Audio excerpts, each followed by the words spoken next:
embattled waterway. Stock trading tied to Donald Trump fuels accusations of corruption and profiting off the presidency. And Ukraine's foreign minister highlights his country's rapidly advancing drone capabilities, how it could reshape the war with Russia. We proved how effective we could be in Russia. There are no safe places. We could attack them at a distance up to 2,000 kilometers.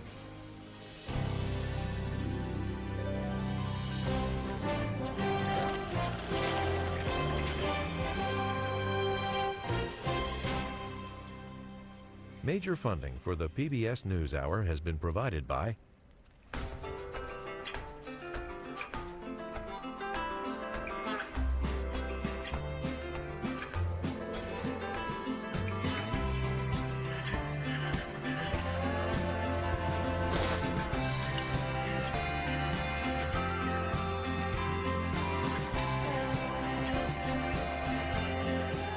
moving our economy for 160 years. BNSF, the engine that connects us. the Gordon and Betty Moore Foundation, established to create positive outcomes for future generations. And friends of the NewsHour, including Robert S. Kaplan and Wendy J. Selden through the Raymond James Charitable Endowment Fund. No! And with the ongoing support of these individuals and institutions.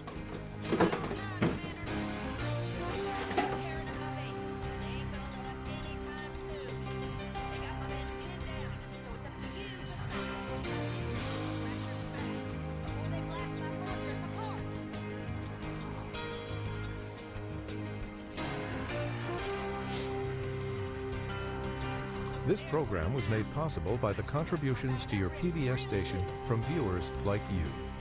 Thank you.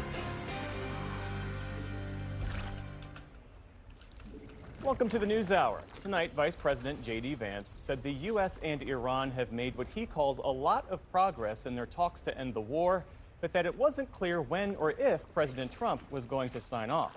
Those comments come after a White House official told the NewsHour and other outlets that U.S. and Iranian negotiators had agreed to a framework. Iran today said no agreement had been made, while Iran fired a ballistic missile at Kuwait and as the U.S. and Iranian militaries again traded fire. Nick Schifrin is tracking all of this for us. So, Nick, let's start with this talk about a deal. What, at this point, is President Trump demanding? Before we get to what he's demanding exactly, because it's going back and forth, I think let's examine these conflicting statements that we've got. The White House told me earlier today that, yes, there was a deal between the U.S. and Iran. They agreed on a 60-day ceasefire in order to basically open the Strait of Hormuz and kickstart nuclear negotiations. But as you said, the Vice President tonight not saying that. He not only said what you mentioned, that it's not clear when or if the president was going to sign, but he added that requires us to make a little bit more progress, and I can't guarantee that we're going to get there. So that is not the same at all as what the White House was saying earlier today, that there wasn't a deal. But regardless of all the posturing, perhaps the core of your question is, what are we looking at? What kind of deal are we looking at? What is the president holding out for? European, U.S., and Arab officials all confirmed that this is the deal on the table. It's a two-phase deal. The first phase would open up the Strait of Hormuz, including no tolls, and the U.S. would end its blockade. The war would end, including in Lebanon, and then there are in-principle agreements that Iran would limit its nuclear program and the U.S. would lift sanctions. And that brings us to the second phase. Iran would freeze uranium enrichment for TBD years. U.S. and Iranian officials tell me the U.S. is pushing for 20 years. Iran has offered 5 to 10 years. Number two, Iran would export or destroy its 1,000 pounds of highly enriched uranium. The president recently softened his position on that. And thirdly, the core of the U.S. offer, lifting sanctions and unfreezing assets. Earlier this week, a senior administration official put it this way: no dust, no dollars, as in if there's no highly enriched uranium export, Iran gets nothing. So what the officials around the president are really emphasizing is that until Iran agrees on highly enriched uranium and really limiting its nuclear program, there is no deal. And so that's where we think the rub is tonight. And that's what Scott Bessent said, that there will be no deal until Iran agrees to what the president's demanding. Nothing is going to be on the table until we see Strait of Hormuz open and the Iranians agree that they have to turn over the highly enriched uranium and that they can't have a nuclear program. So despite the apparent progress, Jeff, Iran has still not publicly confirmed that it's willing to restrict its nuclear program in any way. And a reminder, U.S. and Iranian officials say that this would not restrict in any way Iran's missile program. It was in writing its support for that. And there is still military activity between the U.S. and Iran. What happened today? Today, U.S. and Kuwait said that Iran had fired drones and at least one ballistic missile at Kuwait. A U.S. official told me it was intercepted, but, quote, fragments of the interception did make impact. The official said there was no one seriously injured. The U.S. military called it a dangerous, egregious violation of the ceasefire. It also said that it intercepted 5 Iranian attack drones. This follows another exchange of fire on Monday. Now, Iran hasn't confirmed any of these details, but it did release this video today posting posters on a missile and firing a missile. And today, Iran's deputy foreign minister blamed the U.S. for violating the ceasefire. What the United States did was met with a decisive response from the armed forces and the Islamic Revolutionary Guard Corps, and it was certainly a violation of the ceasefire, and Iran will respond to any violation of the ceasefire. So bottom line, Jeff, where we are tonight, the U.S. and Iran bickering over what's happening, disputing statements by within the U.S. of how far progress is, but all sides saying there is progress, just clearly no deal yet. All right, Nick Schifferner, thanks to you as always. Thank you. Well, the Strait of Hormuz has been the focus of this war since Iran shut it down in the war's first days, but rarely do American reporters actually get to visit this crucial body of water. So tonight we have this rare look at the Strait of Hormuz from the land and on the water from special correspondent Reza Sayah, who is based in Iran. All right, here we are, the Strait of Hormuz. By the way, that's the correct pronunciation. It's Hormuz, not Hormuz. This is the waterway that's made headlines over the past 3 months, the focal point of the conflict between Washington and Tehran, the waterway that squeezed the global economy, the U.S. economy, and likely caused you to pay more at the gas pump. Iranian authorities have granted us permission to come here and look around. There's no one accompanying us. We have our cameraman Kasra behind the lens, Captain Adami, and we're going to look around here and show you what it looks like these days in the Strait of Hormuz. In all directions here, we see the impact of the conflict between Washington and Tehran. Ship after ship, stuck, sitting and waiting. The outcome of a 3-month-long Iranian blockade of any commercial ship with links to what Tehran deems hostile nations. Last month, Washington answered with its own naval blockade of ships traveling to and from Iranian ports. The United Nations says the competing blockades have stranded roughly 1,500 ships with more than 20,000 seafarers on board. Most of the international ships are anchored west of the strait, deep inside the Persian Gulf. Closer to the strait, we see mostly Iranian ships.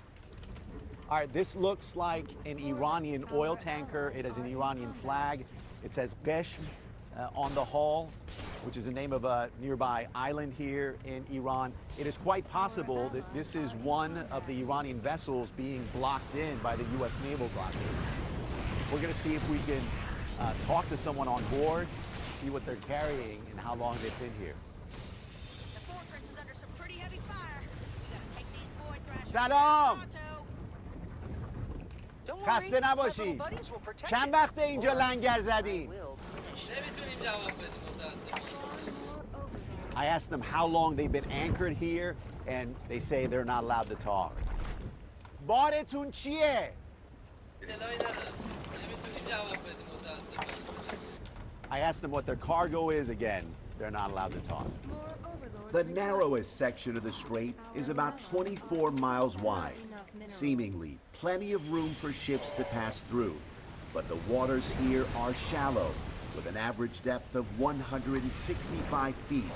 That's less than half of a football field. The United Nations has recognized a traffic separation scheme for large ships, with an inbound and outbound lane, each less than 2 miles wide. Washington says international vessels are guaranteed the right of transit passage. Tehran says these are their territorial waters. Authority belongs to them and Oman, whose coast borders the southern part of the strait. In the face-off over the strait and its blockade, both Iranian and U.S. forces have clashed, most recently this week. On Monday, the Pentagon said U.S. jet fighters hit and destroyed a couple of IRGC speedboats in the Strait of Hormuz. These are the speedboats Iranian forces use to block some of these vessels from exiting the strait. Behind me, and it's very difficult to see in the distance, is Lorak Island. Many locals here say it is very likely that the Revolutionary Guard speedboats that were hit were somewhere around that island. Out of all the islands here, Lorak sits deepest within the strait. Iranian state media on Tuesday reported that a number of their Revolutionary Guard officers were martyred, but they didn't provide any other details. One of more than a dozen islands that sit at or near the strait is Hormuz Island. Around 6,000 people live in this tiny resort destination that puts in view Iran's diversity. Along the beach, chic cafes serve the island's bohemian lifestyle.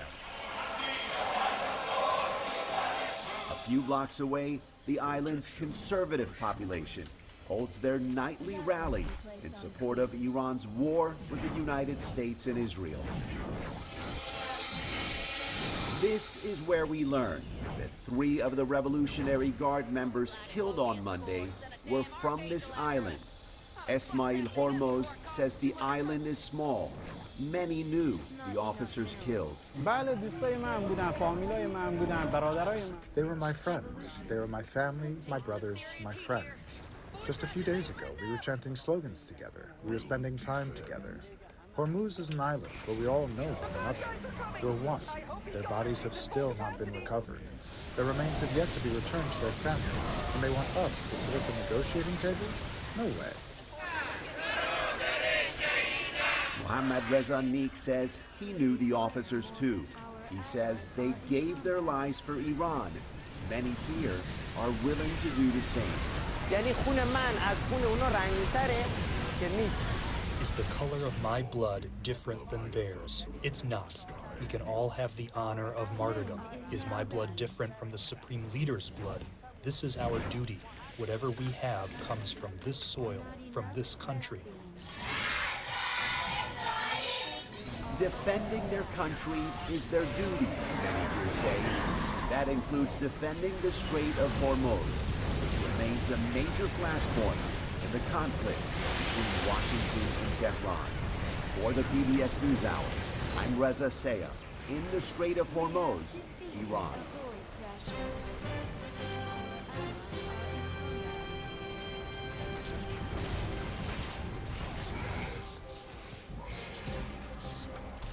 In the day's other headlines, officials at the Treasury Department are laying the groundwork for a new $250 bill featuring President Trump's image. A mock-up was first obtained by the Washington Post. It's meant to commemorate the nation's 250th anniversary and would be the first time a living person is featured on American currency in more than 150 years. But its fate ultimately rests with Congress, where legislation has stalled that would overturn a federal law prohibiting living Americans from appearing on U.S. currency. At today's White House press briefing, Treasury Secretary Scott Bessent said the $250 bills would be ready for circulation should the legislation pass. At present, no living person can be on U.S. currency. At Treasury, we prepare things in advance, so we have prepared in advance that if the legislation is passed, but we will stick to the law. Congress outlawed images of living people back in 1866 after a Treasury official printed his own likeness on a 5-cent note, leading to widespread outrage at the time. A federal judge in Washington is refusing to block President Trump's executive order limiting mail-in voting, at least for now. The order was issued back in March and would also direct the creation of a federal voter list. In his 26-page opinion, Judge Carl Nichols, a Trump appointee, wrote that it was too soon for the court to intervene since the Trump administration hasn't implemented much of the order yet. Democrats and civil rights groups have argued that the move exceeds the president's authority, since the Constitution gives the power to set election rules to Congress and the states. The Justice Department has reportedly opened an investigation into former columnist E. Jean Carroll, who won multiple civil cases against President Trump on accusations of sexual abuse and defamation. The Associated Press and other outlets say the DOJ is looking into whether Carroll lied during the course of the litigation. She accused Mr. Trump of forcing himself upon her in a dressing room in the 1990s, which he denies. It is the latest example of the DOJ taking action against one of President Trump's perceived enemies. In Central Africa, international aid is making its way to areas most affected by a growing Ebola outbreak.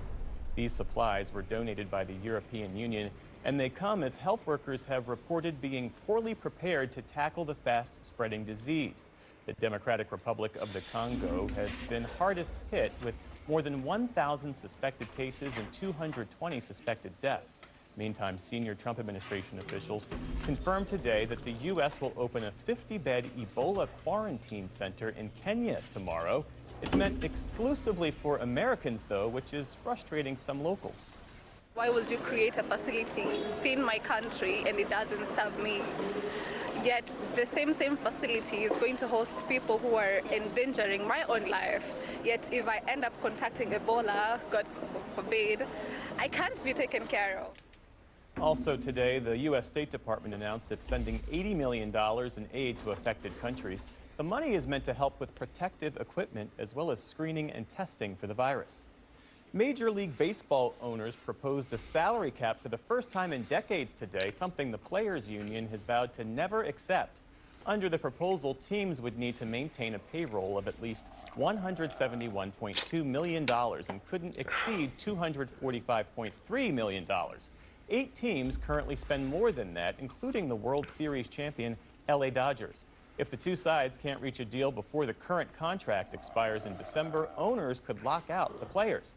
The last time that happened was back in 1994, and it led to a 7-month strike that canceled the World Series. On Wall Street today, stocks climbed to new records after the latest round of strong corporate earnings. The Dow Jones Industrial Average added about 25 points on the day. The Nasdaq jumped nearly 250 points, or almost 1%. The S&P 500 also posted a solid gain. Still to come on the NewsHour, and detained for a year after protesting the war in Gaza, speaks out about her experience. A push to rename a common hormonal condition aims to improve care for millions of women. And as the World Cup approaches, we look at the decades-long effort to improve the U.S. men's national soccer team. This is the PBS NewsHour from the David M. Rubenstein studio at WETA in Washington, headquarters of PBS News. Earlier this month, President Donald Trump disclosed that his trust is actively trading individual stocks, an unprecedented practice for a sitting U.S. president in the modern era. The arrangement is raising new questions about whether the president's actions, policies, or public statements could directly benefit his personal financial holdings. Our White House correspondent, Liz Landers, takes a closer look. It'd be hard to find a president in recent history who has spoken publicly about the stock market more than Donald Trump. I just turned on the television. I want to see how the stock market's doing today. You know, we hit 50,000 on the Dow. We hit 7,000 on the S&P. Our stock market is now at the highest point in history. And perhaps it's not all that surprising. Donald Trump has built a multi-billion-dollar personal brand, and he is one of the only people to go directly from the boardroom to the White House without holding any other elected office. Look at the numbers, look at the stock market. It's one thing to watch the market, but it's another thing altogether to actively trade stocks while in office. Mr. Trump's most recent federal financial disclosure form, filed earlier this month, reveals more than 3,700 trades in the first 3 months of this year, a flurry amounting to tens of millions of dollars in transactions. The disclosure filing, called a Form 278, is required of senior government officials by the U.S. Office of Government Ethics within 45 days of any financial trade. It doesn't list specific amounts, only broad value ranges, and it's designated to ensure some level of transparency. The fact that he not only owns stocks but is actively trading them, there's just no precedent in recent history. Dan Alexander is a senior editor of Forbes magazine and the author of White House Inc., How Donald Trump Turned the Presidency into a Business. The key question here is, are those holdings impacting the decisions that he's making?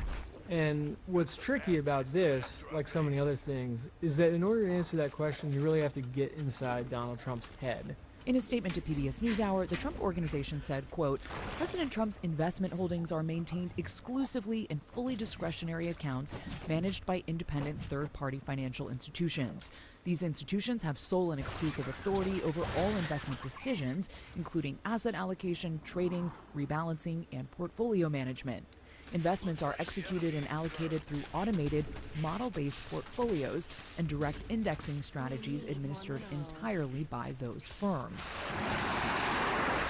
On the morning of March 23rd, after nearly a month of war with Iran, the president announced on Truth Social that the U.S. and Iran had been having, quote, very good and productive conversations, and that he was extending his deadline for a deal by 5 more days.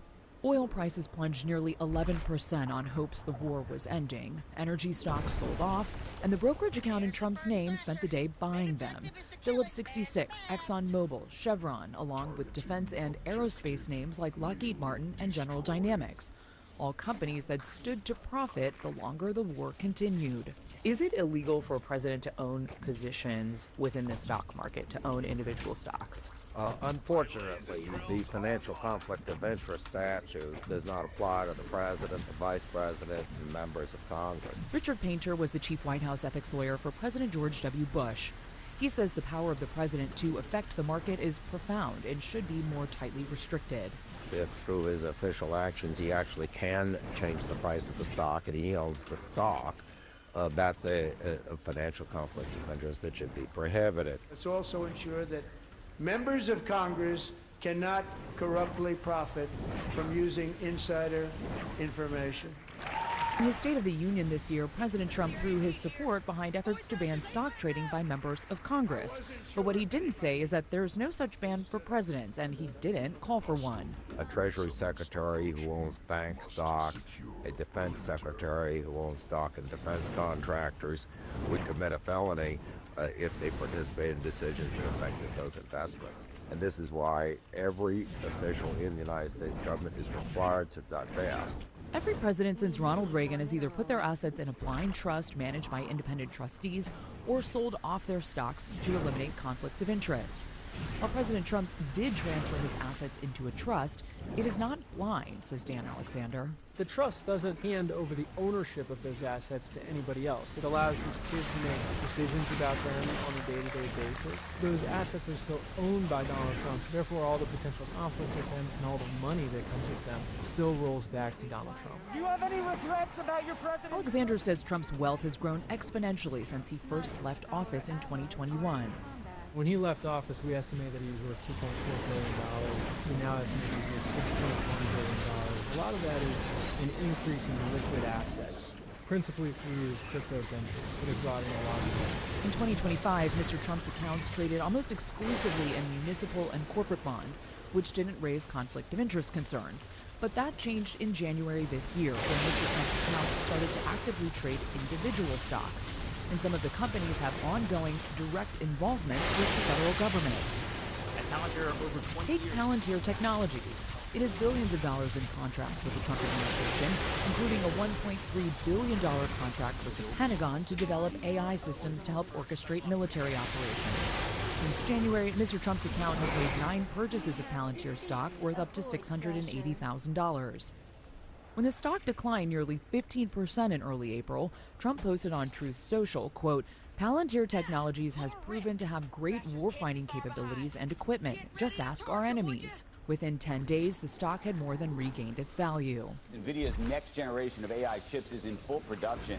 In early January, the president's account purchased between $500,000 to $1 million worth of NVIDIA stock. A week before, commerce officials approved the sale of some NVIDIA chips to China. In February, he purchased between $1 million and $5 million more, just days before NVIDIA announced a major computer processing power deal with Meta. Vice President J.D. Vance defended the trading in the president's portfolio. Number one, The president doesn't sit at the Oval Office on his computer on his Robinhood account buying and selling stocks. That's absurd. He has independent wealth advisors who manage his money. He is a wealthy person. He has had success in business. He's not making these stock trades himself. The Trump Organization says, quote, neither President Trump, his family, nor the Trump Organization has any role in selecting, directing, approving, influencing, or soliciting specific investments. They receive no advance notice of trades, cannot alter or override the manager's strategies or models, and provide no input regarding investment decisions or portfolio operations. The structure, the Trump Organization says, is to avoid even the appearance of a conflict of interest. But Richard Painter says it's difficult to separate the president from his portfolio. It doesn't matter who's making the trades. The president knows what's in his account. It's right there on the Form 278. He knows what he owns. And Painter says the bigger issue is the erosion of public trust. The public is not going to have confidence in the securities markets if we have people with access to United States government information actively trading in the markets at the same time as other investors who don't have that information. When it comes to presidential trades, perception matters. For the PBS NewsHour, I'm Liz Landers.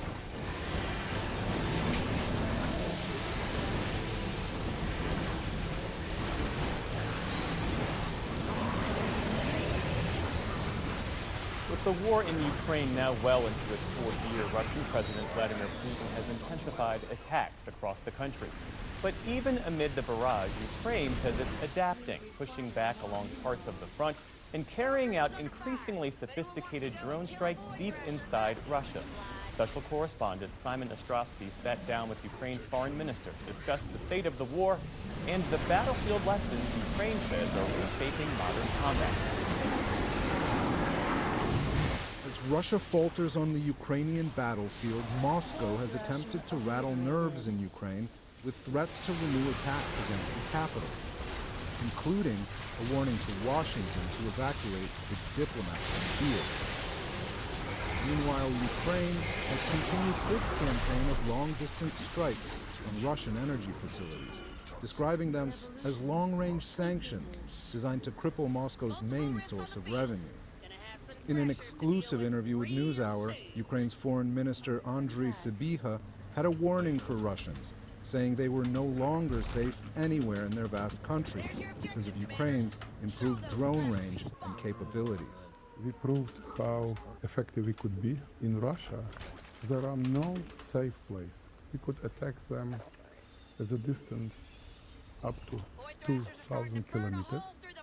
Even to conduct this so-called parade, Putin had to approach us to allow to conduct this parade on the 9th of May. And Donald Trump put pressure, I think, on your country not to attack Moscow during the parade. We are not talking about any kind of pressure. We have great cooperation with our American friends, and we are thankful for their efforts. Without the United States, it is not realistic to achieve tangible results in our peace effort. Sybiha is keen to downplay any tensions with the United States, which he said Ukraine still relies on for air defense weapons, such as Patriot missiles and intelligence on Russian targets. We are buying this type of weaponry from the United States. No delay, by the way. We will supply despite the situation in the Middle East. We have such an advantage that we could test our products immediately on the battlefield. What does it mean? It means highest quality. It also means immediate feedback.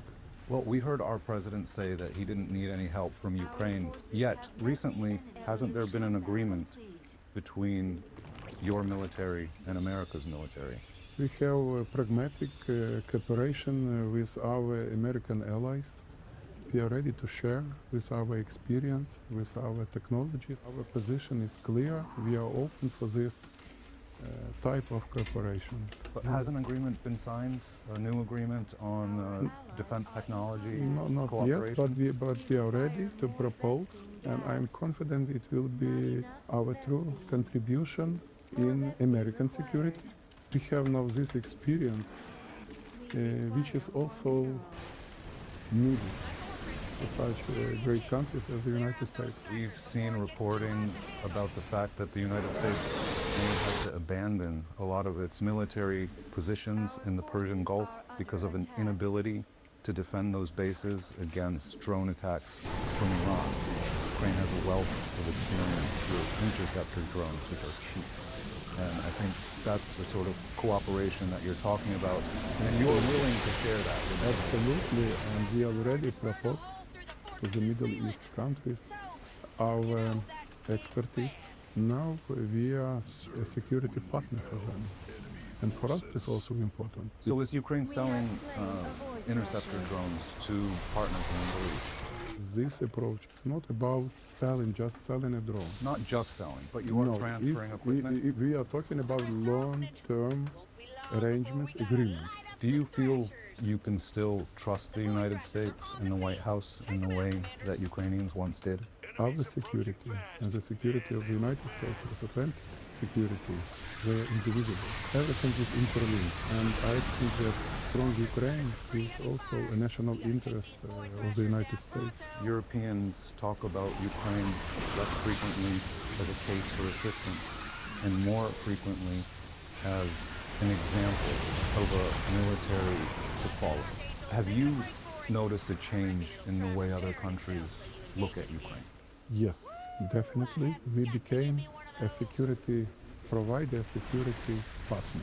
Our European allies now need Ukraine. Ukraine, with its defense capacities, is an essential part of transatlantic security. And it is a smart approach to keep us in. Do you see Ukraine joining NATO and the European Union in the near future? Definitely. Ukraine must and will become the member of EU. After the Hungarian elections, probably we eliminated the most difficult political obstacle. Regime. So yes, it's true. Now we have the chance to speed up our efforts to become a full member of EU. Prime Minister Viktor Orban's defeat in last month's election in Hungary cleared the last remaining barrier for Ukraine's EU ascension negotiations. The most important now to end this war. Ukraine wants to end this war. We have doable proposals. We are in the momentum to use our leverage to pressure Russia, not to ease sanctions, but on contrary, to increase pressure on Russia and to raise the price of further aggression, personally for Putin. He must admit that he will never achieve his goals on the battlefield. Yesterday, the new head of British intelligence said more than 500,000 of Putin's troops have been killed in Ukraine since he invaded 4.5 years ago. And with Ukrainian forces gaining back land in the east, Putin's goals on the battlefield seem further than ever from his grasp.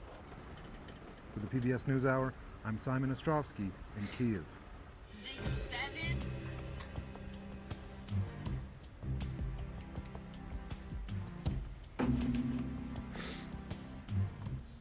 In 2024, massive pro-Palestinian protests swept college campuses across the country, including at Columbia University.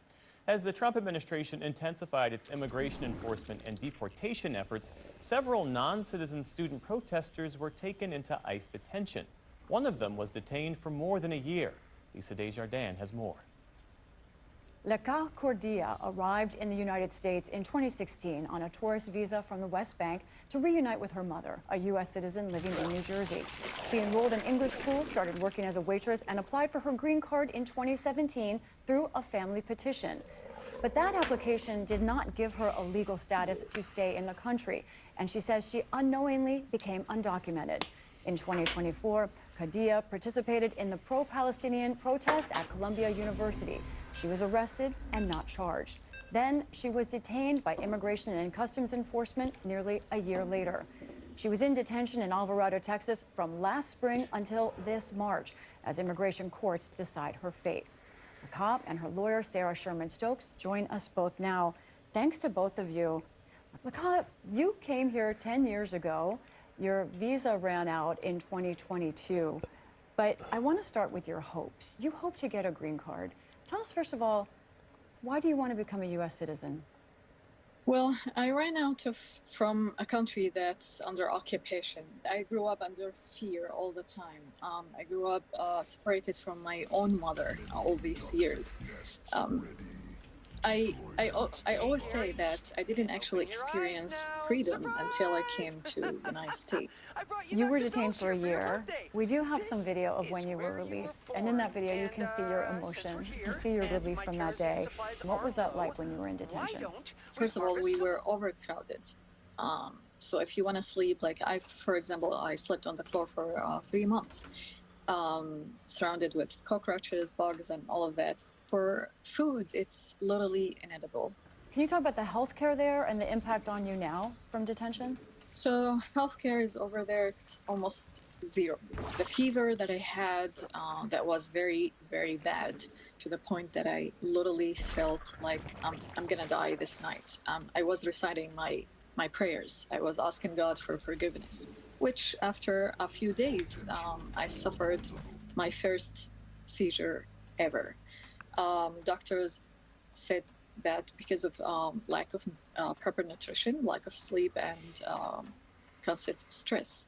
Now I'm diagnosed with epilepsy after suffering my second seizure on April 30th. I cannot drive, I cannot swim alone, I cannot hike alone. So many things that used to make me feel free, now I can't do it. Now I have to stay on a specific diet, taking heavy anti-seizure medication every day. Government ICE literally messed up my health. You mentioned prayer. You clearly left detention changed by it. What was it like trying to practice your faith in detention? My religious rights were often violated. My simple, basic religious rights as eating halal food, for example. Like having a clean, quiet place to pray in, to perform prayers. They were all violated. I didn't find the Holy Quran. I didn't find anything. They didn't have hijabs for girls who want to perform prayer, but they're not wearing hijabs. I kept asking about hijab actually for 50 days. Your detention and release, in some part, have made headlines because you've been a vocal protester. DHS gave us this statement about you, and they did mention that they said you're detained because your visa ran out. But they went on, and they wrote, previously in April of 2024, Padilla was arrested by local law enforcement for her involvement in pro-Hamas protests at Columbia University in New York City. She was also found to be providing financial support to individuals living in nations hostile to the U.S. The facts of this case have not changed. Laka Cordia is in the country illegally. Now, no charges were filed against you for the protest or the financial support. I want to ask your attorney, Sarah, how do you respond to this DHS statement, including the notion that she was supporting Hamas? The government has had more than a year to provide any kind of evidence that would back up this kind of false and frankly dangerous allegation, and they have failed to do so. Laka has been providing in the past money to her beloved family members. Many immigrants send remittances to their family members abroad, just like Laka did. Laka was punished not because she overstayed a visa. Laka was punished by the government because she spoke out in support of Palestine. Sarah, can I ask, what's your evidence that she was targeted because she was Palestinian? Because that's what the government has said. They've made these false allegations, false and unsubstantiated allegations that she is, quote, pro-Hamas. There is absolutely no evidence. They have completely abandoned those arguments in court. They like them for press releases because they garner a lot of attention. But in court, the government has offered absolutely no evidence to support that assertion. Laka, you are out right now on a $100,000 bond. That is a very high amount to be asked for. What is your response to DHS and the way that they say you deserve to be deported? I mean, to be imprisoned for a whole year simply for practicing my freedom of speech, and to be accused of horrific things that I have nothing to do with, it's outrageous. You still were here in an undocumented status. And there are many Americans who would say you should have left, and if you wanted a green card, apply for it overseas. Why should you be allowed to stay? Simply because if I went back, there is a high possibility of like jailing me, even killing me back in Palestine, or what's so-called Israel, where they want to deport me, actually. There is a high risk on my life. I'm really terrified of the idea. Because you're a protester here, or why? Because I'm a protester, because I'm outspoken, and because I'm Palestinian. And Sarah? So, in fact, the immigration judge held that it is more likely than not that the Israeli government will persecute Laka if she is removed to Israel, which is where the government wishes to remove her. One last question for me. Laka, you grew very close with many of your fellow detainees, some of them still in detention. What do you want to say to them? Stay strong, stay hopeful. We didn't forget about you. Keep fighting. Keep dreaming. You didn't do anything wrong. All what you did is just dreaming. And dreaming shouldn't be a crime. Laka Cordia and Sarah Sherman Stokes, thank you both so much for your time today. Thank you. Thank you so much for having me. My bots, of course.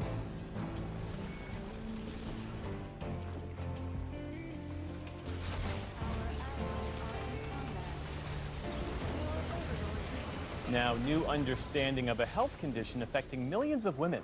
An estimated 1 in 10 women worldwide live with a hormonal disorder long known as PCOS, that's polycystic ovary syndrome. But the condition is getting a new name. And as Stephanie Tsai reports, the change is about far more than terminology. Supporters say it could lead to better diagnosis, treatment, and care. That's right. PMOS is the new name for the hormonal condition associated with a wide range of symptoms, from irregular periods to excess hair growth and acne, pelvic pain, and even anxiety and depression. The change was announced in The Lancet by an international collaboration of physicians, specialists, and women living with the disorder. Researchers say this new name is more accurate, and it's hoped it will lead to better diagnoses and medical care. Dr. Melanie Cree is a professor of medicine at the University of Colorado Anschutz and a doctor at Children's Hospital Colorado, who was a key lead in the name change, and she joins me now. Dr. Cree, thank you so much for joining the NewsHour. You know, it's interesting, the new name doesn't even mention the word cis. Does this change reflect a new understanding of the disorder, or was polycystic ovarian syndrome always a misnomer? The name was always a misnomer. There are young eggs that were mistakenly called cysts. There have never been cysts part of the condition. Women with PCOS, as you know, have often faced a labyrinth of providers before they even get a proper diagnosis. How does changing the name account for the fact that this is a disorder that can affect multiple body systems, the endocrine system, the metabolic system? How does that lead to better care? What we're hoping is that it shouldn't matter what kind of doctor a patient presents to. So if they present to an endocrinologist who lives in the polyendocrine metabolic world, they'll think about the ovaries. If they present to a gynecologist who normally sits in the ovary world, the gynecologist will think about the metabolic consequences. And a primary care doctor will hopefully think about it all, and the name will help remind them of all of the pieces of this disorder. The diagnostic criteria have not changed. What we're hoping changes is that whoever is taking care of these women, that they look at their entire body and the entire condition, not just the ovary. Right, because PCOS has often been linked to having babies. And advocates have complained, I understand, that that ignores a lot of women who are suffering with symptoms they may not be trying to get pregnant. How has that focus on women's reproductive capacity affected patients over the years? Patients haven't been given accurate information about associated conditions, so type 2 diabetes, or extra fat in the liver, high cholesterol, and they've been made to think that any weight gain or difficulties losing weight are their fault. And they're absolutely not. It is tied to the hormones and the insulin hormone in PMOS that is causing all these problems. And so in some cases, if women are tested for type 2 diabetes, obstructive sleep apnea, or extra fat in the liver, they could get our weight loss medications for those conditions right now. They're FDA approved and most of them are covered by insurance. So it can change care for millions of women right now. There's another thing with PCOS that I think it's worth putting awareness on, which is that women with PCOS are often at greater risk for heart disease, of course, the leading cause of death for women in the U.S. Can you briefly explain why that is and how this change might actually better address those types of concerns? Absolutely. So what happens with insulin, and insulin is released to help us store the sugar that we eat. And it also helps store fat. And high insulin levels in somebody with testosterone makes you store fat inside your blood vessels. One of the research studies that we did over a decade ago showed that 15-year-old girls with PMOS have thicker plaque in their neck arteries than girls who have regular periods. At the age of 15 years, we can measure this. I also want to go back to this issue of body fat, because women with PCOS are often told by their providers they simply need to lose weight. That is obviously a fraught thing to say to a lot of American women. And I know plenty of women who have had PCOS with a lean body type. So can you clarify what can and can't a woman do in lifestyle change, diet and exercise, etc., and how should she take that type of advice? So the primary point for lifestyle change is to lower the levels of insulin. And insulin, as I said, is released when we eat, in particular sugary foods. Insulin works better when we do activity. And so that's where those recommendations come from. And everybody with PMOS, regardless of body size, has insulin resistance. And again, our research has shown this from the University of Colorado. And so everybody needs to make those changes. The other things that are part of lifestyle that I think are real difficulties for women are if you're very stressed out and depressed, your stress hormone cortisol is a little higher. Well, cortisol makes you crave sugary, fatty foods and too tired to exercise. So if we're really trying to make food and exercise changes, but we're not doing anything to manage our day-to-day stress, we're working against our body. The same with sleep. If we go to bed after midnight, get less than 7 hours of sleep, or have obstructive sleep apnea, all of those increase your overnight cortisol. And so your 24-hour cortisol is just slightly higher, but enough so that you try to make lifestyle changes and you can't. And I think that's what's really important for people to realize is it's all aspects of lifestyle, not just food and activity. That is Dr. Melanie Creed joining us. Thank you. Bye. I'm picking up some hostile forces headed for my bots. They must really want that terrorism. Well, we are just weeks away from the first Men's World Cup on U.S. soil in more than 30 years. There's great anticipation around it, plenty of complaints about high prices, and questions about how the U.S. team will fare with a home field advantage. The squad was finalized earlier this week with a 26-man roster for the first match on June 12th. We care so much, and yeah, it means a lot to us. We want to do our best to represent this country best we can, and yeah, the nerves are there. You get the excitement, you feel those jitters, and now that we're here, hopefully we can just try to live in the moment and do the best we can. For a preview of the men's prospects, we are joined now by veteran soccer writer Leander Charlakins. He is the author of the new book, The Long Game, U.S. Men's Soccer and Its Savage 4-Decade Journey to the Top, or thereabouts. He's also a columnist for The Guardian. Leander, I gotta say that the book subtitle is extraordinary. Thank you.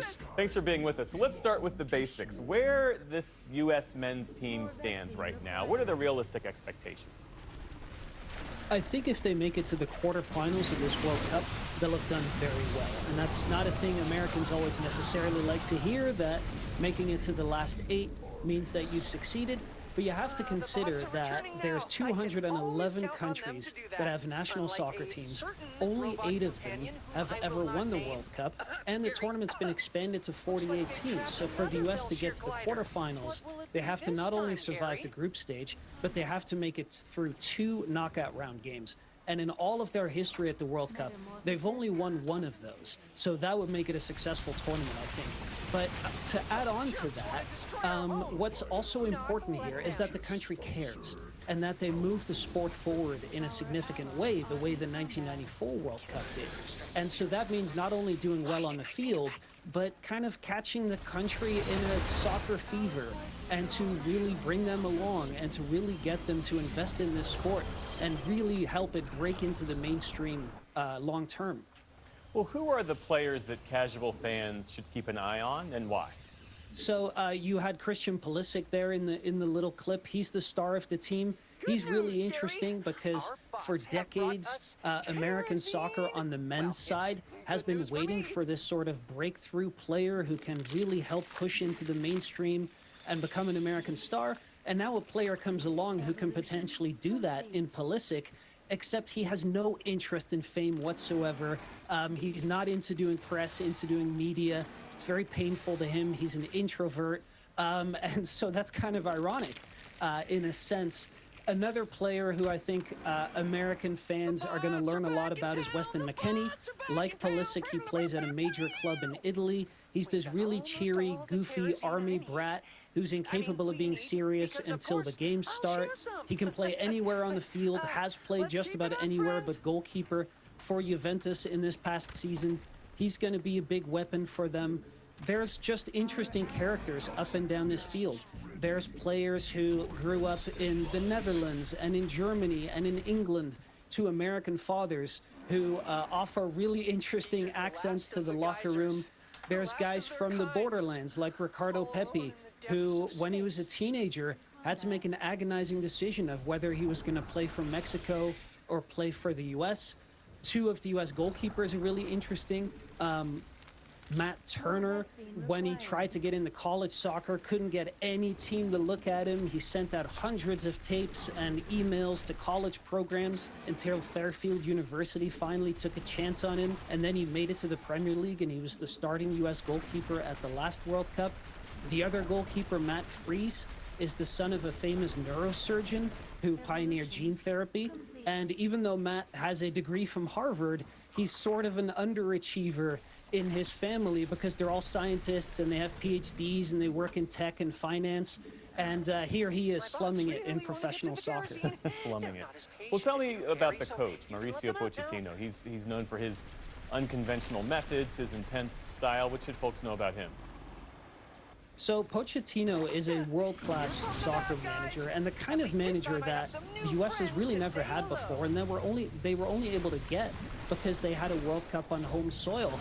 He's from Argentina. He's coached some of the biggest clubs in European soccer. He's an interesting character. He's very affable. He's very pleasant. He also believes that keeping a tray of lemons in his office will absorb negativity. He believes that he can read the auras of the players and use it to kind of channel their performance and figure out who's going to play well. So he's a really compelling character as well, but he's got them believing, and he offered the team this hard reset that they needed 18 months ago and got them back on track, and it's looking promising. Let's talk about the criticism around this tournament. The high ticket prices, the expensive lodging and transportation, concerns about attendance in some cities. What happened? How did this event that was meant to build excitement for the sport all of a sudden become inaccessible to so many fans? Well, the thing you have to appreciate is that FIFA came to North America because it understood that this is where it was going to make the money. And it has done everything it can to just suck up every bit of cash that it possibly could. So whereas previous World Cups would be run basically by the domestic soccer federation, this time around FIFA set up headquarters in Miami. They rented some space in Trump Tower, although what I hear is nobody's ever there, and it was really done more for political reasons. And they just made sure that they managed every bit of the cash flow of this tournament. And so, you know, ticket revenue they keep, broadcast revenue they keep, sponsorship revenue they keep, even concessions and parking they get to keep. And basically they left the local markets that are putting on these games, 16 in all of North America, 11 of them in the United States, to deal with the expensive stuff. transportation and security and putting on fan fests, all of which are really hard to monetize. So what's happened is that these markets have had to find other ways of paying for this stuff rather than have to put the cost on the taxpayer. And that's why you're seeing these stories of $150 train tickets and inaccessible games in all these different ways. And that's on top of the ticket prices, which are extraordinary because FIFA has basically argued, look, we're bringing 104 Super Bowls to your country and we're going to price them accordingly. Leander Sharlock, really enjoyed speaking with you. His new book is The Long Game, with the subtitle U.S. Men's Soccer and Its Savage 4-Decade Journey to the Top, or Thereabouts. Leander, thanks again. Thank you.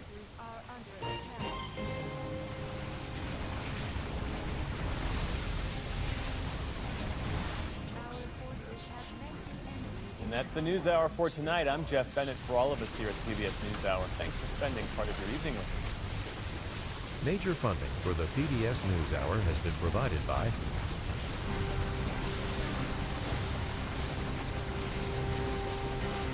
Carnegie Corporation of New York, working to reduce political polarization through philanthropic support for education, democracy, and peace. More information at carnegie.org.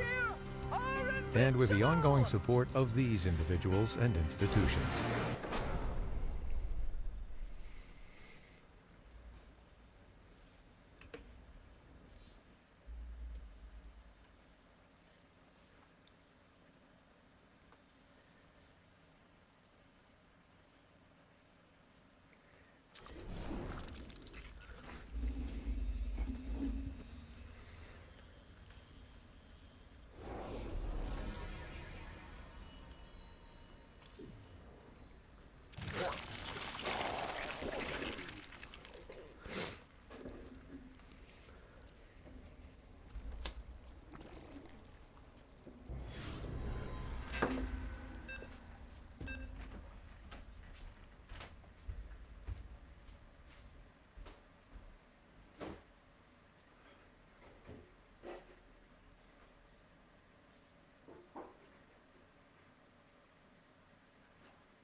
Entaro are doomed, commanders. Our forces are engaging Amon's minions across Shakuras, but the Dark God seeks this temple's demise. It will take time to activate the temple's power and repel his assault. Your objective is to defend it until that time comes. Zerg will repel enemy forces.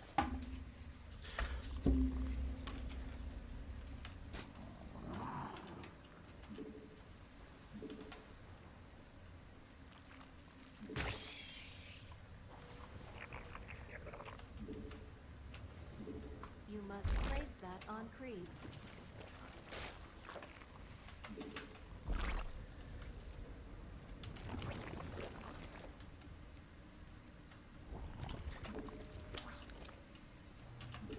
Click, click.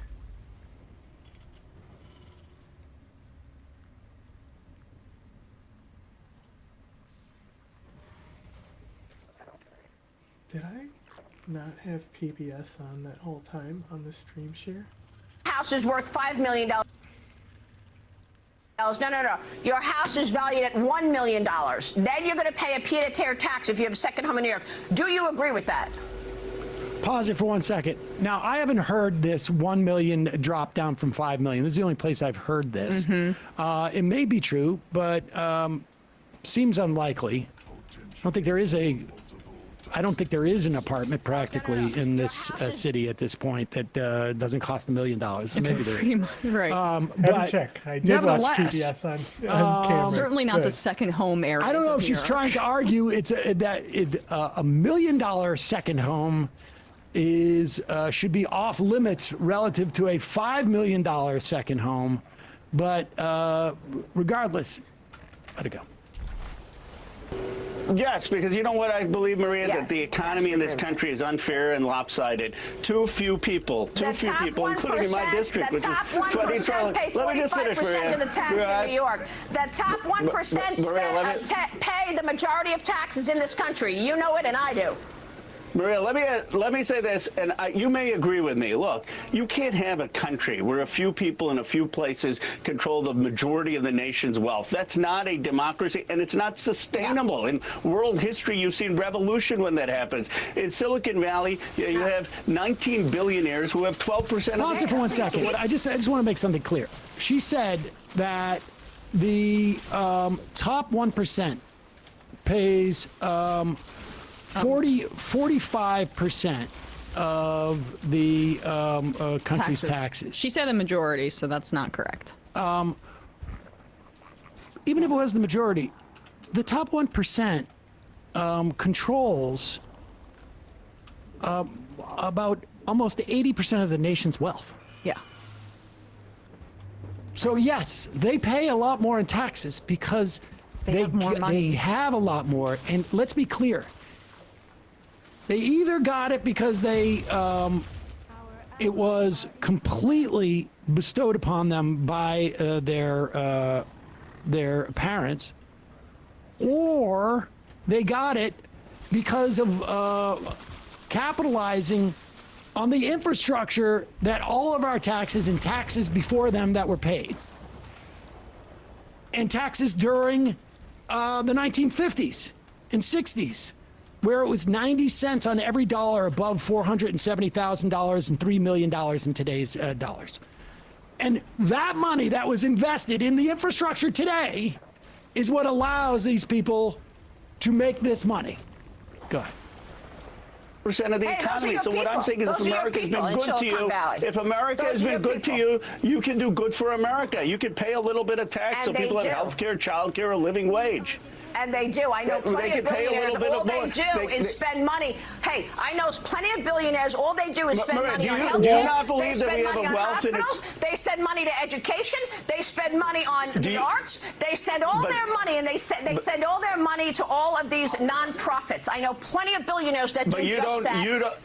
But they have an obligation to pay some tax so that we can have the public goods and healthcare, childcare, and education. They pay the majority of it. But they're not. The rich pay the majority of the tax in this country. Warren Buffett has said. No, you're mixing up words. That's not true. He was talking about capital gains tax. Let me just finish. I know exactly what Warren Buffett said. Why? Who's the guest of this program? Exactly. Well, exactly. I mean, she is afraid of this stuff being actually articulated. I also think, like, who is the audience for this program is another good question. Like, you know, who is the psycho that's in financial, like, watching financial news and not watching CNBC? People watching Fox Business, like, they just want to be told everything's okay, Grandpa, and Maria Bartiromo is working overtime to make sure that's the only message that reaches their ears. Yeah, the difference between rich guys who watch Bloomberg, rich guys who watch Fox Business. Yeah. No, you're mixing up words. That's not true. He was talking about capital gains tax. I know exactly what Warren Buffett said. Warren Buffett was talking about capital gains taxes. He was not talking about income taxes. I know exactly what Warren Buffett said. But he's saying he pays less tax. No, because he's not paying a salary. He's not getting a salary. He's not getting income. And that's most of the billionaires. Stock. And that's most of the billionaires in this country. It's not fair. You're mixing up taxes. Right. I know all about taxes. Don't try it. No, but Maria, this is you got scary. capital gains tax and you got income state tax. Who cares?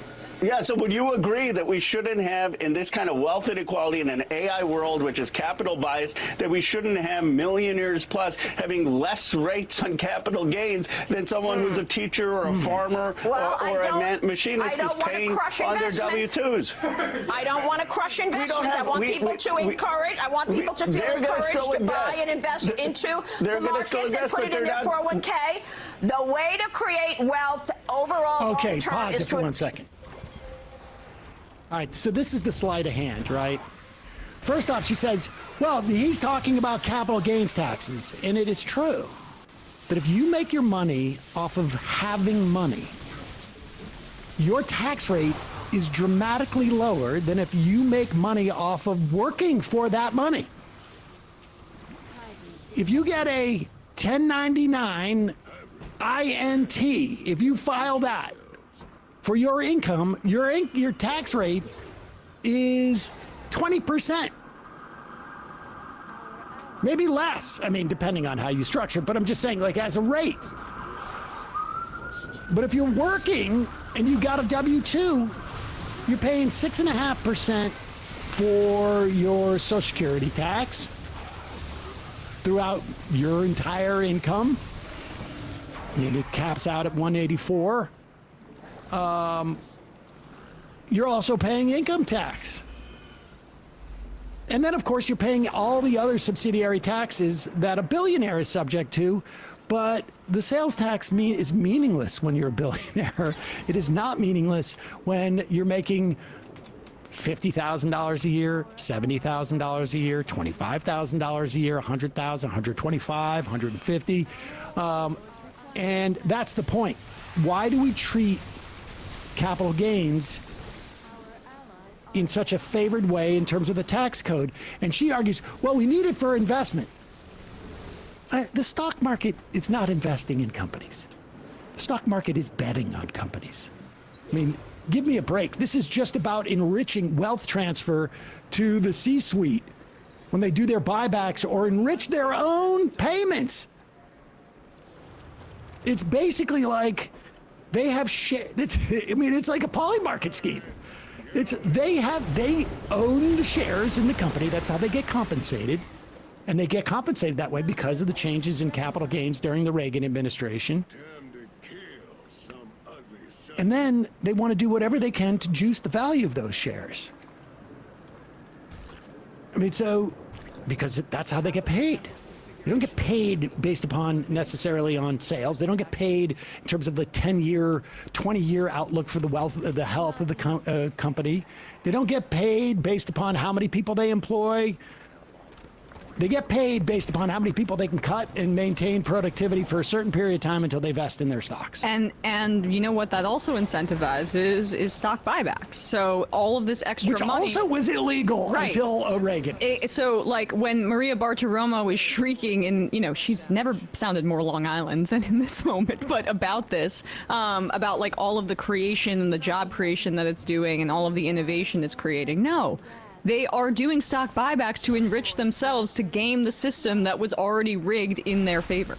And if the concern is, we need to be able to encourage investment, there are ways to structure things where you could literally encourage investment. But you have to determine, like, what is it that we supposedly like about investment? Right.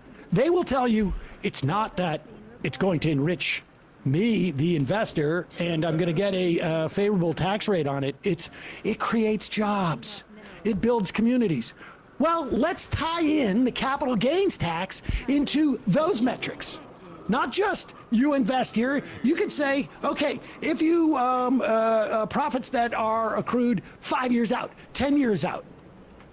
There are ways to structure the capital gain. They'll never do that because that's not what it's really about.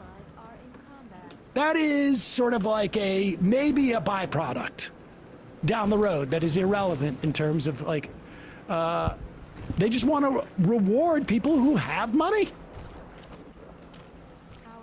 It's cool to be able to like bet on a business, and if that business does really well, because of the people who work for it, then you just get a nice big old dividend at the end of it. Yep. It's cool that we set up our entire economy to preference those individuals. Let's go to another example, and let's talk specifically about the pied-à-terre tax. And this is why it is so, I think,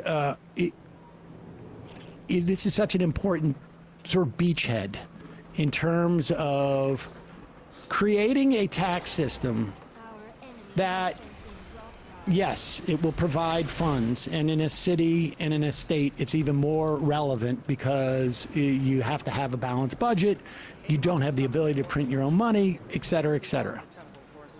But the other thing that it does, which I think ultimately is more important, is it decreases wealth inequality. You need a lot more than just a pied-à-terre tax on a second home.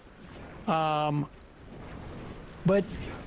taxation at this level is to inhibit wealth inequality, both from taking from existing wealth and making it harder for them to accrue even more, because wealth inequality destroys a democracy. There's no debate about that. I mean, this measure of wealth inequality becomes a political inequality. We're experiencing it right now. You have a Democratic Party class that wants to make it just about the cult of personality about one man, but we could not have Donald Trump without the cutting of taxes for the rich and the oligarchy that delivered the White House to him. You had $500 million was donated by 2 people to him. Yeah. Here is Scott Galloway, and you know, I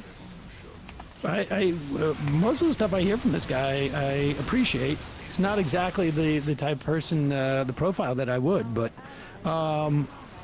here he is talking about Mamdani's announcement the other day about getting the pied-à-terre tax in the state budget. When I ran for mayor, I said I was going to tax the rich. Well, today, we're taxing the rich. I'm thrilled to announce we've secured a pied-à-terre tax, the first in New York's history. This is an annual fee on luxury properties worth more than $5 million, whose owners do not live full-time in the city. Like for this penthouse, which hedge fund CEO Ken Griffin bought for $238 million. Okay, so I made a bunch of money. I go buy a fat condo. I bought it for $8.5 million. It's maybe worth 10 now. I did the math with this tax because I am a Florida resident and because I split time between London and Florida.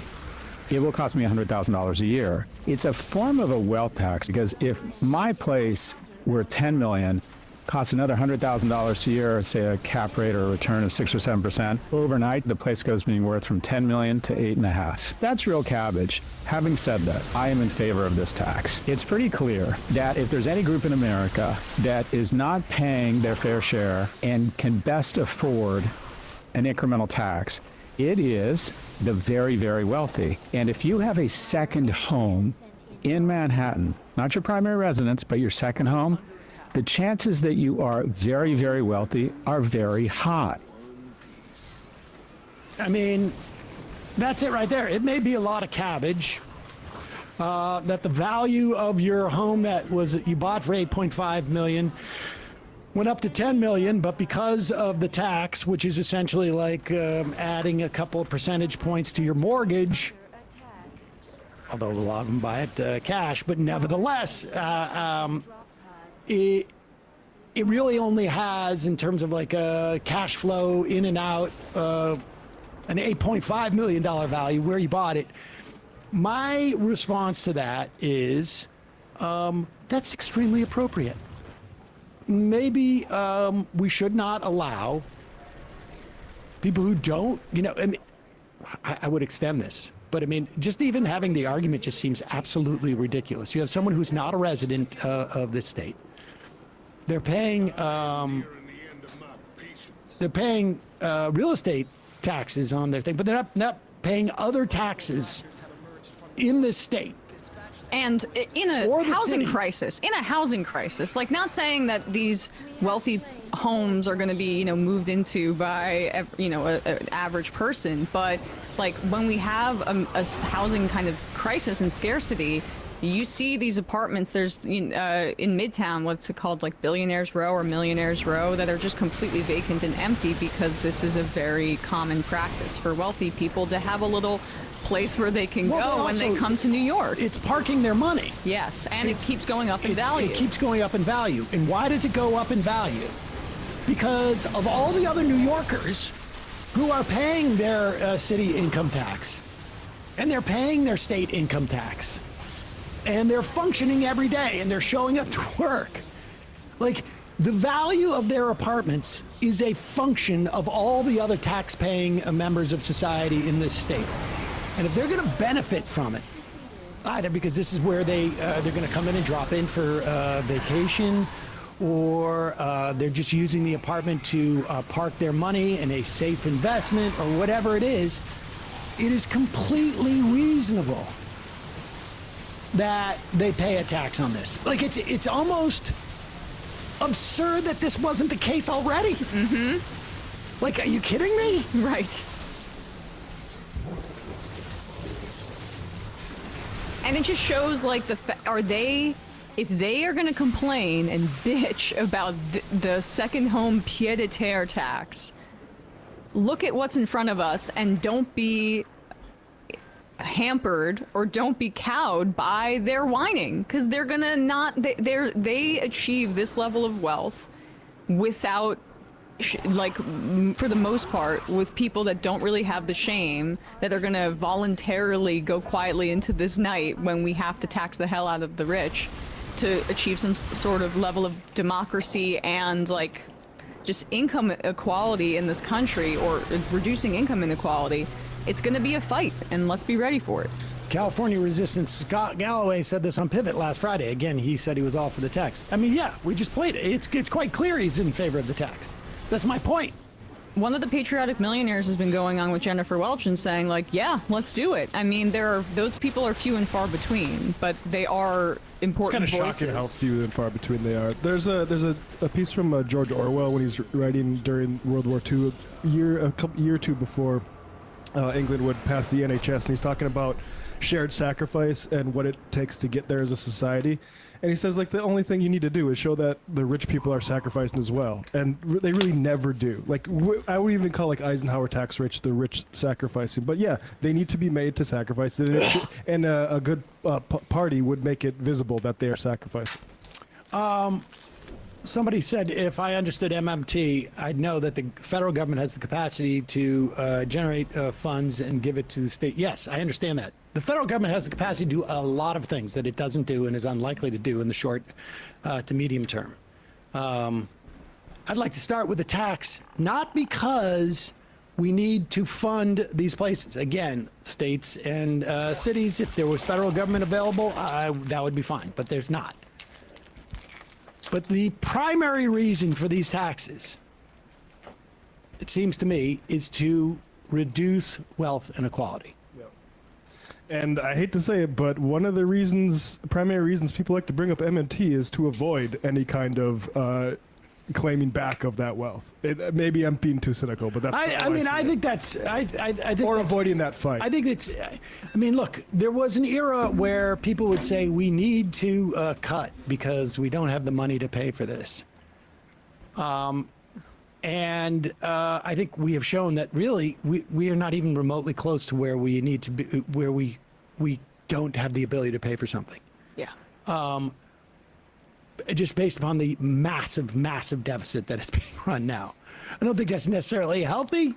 But you make the case. It's an easy because case of the political choices that come out of it. But the bottom line is the best reason to tax the wealthy is to reduce concentration of wealth. It should be confiscatory. Yes.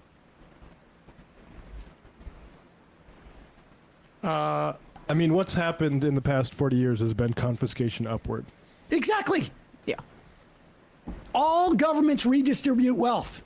The just question is, to whom at any given time? Hey, folks, don't forget to hit the subscribe button and check out our daily show. We do it every day at 12 p.m. Eastern for about 2.5 hours.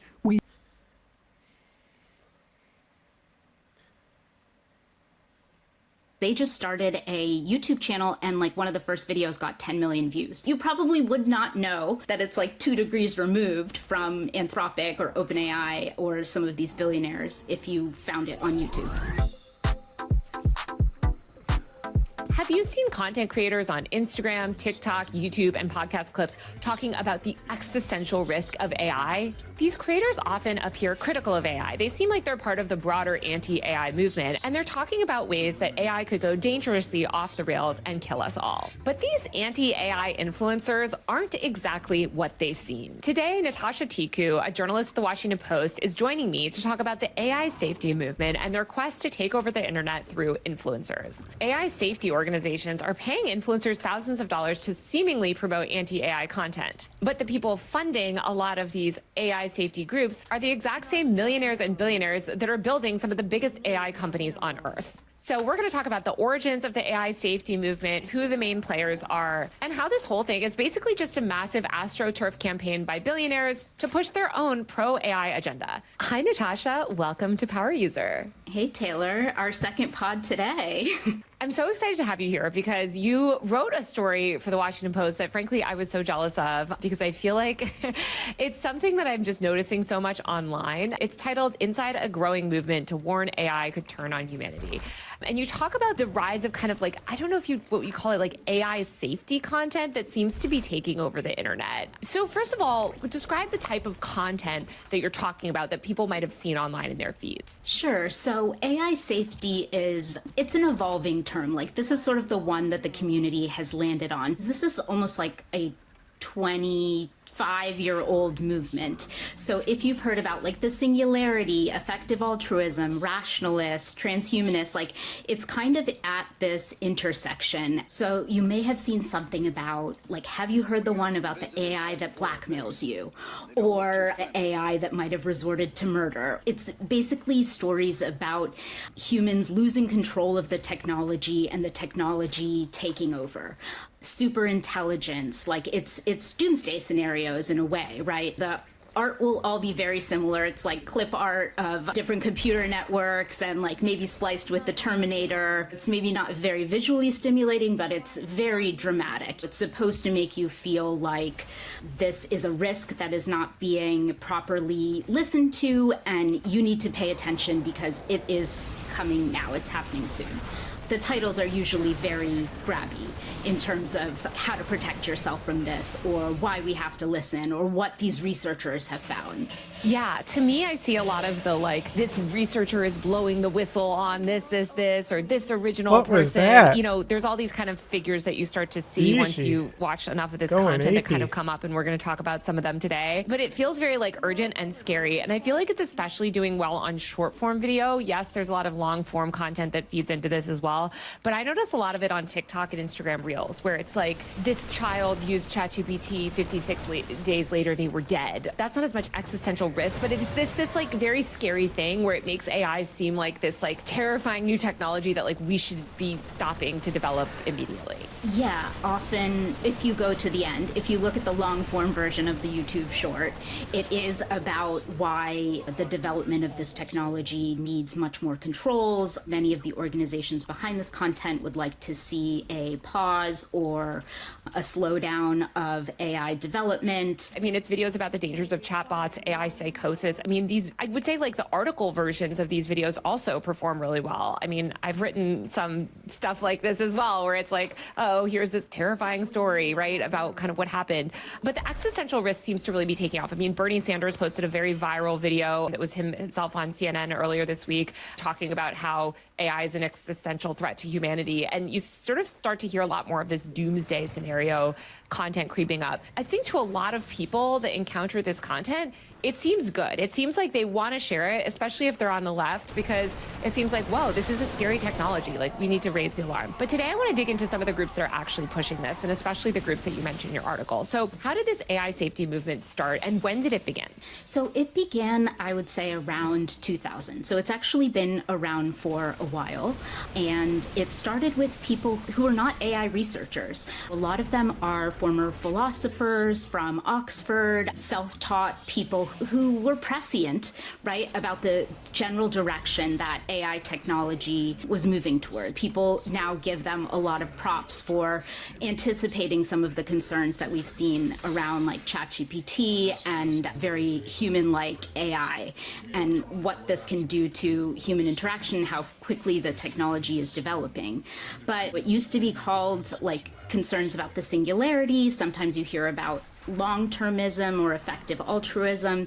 It's basically a group of people who feel a huge emotional, psychological weight to warn the world about the possibility that this technology could very quickly become a threat to all of human civilization. Oftentimes it jumps from just the technology being self-improving to ways that it could replicate itself, and various reasons why the AI, once it reaches like the superhuman level of intelligence, might want to destroy humanity. Not necessarily because it's sentient or has an emotion, but just because like we are an inefficiency. There's something called the paperclip maximizer. Have you heard about this? I've heard of this. Correct me if I'm wrong. It's the idea of like we could program a super intelligent AI to maximize the number of paper clips that are made, and in process of doing that, I guess they destroy all of humanity to maximize the amount of paper clips that could be made. This sounds very silly to me, at least when I've talked to kind of researchers, they say like, well, any sort of super intelligent system would also understand context. Like part of intelligence is also understanding context of a task and motivation of a task. And so like the idea that an AI would go off the rails in that way seems a little bit silly.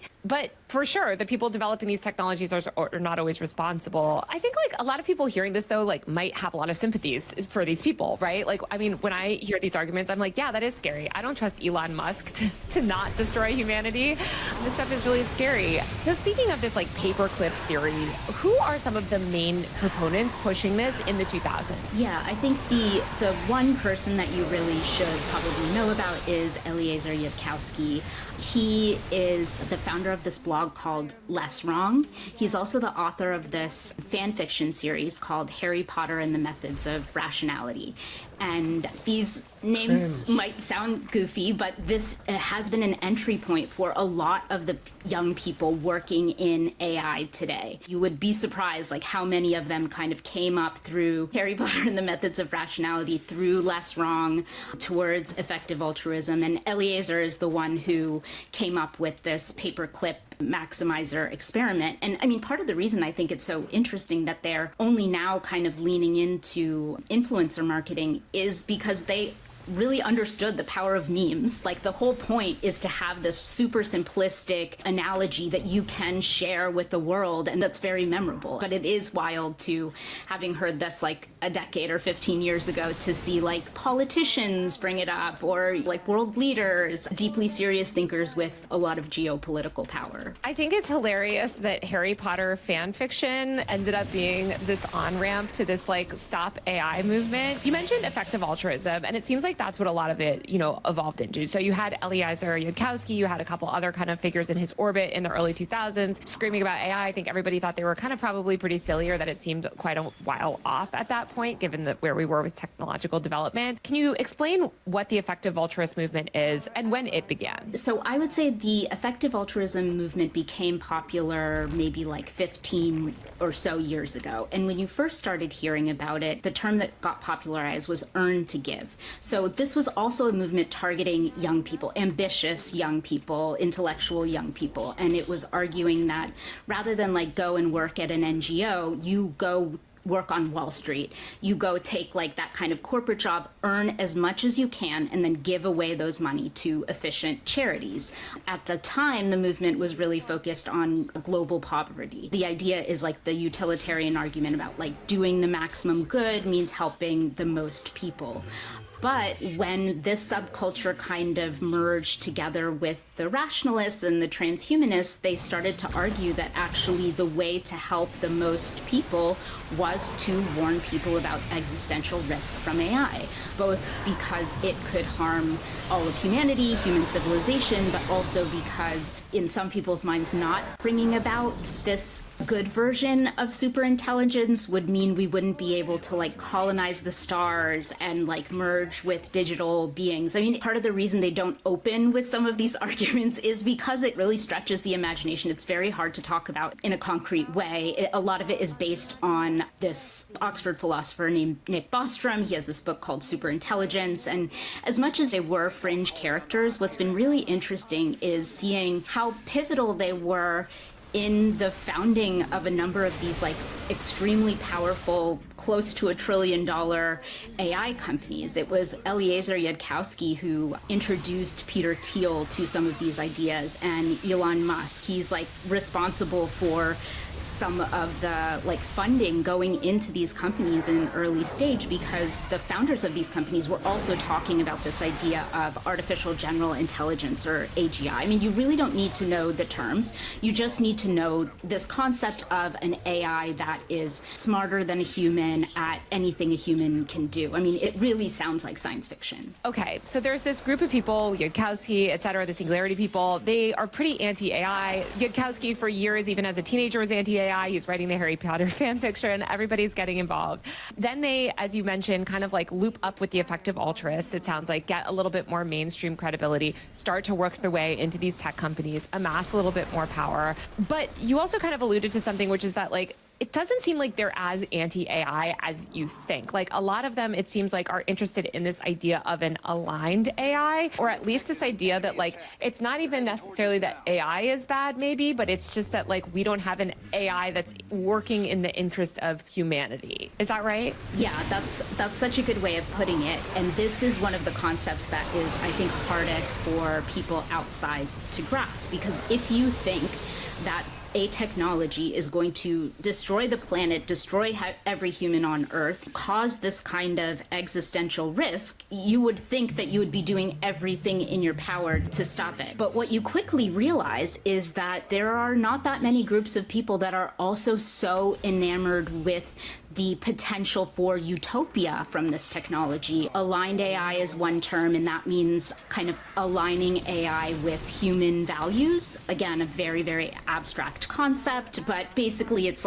you do what the developers want. You have a morality system, ethics, and you approach problems in a way humans might, even though you don't have any real world experiences or emotions of your own. Sometimes they used to call it friendly AI. It's both a utopia and a dystopia. And these are the people who get very excited about some of the latest AI developments. They keep very, very close tabs on these so-called frontier labs. So Anthropic, OpenAI, DeepMind.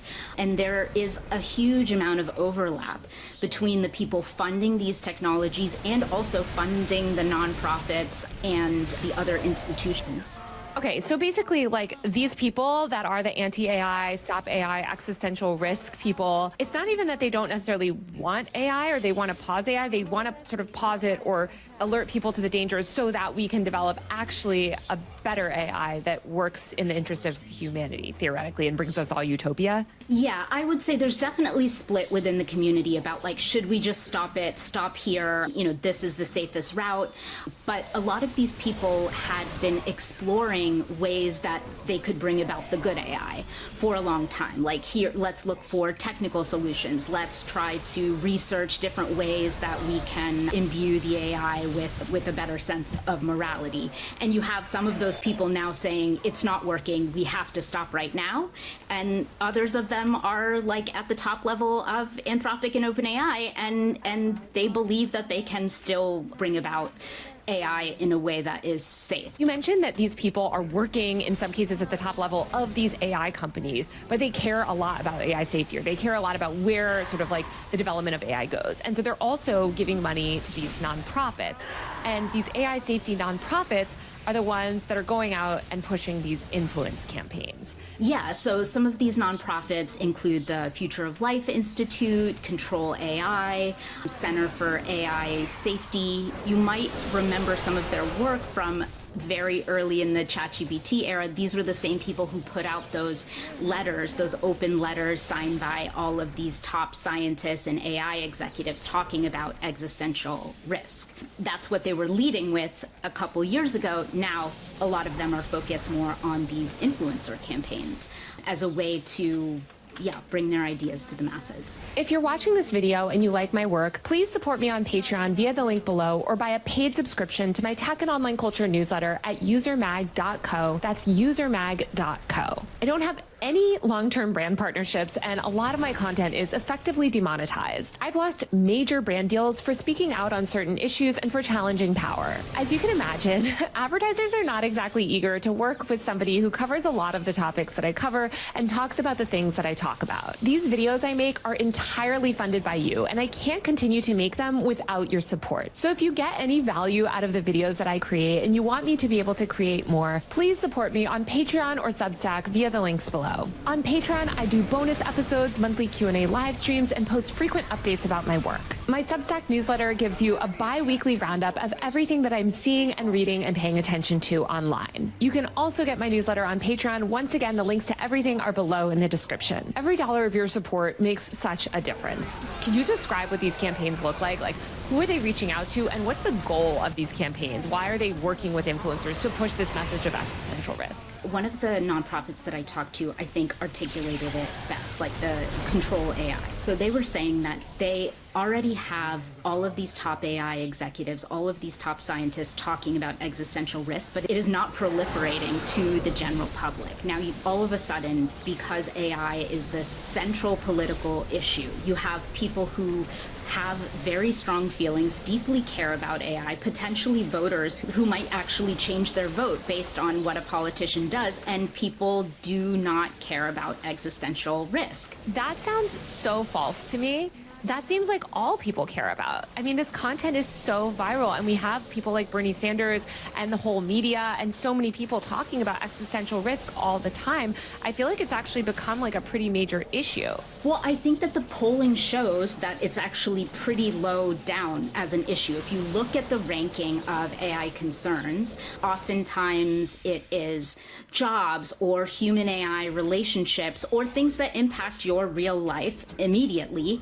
And existential risk is just hard to get voters really animated about. That makes a lot of sense, because I guess if you're thinking of like what is scariest about AI right now, obviously you're more concerned about your job before you're concerned about the end of the entire world. Yeah, if you look at like the reaction to the deaths by suicide that got so much attention last year from ChatGPT, from Character AI, and how much it animated parents and that therefore animated senators, then you have hearings and you have bills, you are not seeing that same attention, that same kind of energy that feels authentic, that feels like, oh, real people are agitating for this change around existential risk. I mean, I was listening to this like kind of a back and forth debate. Like, should we try to join the rest of the people that are upset about AI? And they were like, they have the energy, they have the bodies. We have to move towards this direction. You cannot tell somebody who's worried about their job going away and about their kids' college being totally irrelevant to prioritize existential risk. You have people who care. Let us join them. Like, let's build a coalition. And what do they want to do when they get that power? Like, what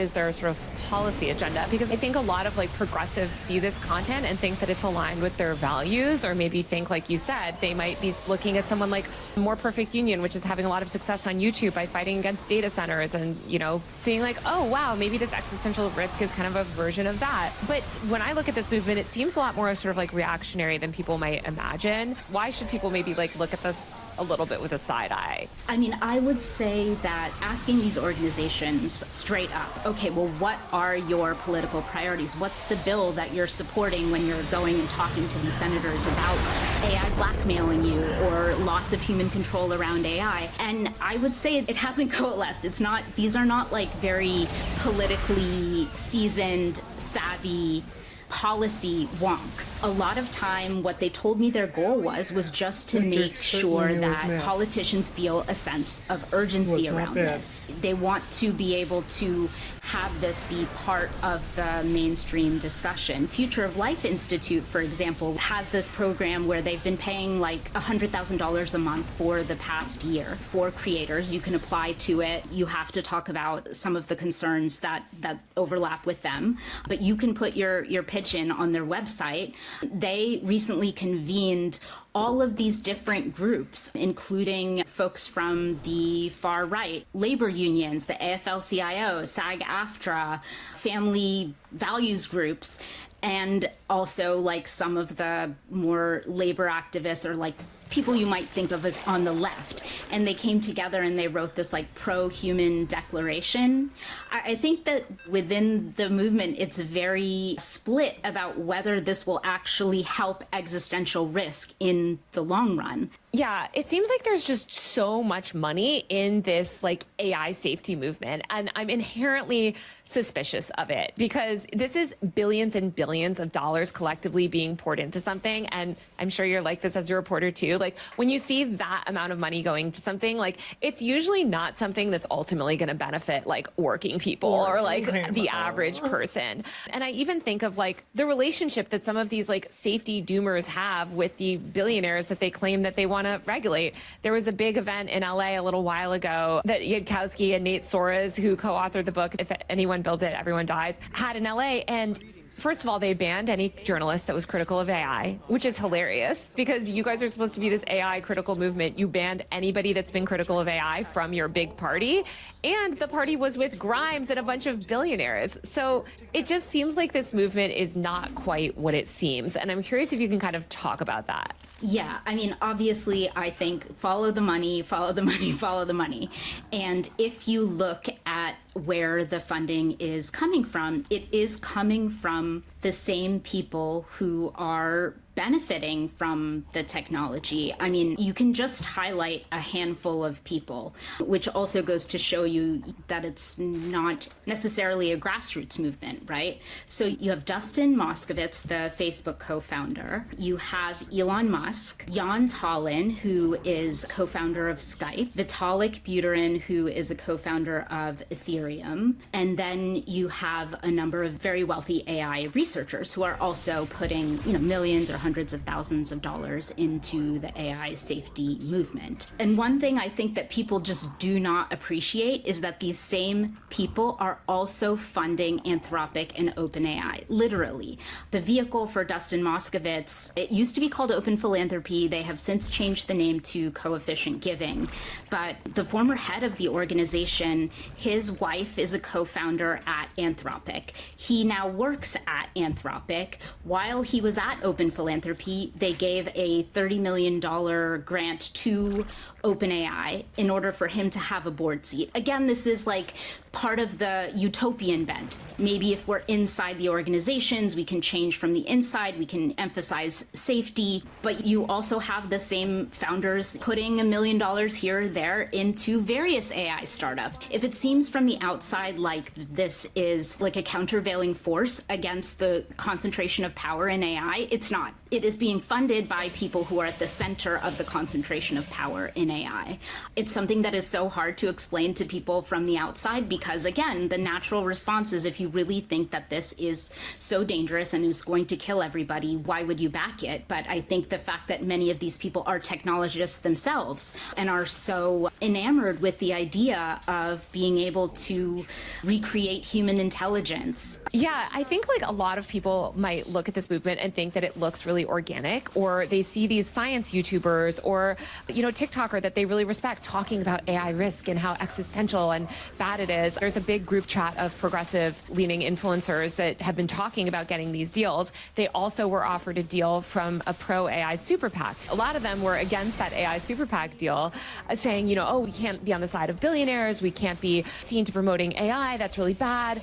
But then they're taking these other deals that I would argue are just as much on the side of billionaires. It feels like this sort of astroturfed billionaire war that's happening on the internet.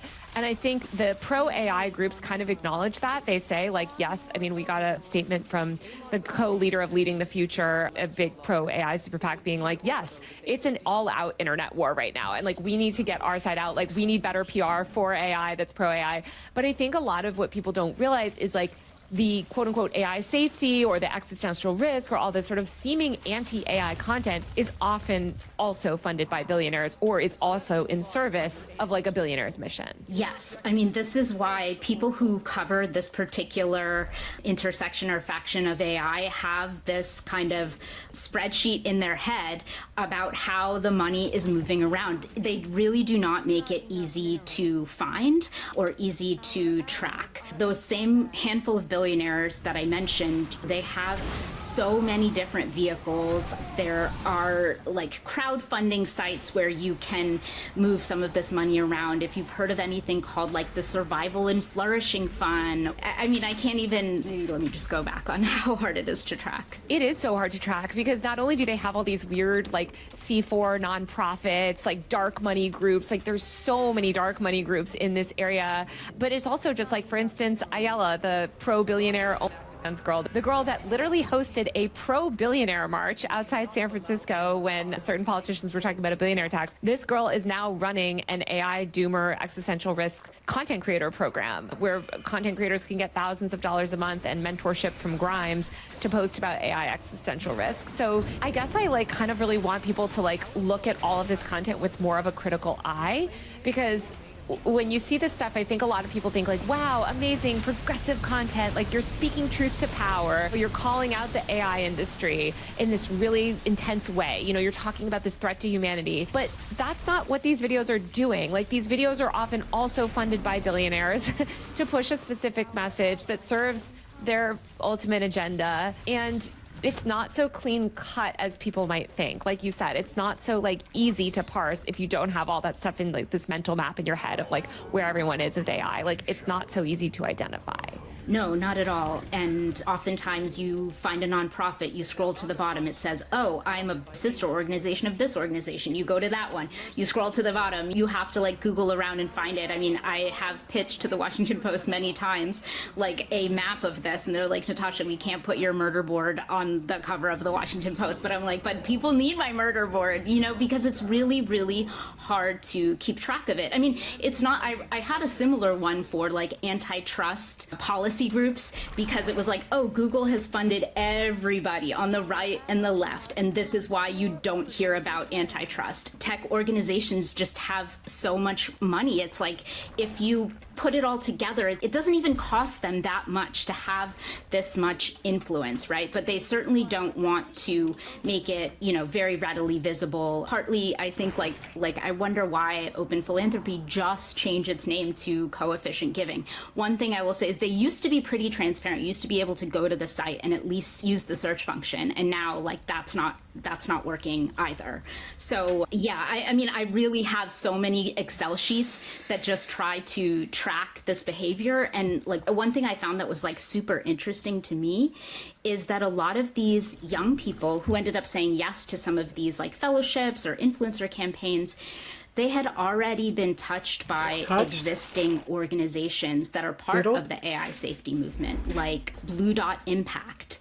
It's this group that talks about AI safety that encourages people to go towards these careers. Or if you've ever heard of 80,000 Hours, again, another career advice podcast, where the guy organization, and they have gotten $31 million over the years from Open Philanthropy, just Open Philanthropy. They've gotten millions of dollars just for their marketing budget in recent years from Open Philanthropy, Coefficient Giving. And they are actually one of the inspirations behind focusing on influencers, because they just started a YouTube channel, and one of the first videos got 10 million views. And everyone I talked to mentioned that. It's called AI in Context. You probably would not know that it's 2 degrees removed from Anthropic or OpenAI or some of these billionaires if you found it on YouTube. Well, that's the thing. I think so much of this content, in fact, and maybe it's just my personal frustration as well, because a lot of people that watch my content they end up consuming this content, or they send it to me and they're like, oh, look at this brave content, oh, they're really calling out the dangers of AI. And I look at it and I look at the person, and as you said, it's you kind of go through this chain of events. You're like, well, what's that? And what's that? And is this person getting funded by that person? Or they seem like they're getting followed and boosted, inorganically by one of these strange groups. And ultimately, it all sort of comes back to these billionaires. I think your comparison with Google is so correct. I think of this with Meta as well. I've talked so much on my channel about Meta age verification laws and how they literally fund both sides. They fund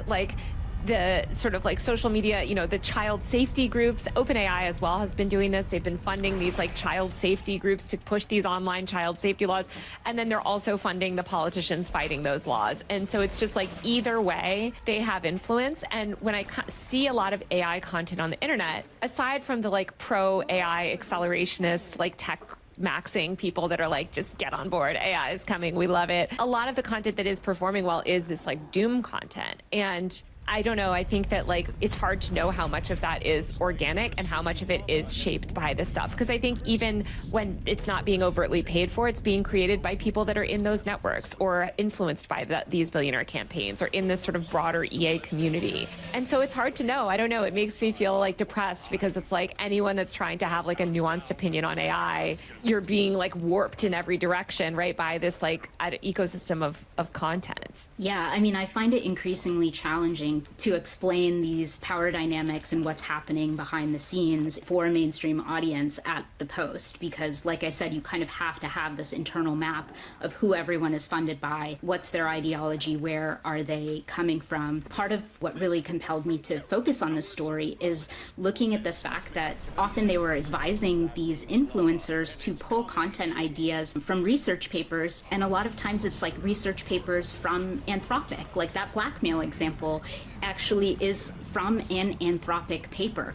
And like people who work at Anthropic have said they put that example in there as a way to alert politicians to what might happen. They don't hide it. Like if you look a little bit further down in the paper, it says this might have been a little bit of a Chekhov's gun because we gave them a loophole for the ability to blackmail. We put the information very close together. So this is a really contrived situation. But here you have the fastest growing company this year, right? Beating the other AI companies. Exactly. You have basically like the biggest and most powerful AI company right now putting stuff in their research papers that then influencer groups and AI safety groups will flag to influencers to then make this content that seems like it's challenging the AI industry and seems like it's holding like power to account almost, but they're getting it from Anthropic and it's like all funded by billionaires. Like it just feels like it's all part of this same big ecosystem and these people are so cozy with each other as well. I just want to like shake a lot of people too, like that I see on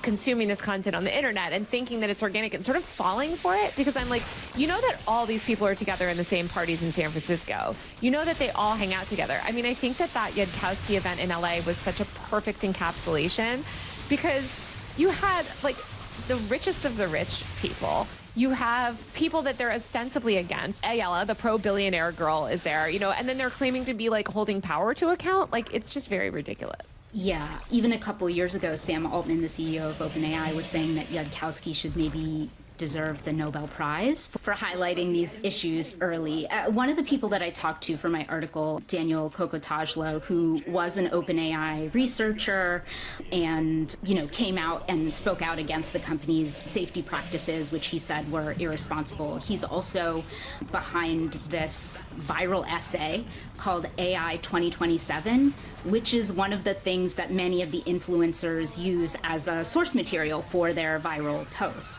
But I was asking him about this, like when people understand that it is the same people who are funding OpenAI and Anthropic that are behind the AI safety movement, like how do you talk about this?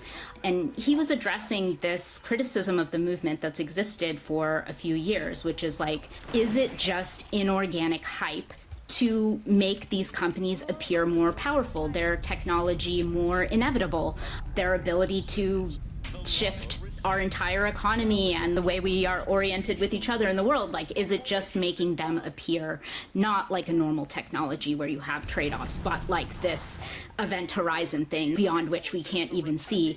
And he said that is completely false. That's not why the people who raise these concerns are doing it. But he did say, like, very plainly, but I do think they're too cozy with the AI companies, and that leads to them pushing for solutions that won't really hurt the AI companies. Recently, there was a march in San Francisco about stopping AI development and pausing, and one of the people who was not part of the march, but she identified, oh, that's an Anthropic employee, and immediately got a lot of flack from it online. It just goes to show you that this is the milieu in which this environment is operating. You are very close to the same people who are building the technology that you believe will lead to this potential extinction event. And the closeness, I don't think you're right, is probably not apparent at all to somebody who's consuming the content via YouTube, Instagram, TikTok. No, and also, I mean, I know that that person says it's completely false and they might truly believe that it's not all marketing. And I'm sympathetic to that. I think a lot of people say, oh, this is just a marketing psyop to make it seem more powerful. But that is ultimately the effect that it has as well. And I do think that there is this like fervor around AI where it is treated as this like radically different technology. I was talking to a tech policy person a little while ago that was like, you know, the internet was radically transforming technology that had like insane bad effects and good effects and stuff, right? But we didn't have this sort of like hyperbolic, like existential like crisis over it, although we could have. But here, like with this technology, we do, and it's, I think part of the reason we do have that existential crisis is because we have all these billionaires involved and people at these companies involved. And I do think it's ultimately, it's not even that it's sort of in their interest to push these narratives, these hyperbolic narratives, but I think they also buy into a lot of these hyperbolic narratives. They really believe that they could create a doomsday, you know, scenario or something with their technology, and maybe they can, but I don't know. I just think like at the end of the day, this is new technology. And we can regulate technology and we can understand technology. And this is not like they've invented like a portal to a new dimension. You know what I mean? Like these technologies are invented through incremental developments that thousands of people have hands in. And that is something that we can control. Yes, yes. And I would say from longtime AI policy academics and experts that I talk to, I think one thing that they really caution against is this worldview requires you to anthropomorphize the technology in a way, right? Like even the paperclip thing, you're saying that it doesn't have human motivations, but I mean it is pulled from sci-fi, right? And if you think about it as what you're trying to stop is a superhuman intelligence rather than a product that so many knobs and dials are being pulled behind the scenes. In order for this technology to get better at any different domain, they have to go out, find PhDs and have them write it down, generate tens of thousands of synthetic examples. So these are the people that are really, really twisting the knobs and dials to get the most out of this technology. I've just never understood, and I've asked so many people, why is it the people that are doing the most manipulation, most human manipulation, the most product design, the most, the most optimization to the technology that are so convinced that it will be this kind of runaway scenario? I would just say though that like one thing I thought a lot about while doing this piece is this great paper that came out a few years ago that talks about this community and like the field building and epistemics. And one thing they highlighted is that it is the money, but also the AI safety movement is very involved in knowledge production, cooperative knowledge production. And this is a work of a lot of the AI safety nonprofits. They are writing papers, developing technical solutions that reference each other. If you start going into the footnotes of the papers, it might even reference a less strong blog post, or this is not peer reviewed. The whole industry has moved away from peer reviewed, but it talked about like how it's like social cohesion. One of the animating beliefs is that people are not listening. This is an urgent issue. You have to show them how important this is, many of the ways that it can go wrong. And it talked about like right now, this information is just being shared with elites and it's influencing academia, it's influencing policy, but what happens when these ideas kind of break containment and go to the masses? That's partly why I was really interested in looking at this, because it's AI 2027. If anyone builds it, everyone dies. Like, it's Anthropic papers. That's what's going viral in this AI safety content. It's content created in the belly of the beast. Yeah. Given the fact that so much of this content is sort of so manipulated, it's so hard to tell like what's organic, what's not organic. Some of this AI, anti-AI content is not actually, I would argue, very anti-AI. It's coming from the same AI companies. Like, how can somebody know what to trust? And how can somebody know what content to take seriously when we talk about AI? Because I think, I mean, you mentioned this earlier, but like positioning it as this existential risk can be really scary and people can feel overwhelmed. And I think it's bad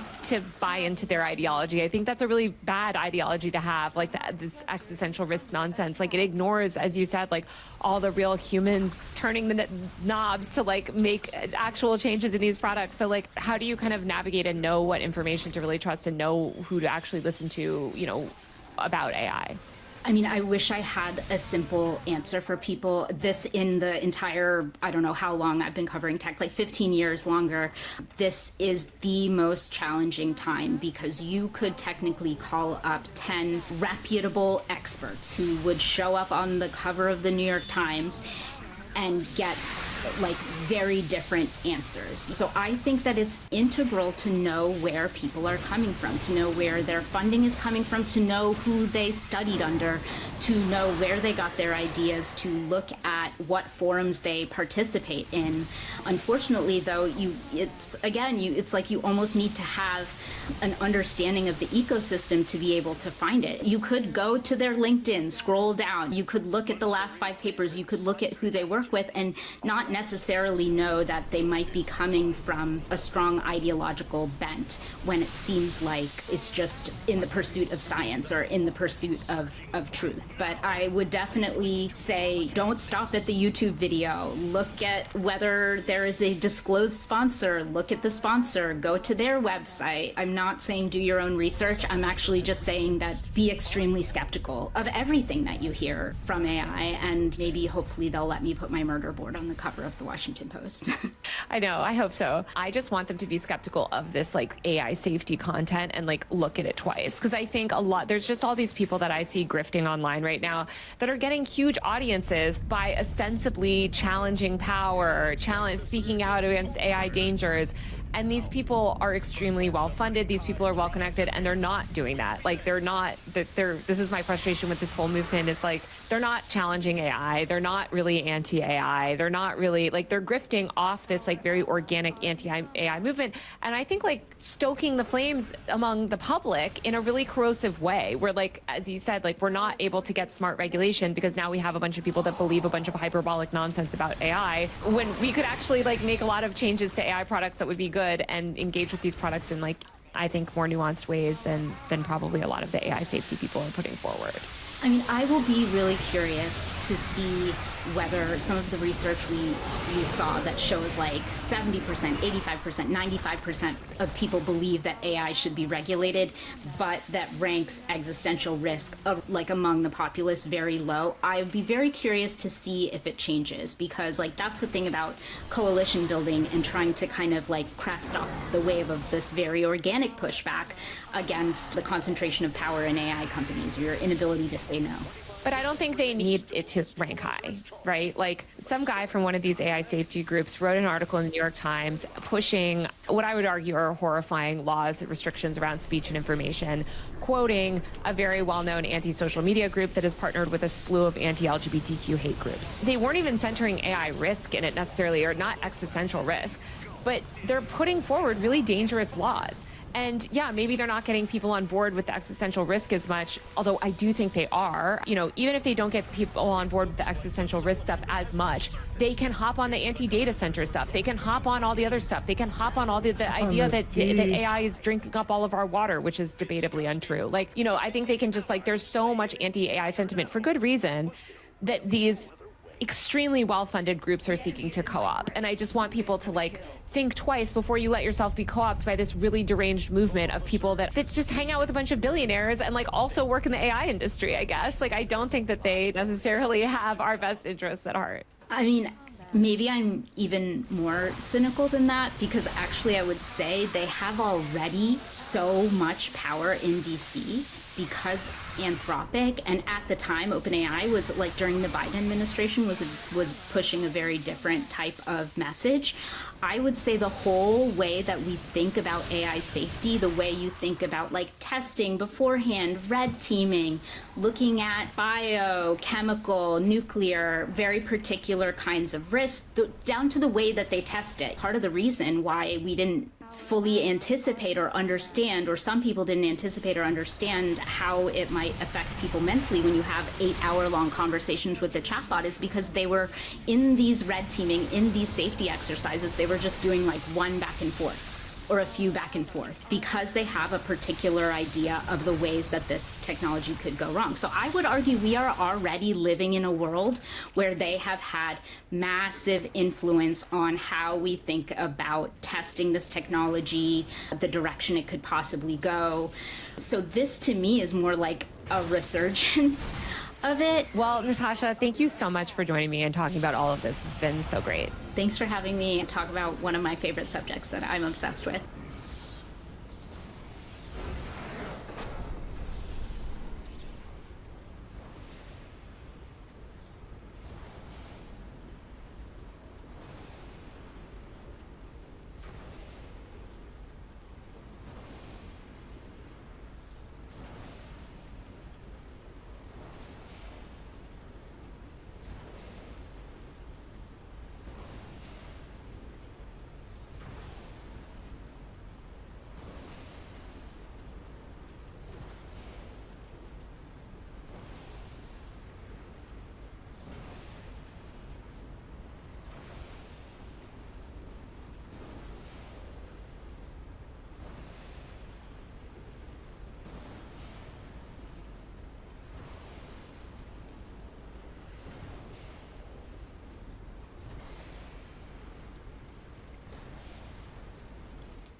What would I get?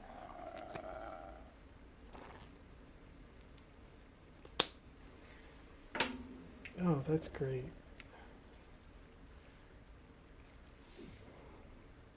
That's actually a really great upgrade.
Oh, I guess to level him I should have done Amon is attempting to destroy Ulnar by overloading its celestial locks. We must activate all 5 a little locks back in and order to forth. stop him. Units from both We're your at level army must 7, I prepare should have to done the complete your prestige.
We require more minerals.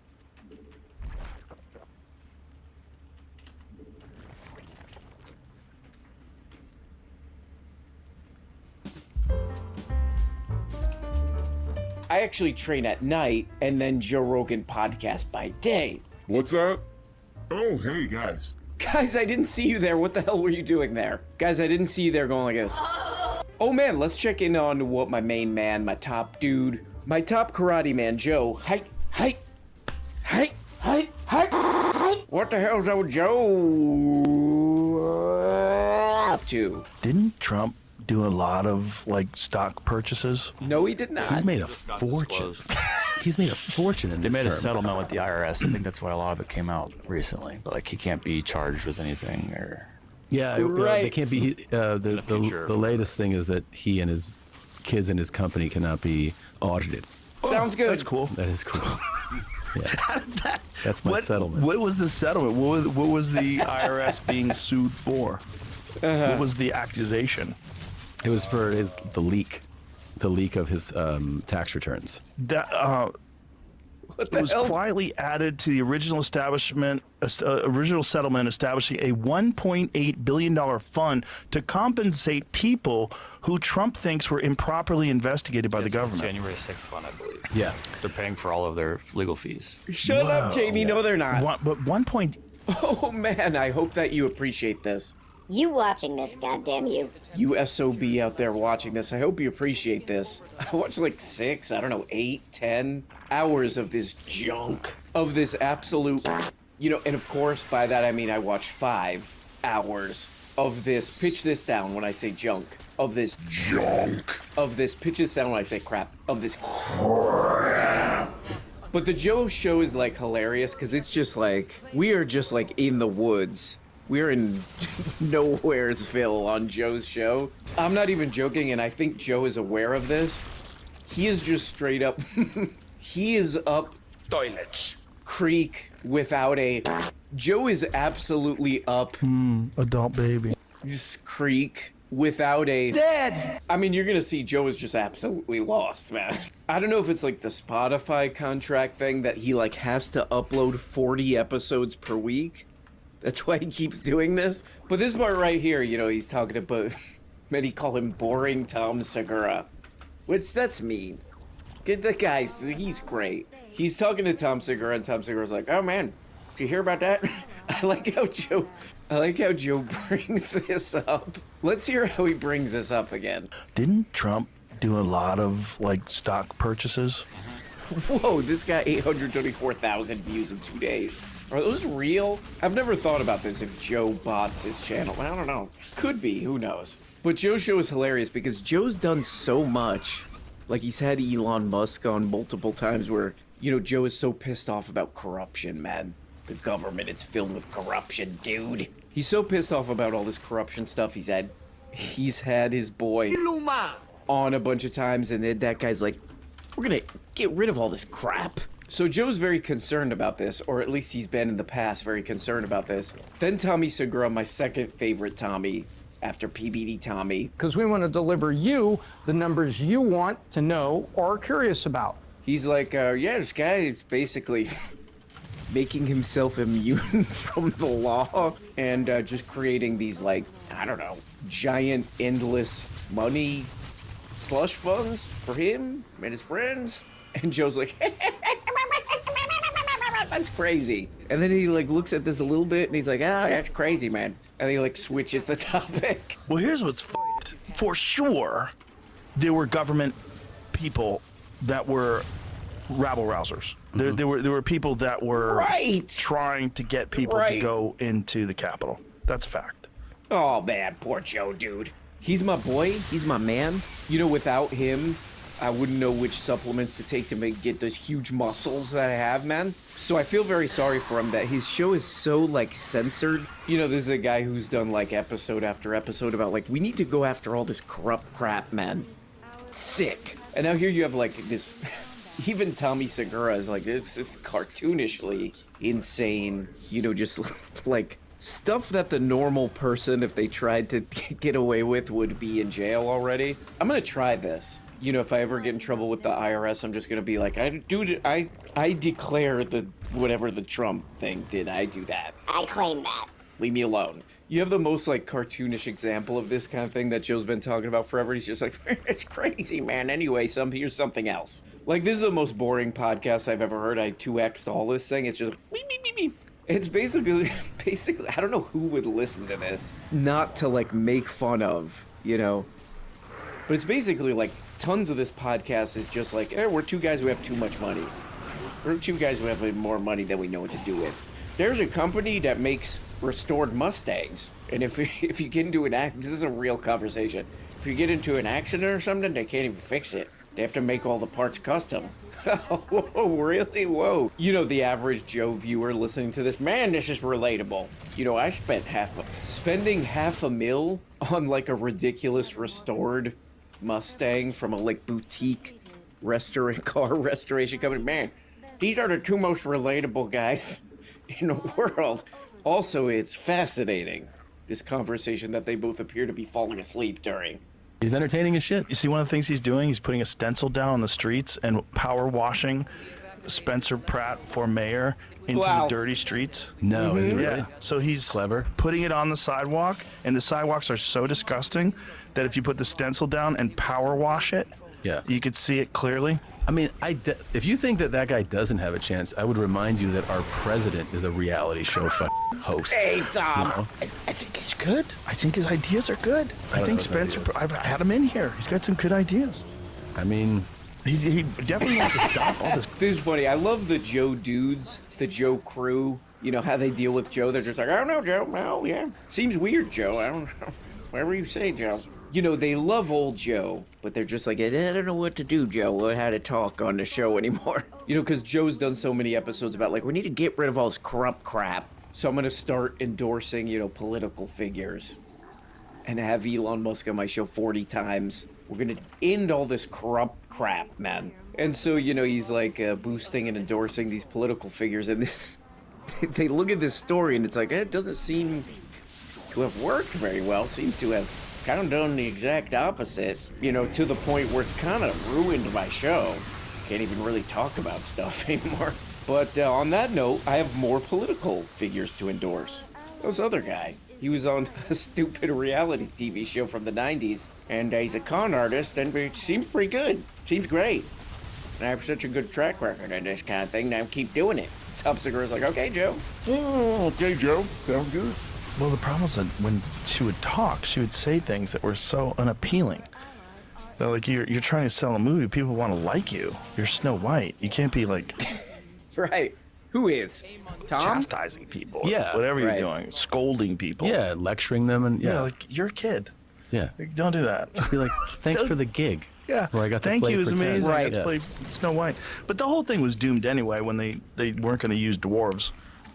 Right? They called them magical creatures instead of dwarves. Isn't that the whole deal?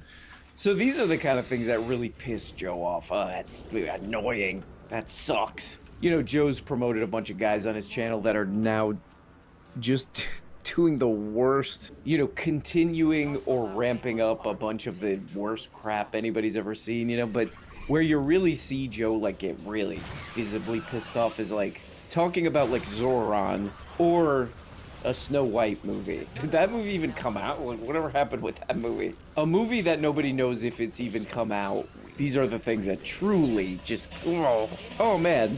Those people came on my podcast and said they were going to end corruption and then are doing, like, the most cartoonish versions of it. Yeah, that's crazy.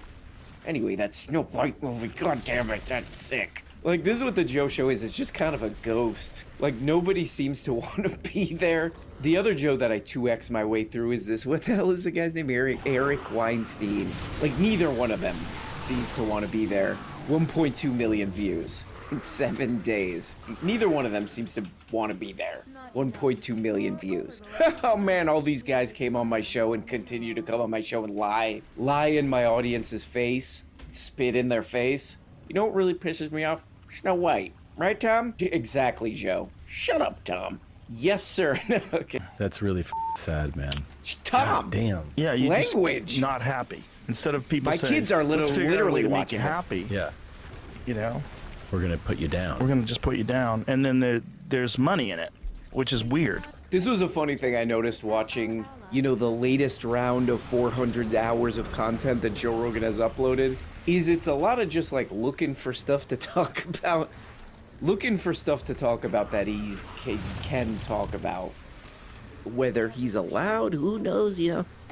Whatever it is, you know, that keeps him from going too much into certain topics. It's kind of left him looking for stuff to talk about, get pissed off about. And this one, it's like, you know, you can see they both Joe and Tom are very pissed off about this. You know, all the guys that he's promoted on his channel who are just absolutely, like, you know, robbing everybody.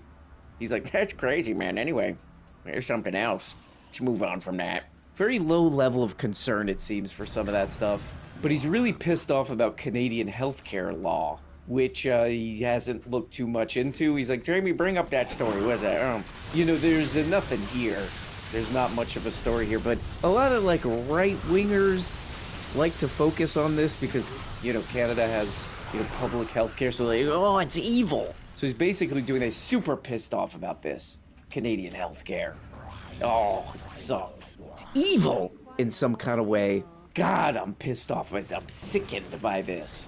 All the people that I promote on this channel are robbing you, the viewer, basically. That's hilarious, kind of, but bad, I guess. Anyway, Tom, what were you saying? This is basically the Joe Show, is just watching this guy try to avoid, you know, like, any relevant concern / topic. What can I get pissed off about that's not gonna get me in trouble? Here's a crazy story from yesterday. Huh? Okay. I wasn't allowed to say that I gave a talk in the physics department, even though any normal person would say that that happened. Nor was I allowed to say that I gave a seminar that lasted 9 hours. But you just did. Yeah. Are you a No, he did lawbreaker? not. I'm breaking the rules now because I've had it. I'm not going to deal with these people anymore. And whatever is going on with science calm and down, suppression man. of different ideas. Yes, you are going to deal with them. Oh, okay. Who's asking you to do these talks, and who's asking you to not give a record? You don't have to name names. Yeah, particular people. In general, the funny part is that the people... Phrase. Tell me about it. That's because it's assuming that you're not legitimate. Do you know what I'm saying? I don't think you're understanding this. But no, I am understanding it. But That's a drop. That's a drop right there. I don't think you're understanding this, Joe. God damn you. okay. I am the greatest danger to the narrative. I don't think you're understanding. I'm the most followed mathematician in the United States. Maybe the world. No, you're not. Hannah Fry, maybe No, you're above not. it. That's a lie, man. That danger to the narrative is the problem. Well, specifically for people who don't know what we're talking about, what is... Okay, I like to peep the comments to see what the Rogan heads are saying, to see what the adult baby are saying. You should do an interview with Jamie. Yeah, how has he not done that? Somebody's calling this guy the Steven Seagal of physics. I don't think you're understanding this. What does this goddamn guy right here say? Everyone think about how profound I am when I pause. Hey, shut up, man. I don't think you're understanding this. The art of dramatically speaking for hours without saying anything. Hey, oh, this is a great show, man. I 2x'd all 3 hours of this. And I actually like to listen to this show. This is a funny one. This is like a perfect Joe episode. Because this guy's like, my ideas are too dangerous. We're challenging the narrative here, Joe. They don't even let me do stuff. Because of my ideas, man. And I love this part right here. This is a perfect part to summarize this whole thing. Because this is just like the whole 3 hours. 1.2 million views, 3 hours. This is the whole episode. This guy's like, we're challenging the narrative, man. They don't like that. That's why they are blacklisting my butt somewhere for something. And Joe's like, right, challenging the narrative. And what narrative is that? And how are you challenging it? For people that don't know, I probably know. But let's say somebody doesn't know what the hell you're talking about. Not me. What would you say if that is what you're talking about? What the hell are you talking about? What the hell are you talking about? If somebody doesn't know what the hell you're talking about, that's not me. What the hell, goddamn, are you talking about, man? I don't think you're understanding this. Right. Is the problem. Well, specifically for people who don't know what we're talking about, what is, to make this a standalone show, the people that are not aware of your work, what is it about you and your ideas I don't think you're that understanding they are this. so hesitant to platform? Okay, great. Thank or you, Joe. legitimize, or why you're such a danger. Joe! Okay, Let so him in talk, 2001, I said mortgage-backed securities were a great danger to the world. I have one of the first published papers on the danger of the pricing of illiquid securities. I went on Chris Williamson's show and he asked me who's going to win, Biden or Trump. I said, you don't even know whether Biden's going to make it to November. I said that Okay. Oh, shoot. Okay. Okay, so finally we get to one of these. I don't think you're understanding this. It's kind of interesting, man. He's like, this is why my ideas are so dangerous and people are giving my little butt a hard time. This is why everybody or somebody is giving me one of these. This is why I'm so dangerous. And the first example he gives is a paper from 2002. What the hell does he say about this again? Okay, so in 2001, I said mortgage-backed securities were a great danger to the world. I have one of the first published papers on the danger of the pricing of illiquid securities. This is kind of nerdy crap, but I went and I looked up this paper that he's talking about that he wrote in the early 2000s. And he posted this on Twitter X too. But yeah, if you're like me and you have a lot of cool things going on and you're a cool guy, you'll definitely have time to go read this paper. If you go you can go read through this. It has a conclusion and everything. And it's not like in this paper, he's not like, this crap is going to cause a financial meltdown. It does look like he does deserve some credit because he's a mathematician and he was kind of like, oh, this crap that people are investing in appears to be more risky than you might think. But he's not really saying like, oh, this crap is dangerous, man. At least not in this paper. Maybe he was saying that somewhere else, but if you go read it, it's just like, hey, if you're an investor, I don't know. Hey, if you're an investor, this is how you have to calculate this stuff. It's more like that. He talks about something called phantom price in this. You go read it. Again, if you're a cool guy. But it's not like he's like, hey, this is going to cause a massive problem. But there were people saying that around the same time. There was a guy, what the hell is the guy's name? Dean Baker, who was some economist. He's like, there's going to be a housing crash. Like, just straight up saying that. But anyway, you know, this wouldn't be too dangerous now. I mean, The Big Short was like a huge movie. There was like the stupid guy from The Big Short, Batman, I believe his name is. He's like on podcasts all the time. So I don't know that this is like that dangerous now. And then the other example is like, I was saying that Joe Biden is old. I was saying that Joe Biden was going. I don't think that one's too dangerous. I think a lot of people were saying that, but okay. These are the ideas that are his secret. Oh, you son of a bitch! These are the ideas that make us go like this. I don't think you're understanding this. Okay. What is all? You've heard this before, though? Yeah. What is that? A bass? What is the other guitar? I don't know, Jamie. Because that is not matching up. Sound like he's playing. My guitarist friends will just salivate. Okay. And I'll look at them. They need help. No offense. Jamie, shut up, Jamie. I don't think you're understanding. It sounds like jazz, right? No, it doesn't, jazz Joe. guitar. Like there's no. This is funny because I was listening. I listened to this whole thing 3 hours, and I was just like, "What the hell is this?" Who's listening to this show anymore? Like, it really did seem like most of this, like Joe didn't even want to be there. Joe was doing one of these. I don't think you're understanding this. Okay. And like a third of this episode, like all the crap that's going on now, you know, there's like so much that it, you know, an alleged genius could be weighing in on. Like a third of this show, they're talking about like prog rock guitar and who's the best guitarist. You don't even know about this. You don't even know about this crap right here. And then he plays this like, I don't know, kind of like Dream Theater-ish kind of stuff. And Jamie's like, that sucks. It's this huge build-up about guitar, the mathematics of guitar and melody and rhythm. And he's like, check this out. You guys don't even know what the hell you're about to experience. And they play this, and Jamie just goes, that sucks. That's stupid. That's crap. I don't think you're understanding this. It's like a third of the show. Like, it really does seem like Joe is just trying to fill time. I did think that was a little mean, though. Jamie gave this guy one of these. Boom, boom. It really is like a funny moment in podcasting. This poor guy goes on for like 30 minutes. Oh, man, some of the greatest guitarists, man. The greatest guitarist. You don't even know him. Then they listen to some, and Jamie just goes all over it. God, give the guy a break, Jamie. Jesus. I don't think you're understanding this. Okay, that one's going to get a lot of use. That one's going to be driven into the ground. And I need an energy source, and I need to do things that we can't normally do. You have to jailbreak space-time. Okay, I If will. Einstein is in I'm force, trying. we all die. If we go beyond Einstein, some of us will live and some of us will die. I already have gone beyond it. And what would be the energy that you Joe, would I don't need know. in order to do this? Enough, how do you unlock? So first of all, I don't believe that there's one direction of time. There's no arrow of time. That's Yes, not there true. is.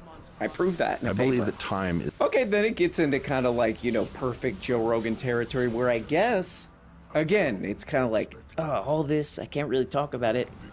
And they won't let me talk about it. Who? Ari Shaffir, probably. Joey Coco Diaz won't let me talk about this because he's too busy going like this. But this kind of perfect Joe Rogan territory because he kind of seems to be implying he's building a time machine or something. He's getting together with some ex-Soviet guys and they're building a space and time machine of some kind. Which it's like, okay, I'll believe it when I see it, I guess, man. What if this guy comes back on the Joe Rogan show? He's like, I've completed my space and time machine. Here it is. And then Jamie's like, that thing sucks. And then Joe Rogan starts laughing. They both start laughing. Guy picks up his time machine, leaves. I'm getting an incoming transmission. I'm getting an incoming. I don't think you're understanding this. What's that? What's that? No, it can't be. Oh, God damn it. They're coming after our boy. Oh, they're coming after our boy, guys. Quick update before you watch this video. There is a follow-up where I actually got a hold of Patrick Bet-David. Paul Bet-David. So in this video, you'll see that I asked to talk to him multiple times. He did not respond until right goddamn. before I Well, he's uploaded the busy. video. I tweeted about it. He got in my DM, says he actually does want to talk. So you can hear him address all the allegations I'm about to bring up in this video. Leave you him can alone. decide for yourself. David What do you said think that. of Patrick Bet-David's response? So I've been waiting for Patrick Bet-David to reply to this Goliath story where he reportedly got a huge payment from a Ponzi schemer. I want to know if they're going to pay it back. It's He wouldn't just do as that. simple as that. I Paul want to know if Bet-David they're going would to not do- apologize for their role. Whoa. Hey, shut up, man. Let me talk. Paul Bet-Davidson would never do anything like that. You shut up. Paul Bet-Davidson? Use it for personal spend. So this goes way beyond the like, oh, it's just allegations, bro. Like Christopher Delgado has confessed to a lot of this behavior. And where Patrick Bet-David comes into all of this is because he was a huge form of social proof for Christopher Delgado to seem legit. His No, he entire wasn't. organization kind of guy's made this lying. guy mainstream. Goliath Ventures, founded in 2019. Goliath Ventures is a global.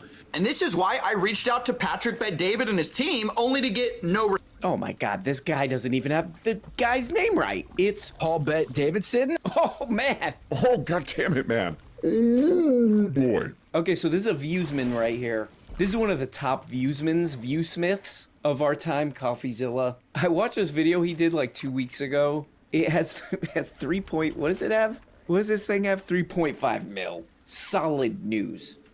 Solidly, easily falls into the news category right there. What is it called? Exposing a $3 million scam.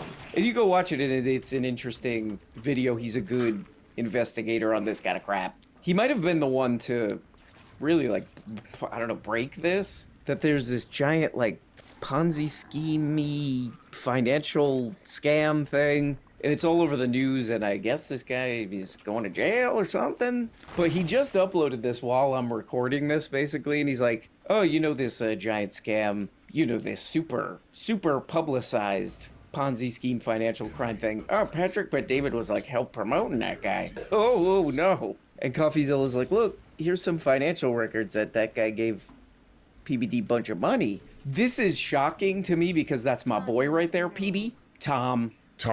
You. I hope this does not affect Tom. That's my main concern. Finny, I could take him or leave him. Adam, he gets one of those. But if Tom is affected by this, I will get very upset. But yeah, I'm very shocked by this. PBD was promoting a scam? What the hell? What the hell? Have you seen that guy's show? I would never guess that. But anyway, this will be an interesting one, you know, to see where it goes, because CoffeeZilla is just absolutely giving PBD one of these. Boom. There's a lot of risk in any of the space you get into. Right, but he's the title sponsor. This is just last year. This isn't like 5 years ago. No, you're and, right. And it was 3 endorsements, you know. You will hear all about it when the decision is made. Well, what decision? I feel like we could make a decision now and do a good thing, you know? Steven, I know what you're doing. The part that you don't know about the way I do business, you know I don't avoid you. No. Or you failed to do the due diligence. We did the due diligence. The due diligence didn't show up any red flag for us to see. Their business model made no sense. I mean, look. I'll be honest. Hey, let me be transparent about my backstory with this whole case, because maybe you did. The only thing I will tell you is I can continue this conversation. I literally just landed. I'm in my 3-piece suit. If you want to FaceTime me, sitting by the water. My kids are waiting for me to go in. It's my daughter's 10-year-old birthday yesterday, and I'm on the phone with you. Look, Rob, can you pull up that graphic I made, Rob? Then Rob pulls up a graphic. It's like a kitten. It's a kitten on a pillow, and there's like Patrick Bet-David drew hearts over it. Says, I'm sorry. Has a picture of Tom behind the kitten. He's like, whoops, I'm sorry. I'm sorry. So I'm looking forward to that graphic. Looking forward to seeing that Rob pull up that graphic. But anyway, guys. There's one thing that I definitely want Rob to pull up, and that's the weekend. This is me pulling up on the weekend. I'm rolling up on that weekend like my name. Hassan Parker. Hope you guys have a fun one. Talk to you next time. Bye-bye. Oh, hey there, man. I just want to tell you before you get the hell out of here, please subscribe on Patreon. You can just click the link below this video and take you right there, because you're missing videos every single week, man. Oh, that's terrible. But you could subscribe for as little as $2 per month, and then you get all those videos and all kind of other crap like long podcasts, all this junk. Anyway, click the link below this video. It says Patreon. I'll see you there. Bye-bye. Paul Davidson, Paul Davidson, promoting scams and flimmy flams. It's Paul Davidson. Hassan Parker, Hassan Parker, Hassan Parker. Tom Davidson, is that Tom's name? Tom Davidson, that's my favorite dude.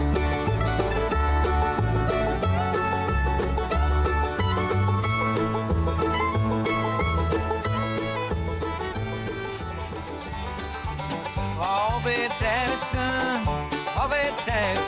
about the scams and plenty plans. It's Paul Davidson. Hassan Parker, Hassan Parker, Hassan Parker. Tom Davidson. You. Is that Tom's name? Tom Davidson. That's my favorite dude.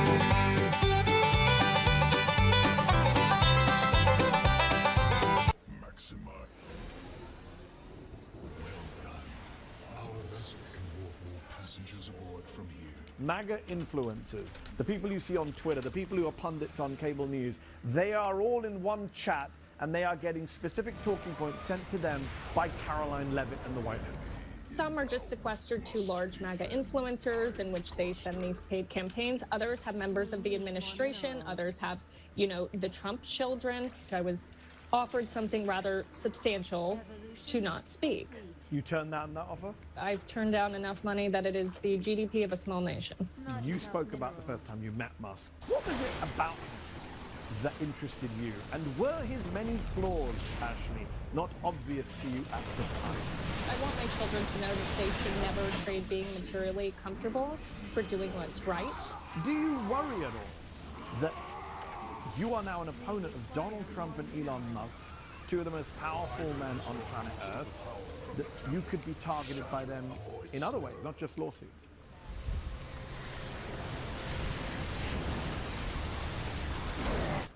Ever wonder how the online MAGA media machine stays so perfectly in sync?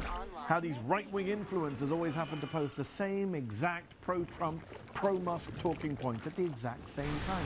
Could it be that they're coordinating their messaging in one big group chat? Turns out they are, according to former MAGA influencer Ashley St. Clair. Yes, the mother of one of Elon Musk's children, who's even attacked me on Twitter in the past, is now torching the online right and exposing some of their biggest secrets. Joining me now to pull back the curtain on the MAGA grifters is Ashley St. Clair. Thank you so much for coming on the show. Of course, thank you for having me, despite my necessary MAGA cult bullying of you. I don't think it was bullying, but yes. Let's start with your ascent then in the MAGA influencer world. Talk to me about how you were a conservative, you had conservative views, as many do, legitimately. Talk to me about how you got involved with the MAGA movement online. And did you 100% believe what you were getting pulled into, or was it more about, this is good for my career, this is good money? I think it was a combination of a lot of things. I got involved in MAGA politics very young, at 18 years old, when I was on my college campus. I got involved with the Young Americans for Liberty and then the Turning Point chapters of my college campuses. And it was very quickly that, in conjunction with tweeting, you know, MAGA-isms and rather conservative viewpoints, that Turning Point decided I would be great for their special guest graphics and Turning Point events. And it just snowballed from there. And you do believe, at least the core principles. I started out again on the libertarian side with free speech and constitutional values. And they really do a fantastic job of convincing you that all these MAGA-isms are logical offshoots of the values that you already hold. So you've said that seeing your old tweets full of hateful, bigoted remarks is a rather horrifying experience today. But many conservatives don't even think of those posts as hate-filled. They genuinely believe those are Christian or godly or morally correct takes. So as someone who's been on both sides of this divide, I have to ask, what was your wake-up call? What did you read? What did you see? Who did you talk to that made you think, you know what, I've gotten this all wrong for the last few years? There were a lot of things. It happened slowly and then all at once. So there were moments that I would have friends who were trans that I was like, oh, wow, you know, these are not actually evil people who want to trans all the children. There were moments that I would read certain items, and I'm embarrassed to say, but I had never read a slave narrative until my mid-20s. And there's a reason that they want to keep people away from CRT, from certain language, the information sequestering that they do. You're not allowed to read the mainstream media. All of these things are labeled as propaganda. Don't trust your professors. In fact, you should report them to Charlie Kirk's professor watch list.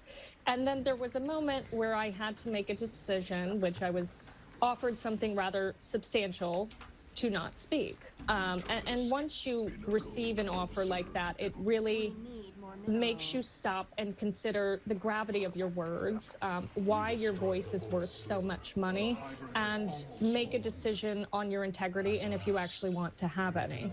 You turned down that offer? I did. Was it from Elon Musk? I'm not at liberty to discuss, but I've turned down enough money that it is the GDP of a small nation. Wow, wonder how small a nation.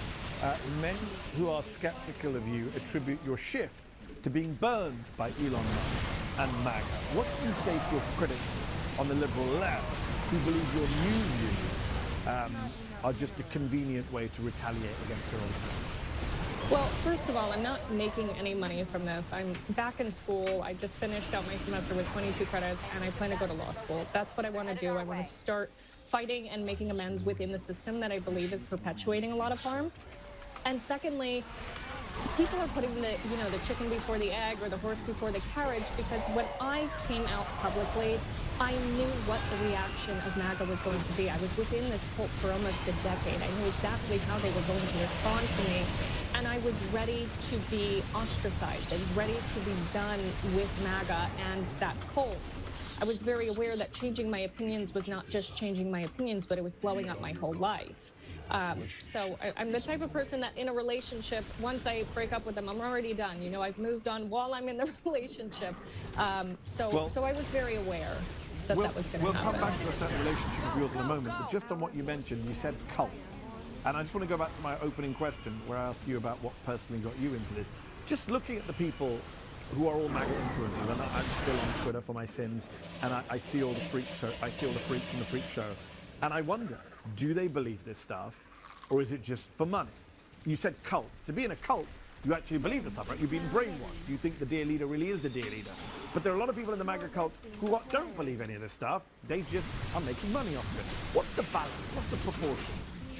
I think it's both. I think it kind of feeds on itself. It compounds upon itself because you believe it, but then if you want to change your ideas, like I said, you're not just changing your political beliefs. You're ostracizing yourselves from your social circles, your communities, the financial infrastructure, because these people are dependent on it. And then after you're racist online for 8 years, it's very hard to get a job at Pinterest or Starbucks. So it really compounds upon itself, and there are people who are really just opportunistic grifters who in the green room of Fox are saying that they don't believe anything they're saying. And that's certainly it. But for a lot of the lower levels of this cult, it really compounds and feeds upon itself. I saw Riley Gaines, the swimmer and anti-trans activist who mildly criticized Donald Trump for posting a picture of himself as Jesus, got attacked by her followers, and the next day said, "Isn't Donald Trump amazing? I still love him," even though Trump attacked her too. So you're right, there is that, you're stuck in that system if you want to survive.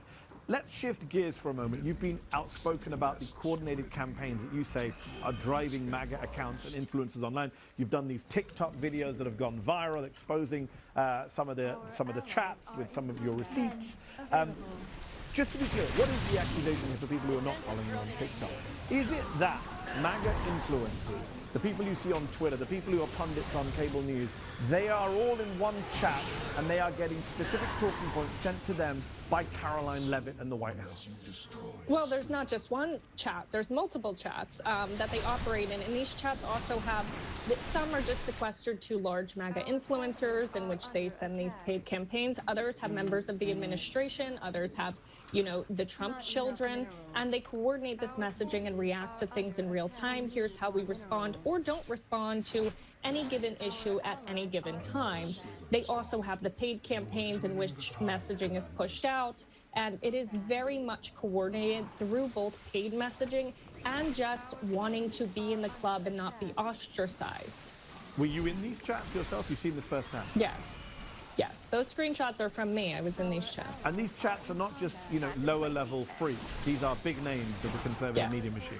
Members of Congress, members of the administration, people at the White House, people with the last name Trump. Would someone like a Tucker Carlson have been in there until recently? Tucker would not have been in something like this. He doesn't really use social media. But you mentioned, for example, the Trump children. You're talking about Don and Eric are in these chats getting right into what talking points should be. I was in one in which Eric was in one, yes. And who's in charge of all this? You say coordinator, like who is the person pulling all this together? So members of the administration, people like James Blair, who run messaging for the admin and the White House and the campaign, and there's also people who run these consulting houses, these right-wing consulting houses that push a lot of this out because they have some plausible deniability, and they can hide the money. So once the money goes from the campaign to the consulting house, they can then distribute it to the influencers, and it's not on any FEC report. So when you see people tweeting something after a story breaks about Donald Trump is bad for Trump, you can see that and go, oh yeah, that's the group. They all got the line. Yes. Yes, and it goes beyond just the Trump administration. I've spoken about this. Offered a hefty sum of money to pray that I was offered this and declined. I saw a variety of MAGA influencers who all of a sudden had the great idea spontaneously that Rick Grinnell should be Secretary of State. That was money well spent, Payne. So what you're basically saying is, when I see a MAGA person online take any position, my starting point should be, is this really his position or did it come from the White House? Is this really his position or was he paid for it? Correct. How much do you get paid for these things? It depends on the influencer.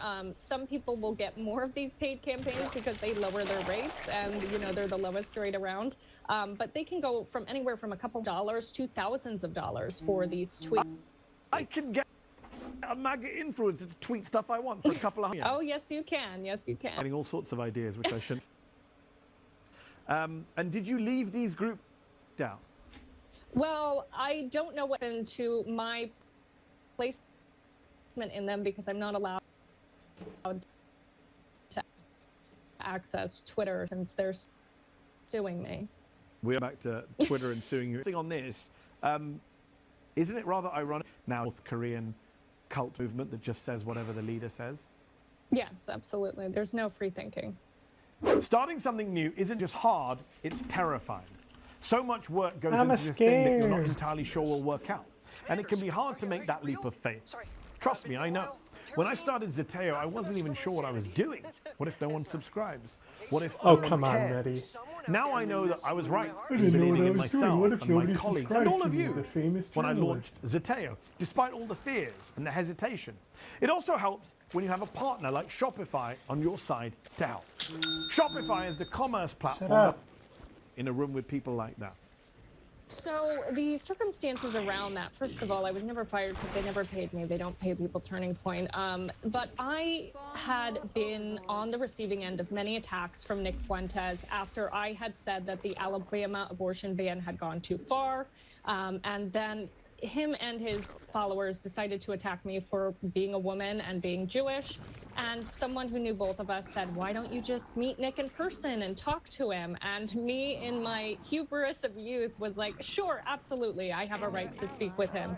And then after a few drinks, there was a photo that I should not have been in, but I ended up getting the call while I'm on the way to the hospital with a blood infection from Turning Point saying that I was going to be put in the doghouse, and I'm giving statements to Right Wing Watch high on morphine because I'm dying. So it was a very not great time in my life, and I made several wrong decisions there that I wish I could take back, but now I just have to try to fix my Google search results. You are someone who's been part of that world. Just go back to Fuentes. There's a lot of discussion today. How much of the online young conservative movement does Fuentes represent, lead, dominate? The groypers amongst young Republicans, what percentage are they? In your view, how dominant a figure is Nick Fuentes amongst the young online right? I think the ideologies that he promotes is very prominent, especially among the younger Gen Z crowd of the right. I think that is the dominating force, and that's why you see people who are drawn to the figures like Nick and Tucker Carlson. I think that's incredibly prolific throughout the right. What do you make of these right-wing podcast wars, the Tucker Carlsons and Candace Owenses versus the Ben Shapiro's et al.? From what a lot of the reporting in the recent, New York Magazine, Washington Post had big reports out recently about how Shapiro's media empire is on the decline. Is the mainstream MAGA movement losing to the groyper MAGA movement, or whatever terms we want to use?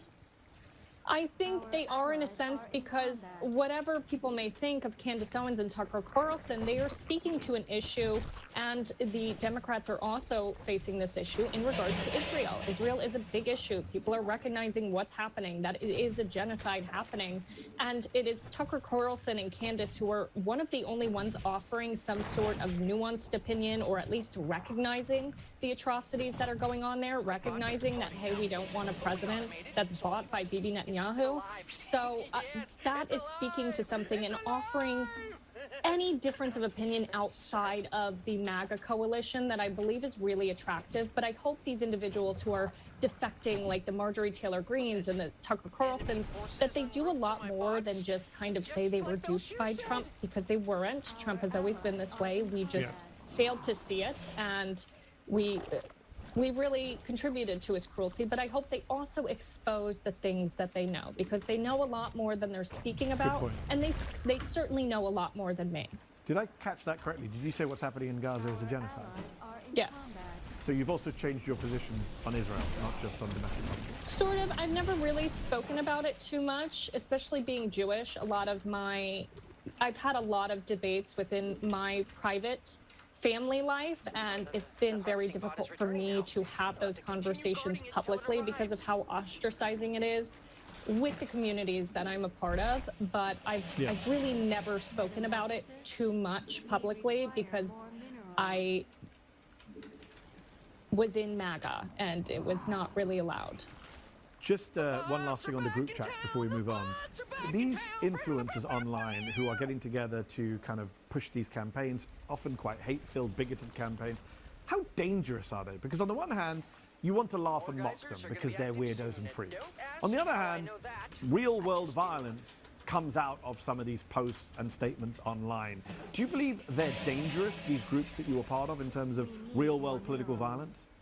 Yes, and one thing I will say is that most of these influencers, including myself, while we contributed to harm, we were used, and they are being used as pawns for much more powerful people. And to hyperfixate on someone like Libs of TikTok or a High Rashik, who is a cerebral speed bump, she's nothing more than a cognitive traffic cone. There's not much going on up there. Rather than putting the ire on the elected representatives and the elected officials and the people of the upper classes who are promoting this, I think is a mistake. I think there needs to be much more ire for the people in positions of power who are promoting these individuals. That's a very good point. In 2021, you co-wrote the children's book, Elephants Are Not Birds, which was a clear rebuke of the transgender community. Since then, you have said publicly that you feel, quote, immense guilt for your role in promoting transphobia and potentially causing, quote, more pain, you said, for your son's half-sister, Vivian Wilson, who is one of Elon Musk's several children. Tell us, what was it that changed your position on this specific topic? Was it, as you mentioned earlier, just needing more transgender people? I think that was part of it. And again, having the experience so close to home and thinking about my role as a mother and how I want my children to interact with the world and interact with individuals that they might not understand was really formative for me in coming out of that. And also being exposed to people like Haya Rashik and understanding just how much it's a trans panic, how much they hate this, being on the side of MAGA where the chest camera for chest rig for the Insta 360. It's fucking great. Care about women and children. Instead, they're What do you think the first thing I did was? Small percentage of the population to distract from much larger issues. And I went over to my friend's place, who has I just think it's a complete replica bastardization firearms, consciousness, and I acted like a it's cop. harming. And I pointed the fake gun at the dog, and I said he's coming right for me, and then I pulled the trigger.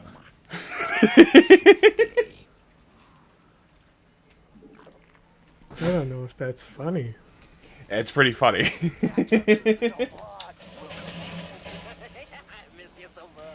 And it was so good. I sent it to Wendy without warning. And she said, I turned it off because I didn't want to see a dog get shot. And that's pretty funny. Yeah, clearly it worked. Didn't realize it was my video. It's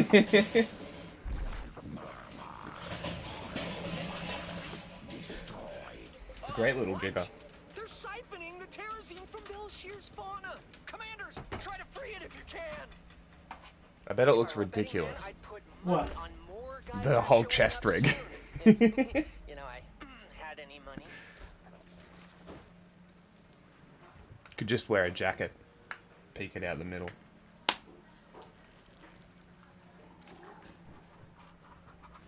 Do I get to control while you're dealing with chinchilla?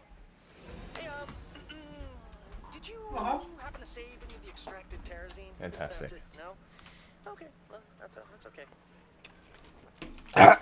What was that? What was that on Medi? Yeah. I'm seeing how recycled she is. And what was the what's the conclusion? She...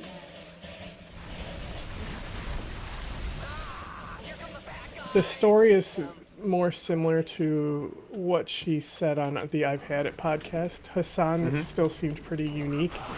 Okay. Because Hassan was more of a... Conversational thing. Yeah, more of like a chill session instead of like a media interview. Yeah. So I saw this come out from PBS about data centers. I wanted to see this.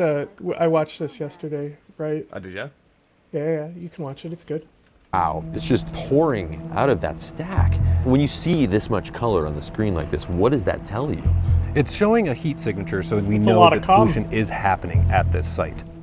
This is Stargate, one of the largest AI data centers in the world. It's currently under construction in rural Texas. Stargate will eventually include 4 million square feet of buildings across 1,100 acres. That's larger than Central Park. When we get a look at... Is this the Facebook one? Or is this Elon? Stargate. At it, we'll get a real sense of the scale that is involved here. I mean, this is a massive site. It's estimated that by the year 2030, companies will have invested nearly $7 trillion in data center infrastructure in a race to dominate the AI market. But this race to build AI superiority is happening so fast, many are concerned that companies might be cutting corners or taking advantage of regulatory loopholes. I do have a question. Out of all of the LLMs, how do we feel about Claude? I don't know. Anthropic. I don't know. Because Anthropic was the company that told the US government to go fuck themselves. Right, and I'm thinking that if Anthropic is willing to tell the US government to go fuck themselves, that there might be some hope there yet. But I don't know who's in charge of Anthropic.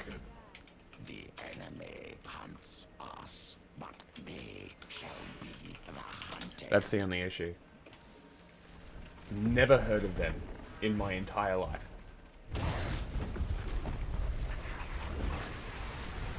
Maybe their brother and sister? Dario. Then they are siblings. So, former members of OpenAI. Dual held, president and CEO held by siblings. Apparently it's worth $1 trillion. I don't believe that. Okay. A latter of whom OpenAI is vice president of research. OpenAI is ChatGPT? I don't know. You know what I'm about to say, right? Huh? That there are more geysers on the way? God, out of my head! Anthropic announced it would stop selling its products to groups majority owned by Chinese, Russian, Iranian, and North Korean entities due to national security concerns.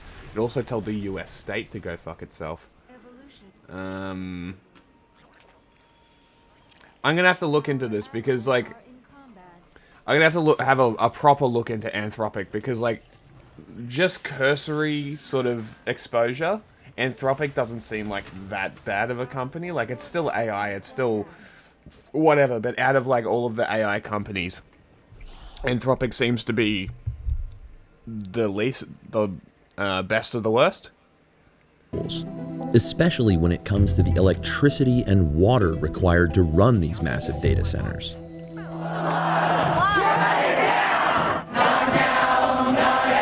Want any questions answered? We just want it stopped. People all over the US are raising the alarm about the impacts that these data centers could have on their health, their homes, and their livelihoods. Evan Simon has been investigating data centers around the US. He's already found that some AI data centers are brazenly defying environmental laws, and regulators are doing little to stop it.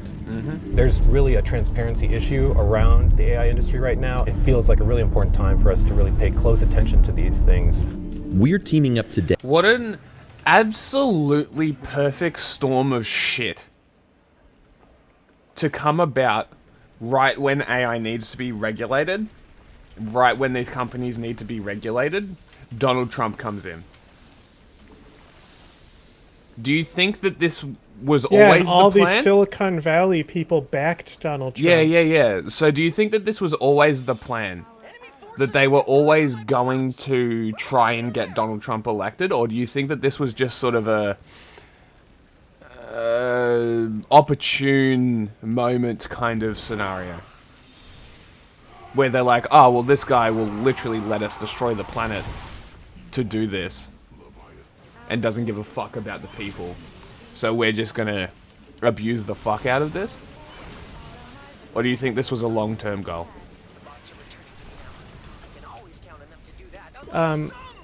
Capitalists don't think in long term.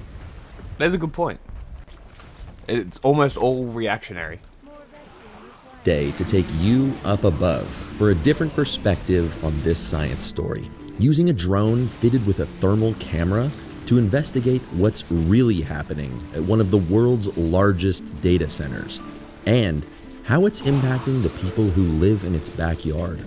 There are a lot of people that have not seen what we hope to show through the drone footage, especially the thermal drone footage. Is this even legal? If it's illegal, is it still illegal to destroy it? So let's say that like 20,000 people came with sledgehammers and decided to sledgehammer the fuck out of this entire complex. Would that be illegal? If it's already illegal being there? Because they should consider it. Alright, so this looks like any other drone. Regardless of how you feel about AI itself or the way that it's being rolled out, one thing is inescapable. Despite tech companies making promises about renewable energy and sustainable technology, much of this massive AI expansion is still being powered by fossil fuels. Your AI query likely pings a data center like this, full of millions of power-hungry processing chips running the chatbots, agents, and other tools that millions of people interact with every day.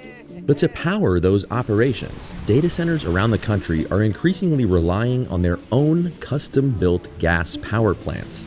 The Stargate data center already has 62 diesel generators and 10 gas-powered turbines on site, with plans for 41 more.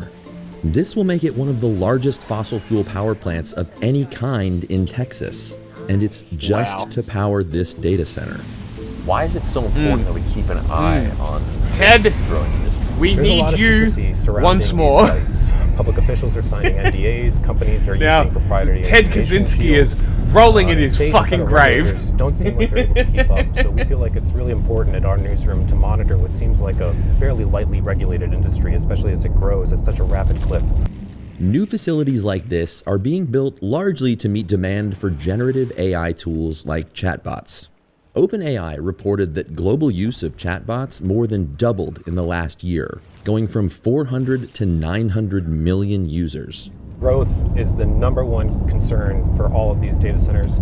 They are trying to beat everybody else in being the first to really harness the profitability around AI, and for them, that really means essentially getting as much power as fast as they can.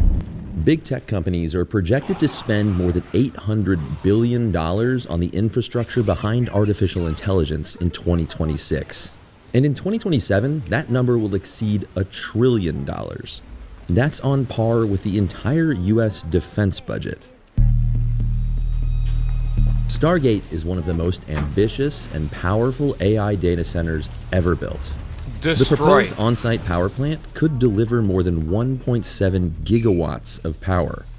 That's enough energy to power more than 1 million homes And for not a year. single home is going to be And the powered. plant will emit more than 7.8 million tons of greenhouse gases each year. That's the annual emissions of about 2 million cars. Awesome. Satellite Destroy imagery this fucking reveals the thing. enormous impact it has made to the landscape from 2024 to today. And the Unreal. construction still hasn't been completed. We're driving around and we still haven't gotten a clear look at this place. And I think that's why the aerial view is going to be key to figuring out what's going on here. Our thermal drone is just one part of our reporting process. We still heavily Iran. rely on more traditional forms of Legitimate investigative target. journalism, mainly public records requests. So we often use a combination of public records requests and innovative things like thermal imaging to really get a sense of what exactly is happening at these facilities. From the outside, this just looks like a gigantic building. Like, what's happening inside of there that is like causing all this demand, causing this race for energy? The computer processors or GPUs that are inside of these massive data centers require enormous amounts of energy. It's really hard to get a sense of actually how much energy is pulsing through these facilities. And so that's why we've started to incorporate a thermal drone to really try to get a sense of what is actually happening at these facilities. Omaira Garcia, or OG as she likes to be called, lives right next door to Stargate. We launched the thermal drone from her property to get a look at what's really going on. My husband and I both served in the military. What initially brought us to Abilene was his military service. After being here for a couple years, we really just kind of fell in love with it. It took us a year to find this property. Just the views, the horizon, the sunrise, the sunset. It was just Now you've our got a own little nice, piece of delicious happiness. data center right there. Amazing. In 2025, Stargate started to break ground on the property. And all of a sudden, life changed. We had no That's when you idea should what have they done were it. building there. And then we Sabotage. heard that the reason we couldn't find out what That's they the were time. building there was because people were asked to Stop sign a them. non-disclosure Make it too agreement. And when they expensive. get there, there's just dust flying everywhere. We started bet. taking a poll to see how often we have to change our filters, and it's every 2 weeks because they're completely filthy and full.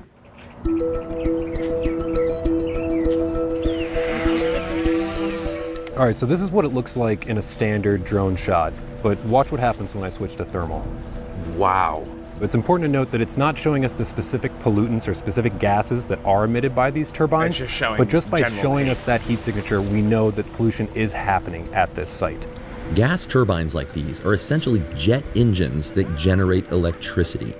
And they emit a lot of greenhouse gases and harmful air pollution, which is linked to asthma, heart attacks, and Don't even they put premature methane death. in the The sky? day we filmed, Stargate was only operating one of the 10 turbines Not my that it has area. on site. But it eventually plans to have more than 50 of these turbines powering its operations. Ask me how Something a chemical OG weapon was gets unaware delivered of and its until we mechanism informed of her. action. I and didn't what it know does to about the their sky. expansion I plan got you. and what that looks like. Like every time I see a story like this, I see something like this from America, the same question comes into my head. What the fuck happened to you guys?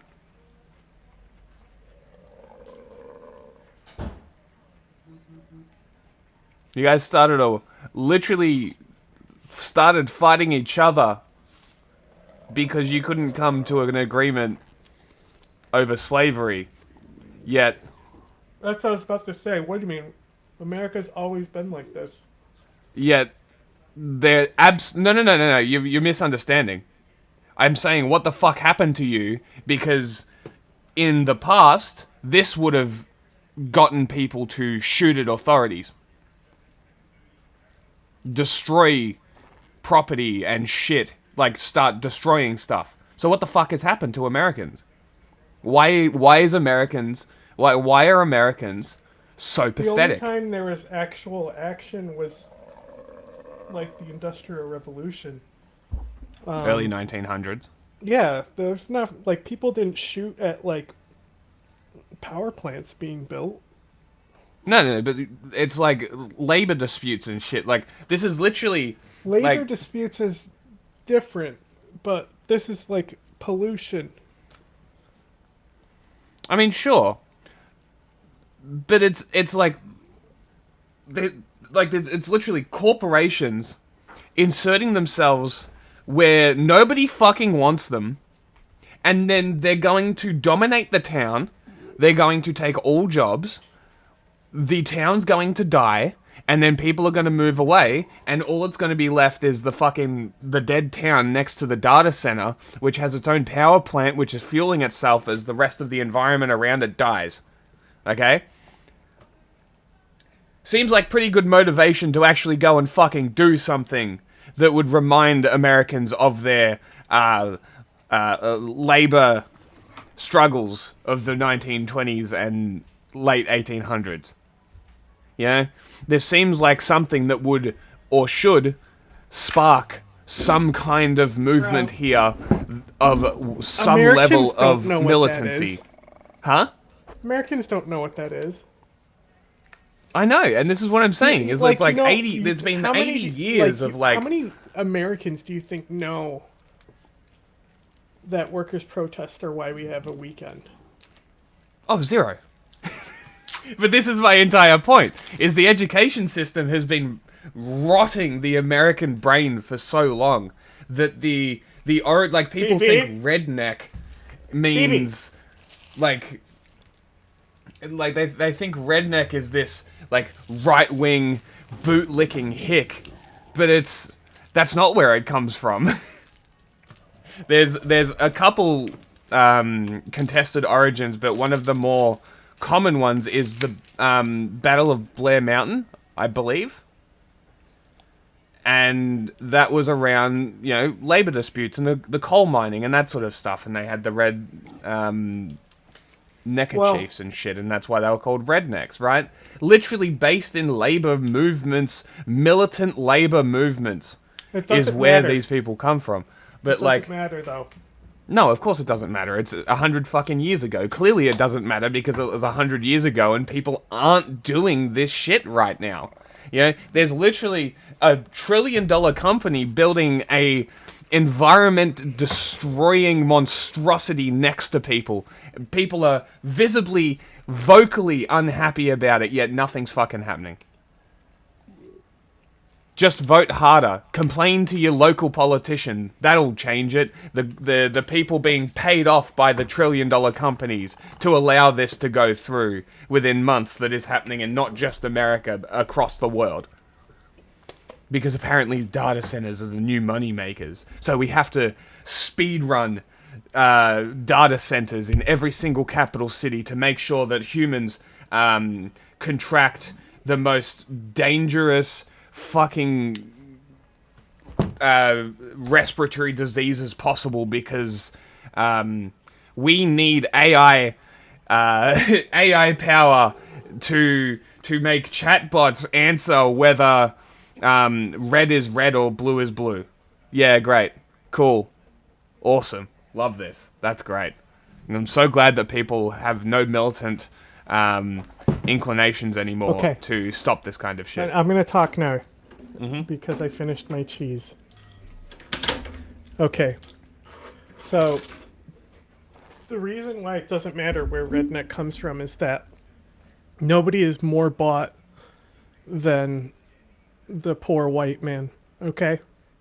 The Sure. entire identity is manufactured, and when you're manufactured like these people, there is no origins for things. You don't actually know the meaning of the words that you use. Look at something like woke. How the fuck did woke get to be what movies like are and stuff? Is like, this the an entire hyper-real- white cast is suddenly woke? You know what I mean? When like there was never any, and like here's the thing is about woke is that it specifically is because of its origin is basically saying that it's a black man who has like acknowledged and Rejects risen above consumerism. the like programming that they're trying to fucking keep him down with. Right? So to call like a gay white movie woke and this being anti-woke, it's really just anti-intelligent black at the end of the day. If they actually knew what it meant. Yeah, that's a good point. Would you say that this is a hyper reality? Hang on, I'm not done. Okay. So these people are so programmed that they all probably have generally the same Spotify list, you know? I all listen Right? to the same music. And not only that, they all drive the same truck. Right? Like you look at brands like Timberland and stuff and how they've been able to like get into the black community. Right?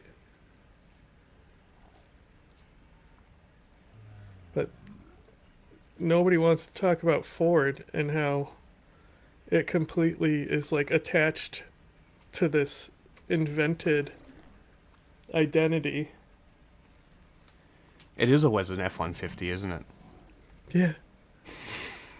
It's a status symbol. You're not like a good redneck if you don't have one. Interesting. Specifically the F-150? Yes, look at how many are sold in America every year. They are the most sold vehicle, aren't they? Would you say that this is a hyper reality? I think they'll be like the most sold 4-door pickup. I think they get specific with it. 750,000 units annually. That's crazy. Hey, only 800 are in Australia. That's a lot of cars. The super bogans that have those F-150s in your country can only imagine swamp people. Damn, the F-150 is not popular here. The Ram is popular. Yeah, because the F-150 sucks. That's we like also my have the whole Ranger point. here. Like they also listen to terrible music and they're told it's good. That's why We Are Charlie Kirk pops off with them. So would you call it a hyper reality, where nothing actually matters? It's whatever exists. It's just like the ever present now. It's this fascist hyper real. Is that where you would stick it? I don't know if I'd get that philosophical with it. But they've been like this for a long time. Like the rednecks and shit that actually did labor action were not the guys who were voting for Andrew Jackson. They were not the majority of this racist, continuous white supremacist movement in this country.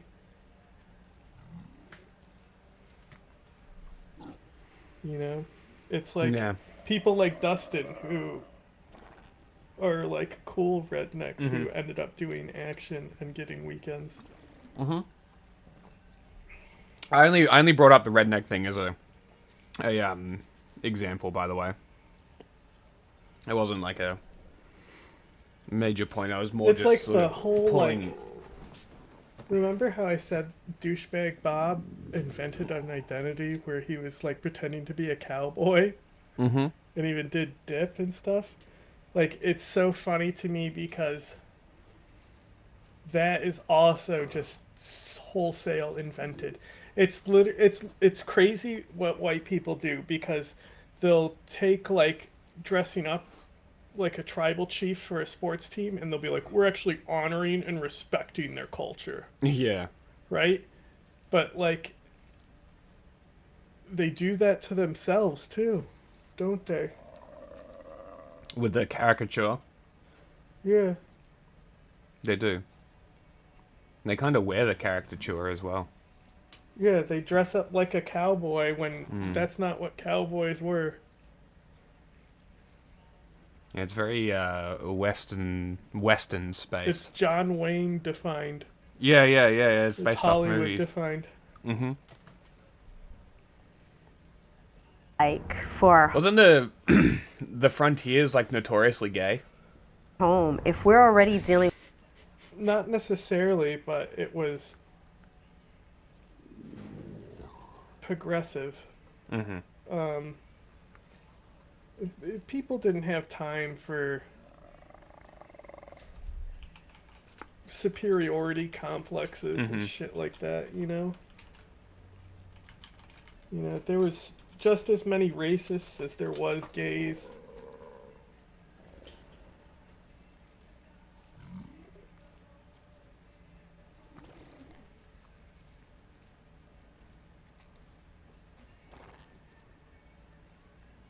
Very interesting. I just looked it up and it said here early Western settlements were male-dominated, isolated, and governed by survival rather than strict social rules. Gender non-conforming identities were surprisingly common. People of the era rarely used modern labels like gay or transgender, obviously. Yeah, I mean, like, that's why, like, people talk about Greek being gay and stuff, and it's like, no. It's a different thing. They were just stroke buddies. It's not gay.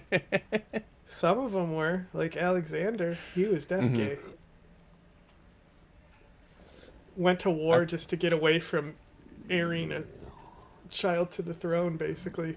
No, can't. Gotta go to war still. I'm in Afghanistan. Didn't he go after the Egyptian queen? No. That's Rome. Uh, Cleopatra was Macedonian yeah, Greek, okay. though.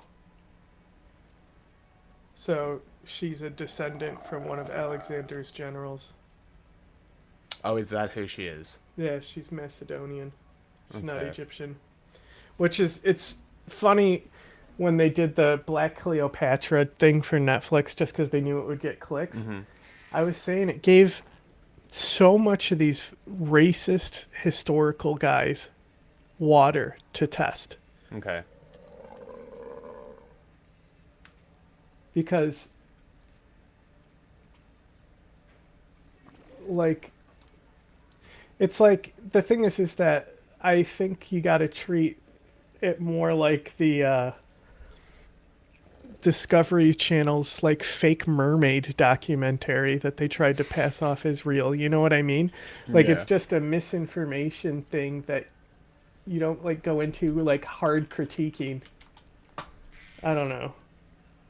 I just know that all these fucking people who liked swords and armor now do racist podcasts. And for some reason, none of them are Sargon of Akkad. How do you name yourself Sargon of Akkad and not be the douchebag sword guy? That's a really good point. It doesn't make any sense to me. What's the point of him calling himself naming that? himself that? Yeah, I'm not sure. Because what did Sargon actually do? Like the guy himself.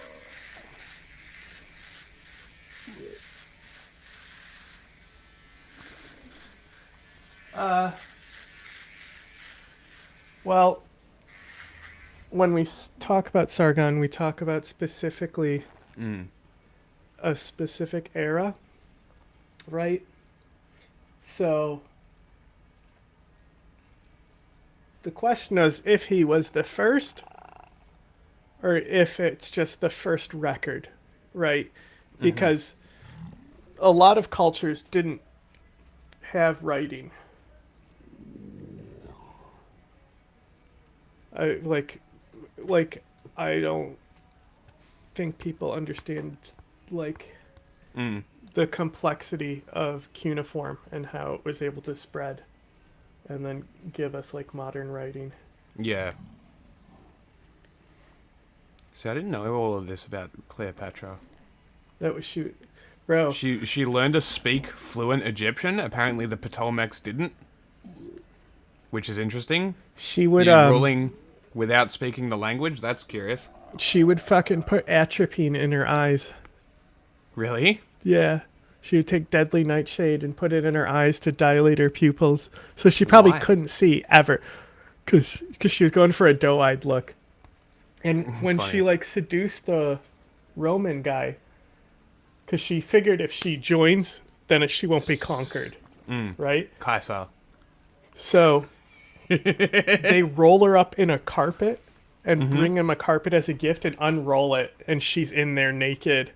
Amazing. And then she like takes a pearl and puts it in vinegar and the pearl dissolves in the vinegar and she drinks it. Okay. Like just because it's like I drink wealth, you know? What a ridiculous place. She killed herself.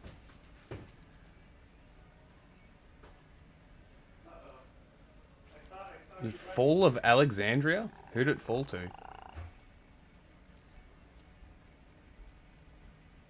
Is that when the library was burned? I think the Romans burned the library. I'm not sure.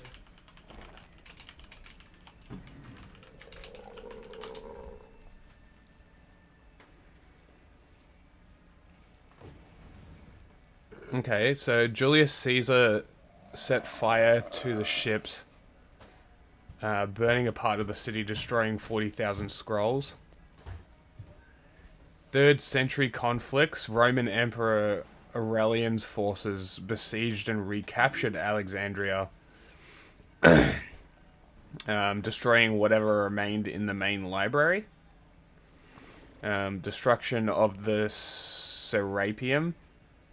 The daughter library located in the Temple of Serapis was likely destroyed when Bishop Theophilus was ordered by Emperor Theodosius to raise pagan temples. Fucking religious, man. Losing 40,000 scrolls. 40,000. Caesar fucked us all. So how do we actually know that the Library of Alexandria exists?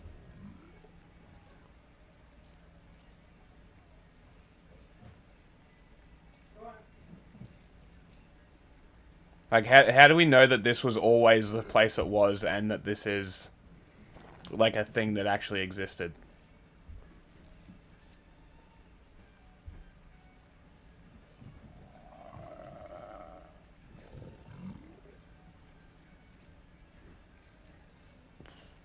Okay. So the museum, which is probably a museum, arguably included the Library of Alexandria, institution said to have been founded by the Ptolemies.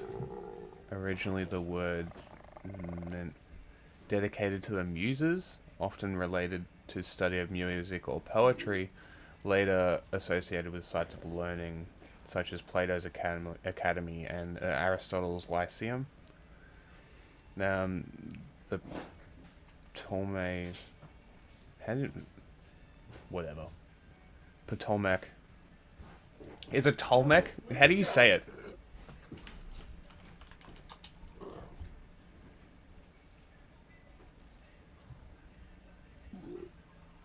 Ptolemaic. I was saying it very wrong.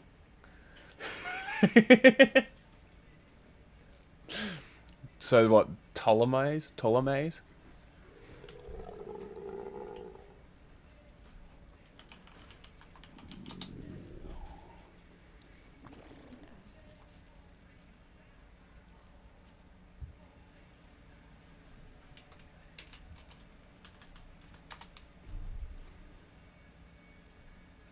Ptolemies. Okay.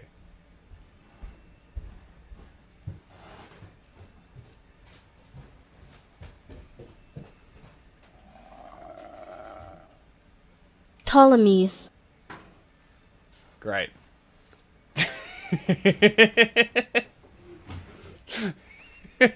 What?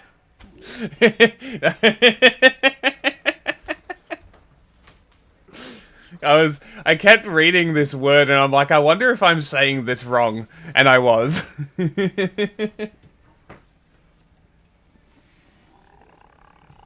So I just found a video that was telling me how to say it. So the Ptolemies reputedly established the museum and library with the intention of bringing together some of the best scholars in the Hellenistic world and to collect all books known at the time. Although it did not imply a collection of works arts, the word museum is the root for the modern usage of the word museum. Makes sense? Okay. Jewish quarter.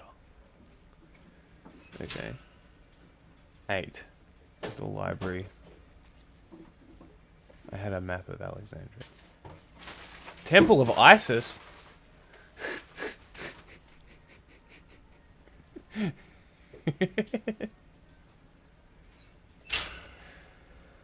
Hold on. Ugh.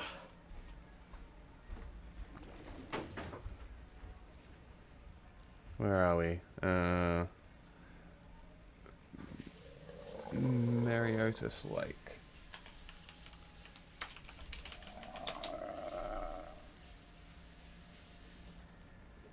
Okay.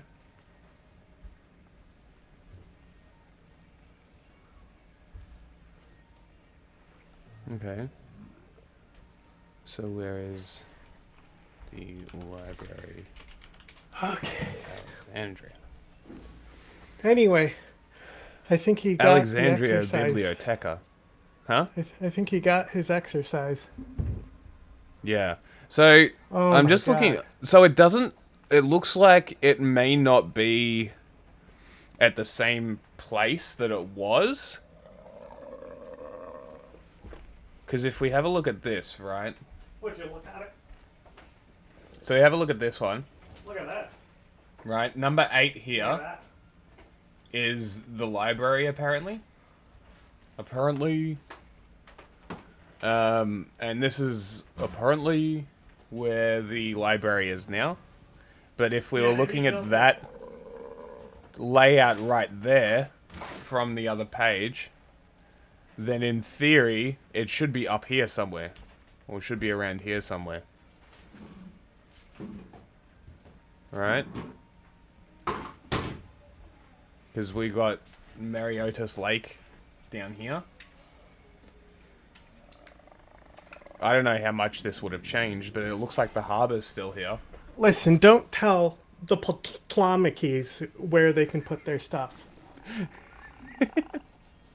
But like, I'm just... So they must have moved it. But, I don't know. It makes sense if it continued to get fucking destroyed that you would move it, but it seems like it would be around here somewhere. Is the Library of Alexandria in the original spot?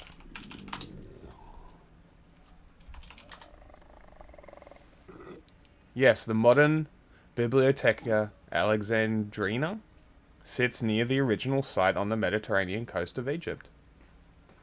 The exact location of the ancient library is still debated by historians, and much of the original royal quarter where the library stood is now submerged beneath the harbour. There you go. However, the new library was built just off the coastline in the same city to honour the ancient institution. Okay. I answered my question. I finally got my answers.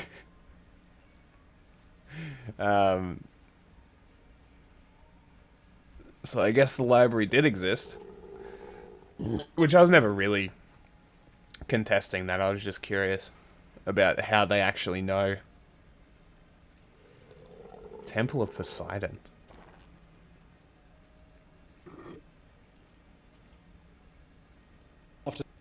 historic periods had passed, the early Bronze Age brought with it the region's first true civilization, a complex society characterized... You know... I wasn't done with this video. I know, this is a short thing on a COD. I was looking up to see... yes. Because I told a story about him, and then later I realized that was not a COD. I talked about how... like they had sling balls that were partially wet that they could see, and I think that, and as well as the brass-tipped like siege weapon to pry stuff out. Yeah, I remember you talking Both about of those things came much later and were I thought in you said Egypt, it was the I Phoenicians. think. No, I thought it was Sargon, but it came much later, and it was the Egyptians, maybe facing the Phoenicians, but I'm not sure. But no, I swear you Egypt. said it was the Phoenicians.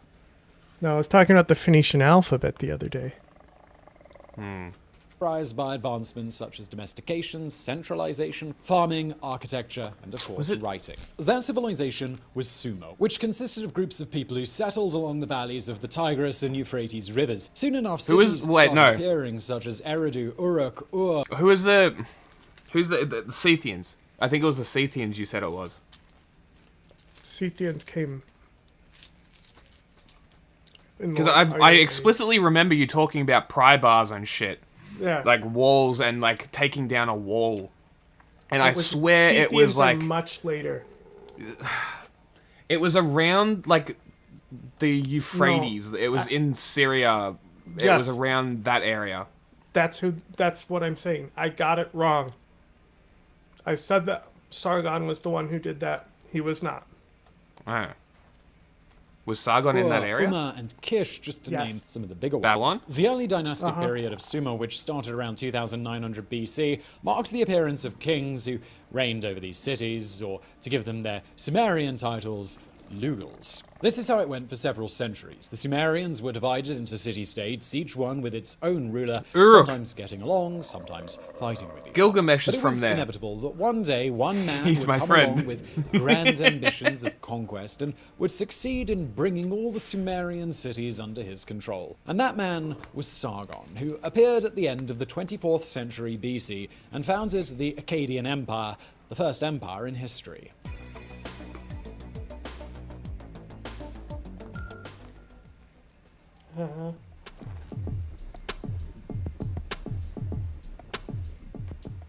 It probably will not surprise you to discover that the life of Sargon is one big mystery to us. There is only one historical source that we can consider to be somewhat contemporary to him, and it's an ancient cuneiform text called the Sumerian King List, which has actually been found repeated on multiple artifacts in various states of preservation. Really? The most complete version is on the Weld Blundell Prism, a tablet that sits in the Ashmolean Museum in Oxford. Dated to around 1800 BC, it was still made almost 500 years after Sargon's time, but that's about as good as we are going to get. As its name suggests, That is the Sumerian King fucking List is a list old. of, well, Sumerian kings, but it can hardly be considered completely factual. The kings of the first dynasties were seen as demigods and were credited with reigns that lasted hundreds, even thousands of years, and some dynasties, like that of the city of Lagash, were left off altogether. For example, the first king mentioned on the list is Alulim, who reigned over the city of Eridu, which might be the oldest city in Mesopotamia. The text said,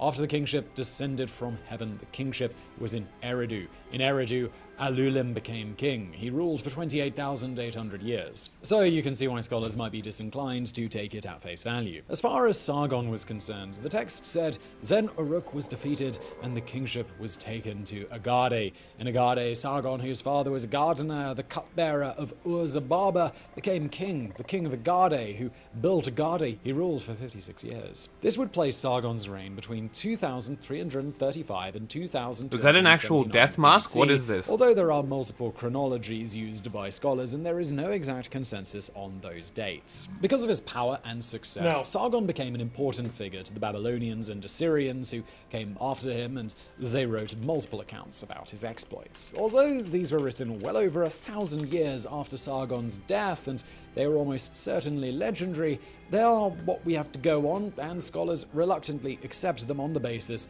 that they were likely derived from much older Akkadian sources that are now lost, which probably had some kernels of truth in them. Going by these legends, Sargon's rise to power should be credited to the goddess Inanna, who was the Sumerian goddess of love and beauty, but also of war. Oddly enough. In text, Sargon always praised Inanna and claims that he was under her divine protection. In turn, he helped transform her from a minor deity into one of the most important gods of ancient Mesopotamia. She would be later worshipped by the Babylonians and the Assyrians under the name Ishtar. Sargon even had one of his high priestesses named Enedwana compose hymns about Inanna. And here are two notable facts about Enedwana. Number one, she is identified as the daughter of Sargon, although we're not sure if this was simply a title or meant an actual blood relative, and two, living almost 4,300 years ago, she is usually considered the earliest author in history who is identified by name. Back to Sargon though, well, his birth and childhood are described in a Neo-Assyrian text that has partly survived. It said, "Sargon the mighty king, king of Agade am I. My mother was a changeling, my father I knew not. My brothers of my father loved the hills. My city is Azapiranu, which is situated on the banks of the Euphrates. My changeling mother conceived me. In secret, she bore me. She set me in a basket of rushes with bitumen. She sealed my lid. She cast me into the river, which rose not over me. The river bore me up and carried me to Aki, the drawer of water. Aki, the drawer of water, lifted me out as he dipped his ewer. Aki, the drawer of water, took me and his son and reared me. Aki, the drawer of water, appointed me as his gardener. When I was a gardener, Ishtar granted me her love." This is one translation. There are others, and while they vary slightly, they get the same message across. In this case, his changeling mother refers to her being a high priestess. While there are undoubtedly mythical elements to this origin story, there are also parts which are accepted as plausible facts about Sargon's life. For starters, his birthplace was Azapiranu, a town situated somewhere on the banks of the Euphrates, whose exact location remains a mystery. Further, Is that the he was a Euphrates? Gardener, and he may or may not have been adopted. What the fuck after is with being those abandoned fucking by his cliffs mother. on the side? Of course, What the it's hell? also possible that none of this is true, and some scholars have argued that Sargon intentionally gave himself a modest upbringing to turn him into a man of the people character, contrasting the Makes sense. Sumerian kings who all glorified their bloodlines and royal lineages. The first humble king. Assuming that these antediluvial texts have some sort of truth to them, we move on to another crucial part of Sargon's life, the time when he took power. The story comes from a different source and takes place an uncertain number of years after Sargon was found and raised by a gardener named Aki, although this text identifies Sargon's father as Laibum. Under unknown circumstances, Sargon had become the cupbearer of King Ur-Zababa, ruler of the Sumerian city of Kish. Ur-Zababa is also mentioned in the Sumerian king list, so at the very least we have some confirmation that he actually existed. For some reason he could not put into words, the king was scared of Sargon. According to the text, he became frightened in his residence. Like a lion, he urinated, sprinkling his legs, and the urine contained blood and pus. He was troubled. He was Great. disturbed like a fish living in brackish water. One day, he saw Sargon sleeping and groaning in his sleep, indicating that he was having a vivid dream or perhaps a vision. Ur-Zababa had the cupbearer brought to him and told him to describe his dream. Truthfully, Sargon said that Inanna had appeared to him as a young woman, as high as the heavens and as broad as the earth, and then she drowned the king in a river of blood. This was perhaps not the smartest thing to admit to King Ur-Zababa, who now wanted Sargon dead, but he did not want to do the deed himself, maybe out of fear that he might be punished by the gods. Instead, he sent Sargon to a temple named Isakil to deliver a bronze mirror to the chief smith. There, the smith had orders to throw both Sargon and the mirror into the molds of his statues. Sargon did as he was told, but goddess Inanna intervened and stopped him from entering the temple. Instead, he only went as far as the gate and left the mirror there and then returned to the palace. A few days later, the king sent Sargon to the city of Umma with a message for King Lugal-Zej-Si. Unbeknownst to Sargon, the message simply said to kill the person who delivered it. And you want to know what happens next? Well, your guess is as good as ours. Frustratingly, the rest of the legend just didn't survive, so we don't know. There's just a few bits and pieces, but not enough to tell the whole story. We're not sure how Sargon survived this encounter and then managed to usurp power from King Ur-Zababa, but, well, he totally did. We should have a quick mention here of Lugal-Zaghazi. Although he started as king of Umma, he conquered multiple Sumerian cities such as Uruk, Lagash, Ur, and even Kish. At one point, his kingdom stretched out over most of Sumer,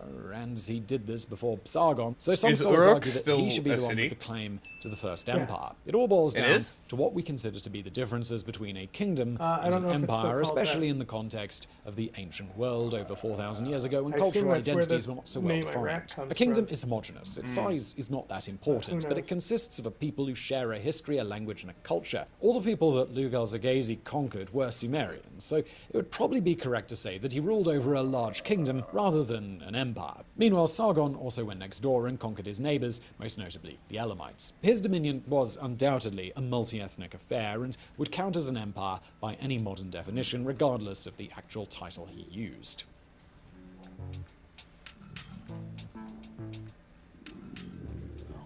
According to the legend of Sargon, he was the one who founded the city of Akkad, also spelled Agade, which would go on to serve as the capital of his empire. It was also the birthplace of the Akkadian language, which is one of the oldest Semitic languages in the world. It was similar to other East Semitic languages, but unsurprisingly, it was also heavily influenced by Sumerians, since the Akkadians adopted the cuneiform writing of their neighbors. Akkadian became the most common language in Mesopotamia for around 1,800 years, being adopted by the later Babylonian and Assyrian empires, until eventually getting there's Iraq and Uruk. Aramaic. As far as the city itself is concerned, scholars are convinced that it genuinely existed. It has been referenced in hundreds of other sources, most of them in cuneiform. However, the location of Akkad remains a mystery. At the moment, it is considered a lost city, but archaeologists do have some ideas on where it could have been, so it would not be too surprising if the ruins of Akkad would be uncovered sometime in the future. At that would point, be cool. The discovery of new Akkadian artifacts would probably shed some more light on Sargon himself, but for now we make do with what we have. And one important source is the tablets from Nippur, which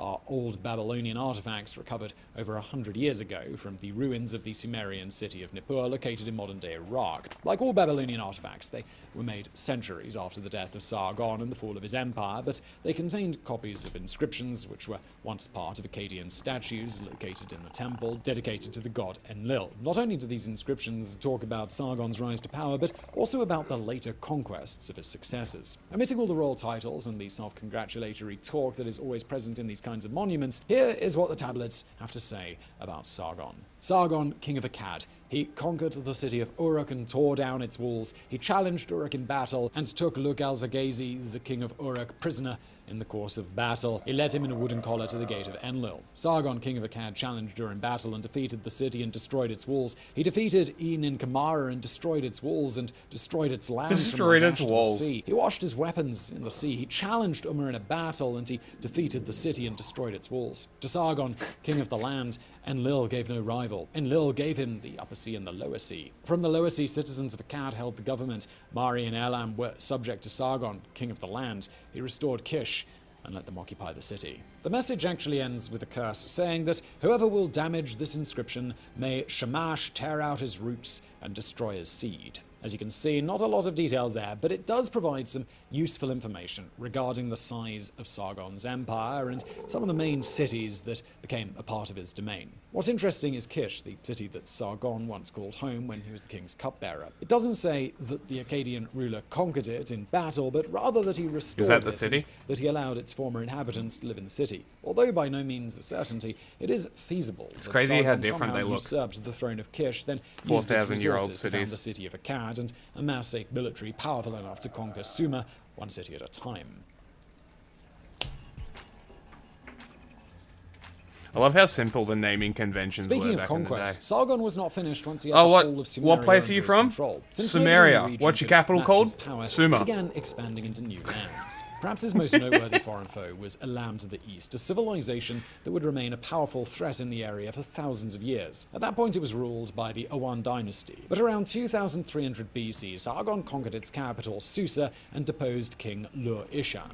From inscriptions, we know that in the east, Sargon also fought and bested Parashum, better known under its Sumerian name, Mahashi. The existence of this settlement was first attested in Akkadian sources, and just like Akkad, today Mahashi is a lost city whose location remains unknown. However, it appears that the distance between it and the heart of the empire made it difficult for the Akkadian king to maintain control over it, and it was the source of frequent revolts which had to be put down by Sargon and the rulers who came after him. Even so, it could have been worse, as not all cities targeted by the king ended up a part of the Akkadian Empire. Some of them were simply destroyed, like Kazaloo. Today, Kazaloo is nothing more than the name of a city that supposedly existed once somewhere in Mesopotamia. We don't know what they did to earn the fierce ire of Sargon, but according to a Babylonian tablet, he pretty much wiped the city off the face of the earth. He marched into Kazaloo and turned Kazaloo into a ruined heap so that there was not even a perch for a bird left. Further up north, Sargon captured cities located in modern-day Syria, such as Mari, Tutul, and Ebla. According to one Babylonian narrative titled King of Battle, Sargon went so far north that he entered Anatolia, a peninsula which is today part of Turkey.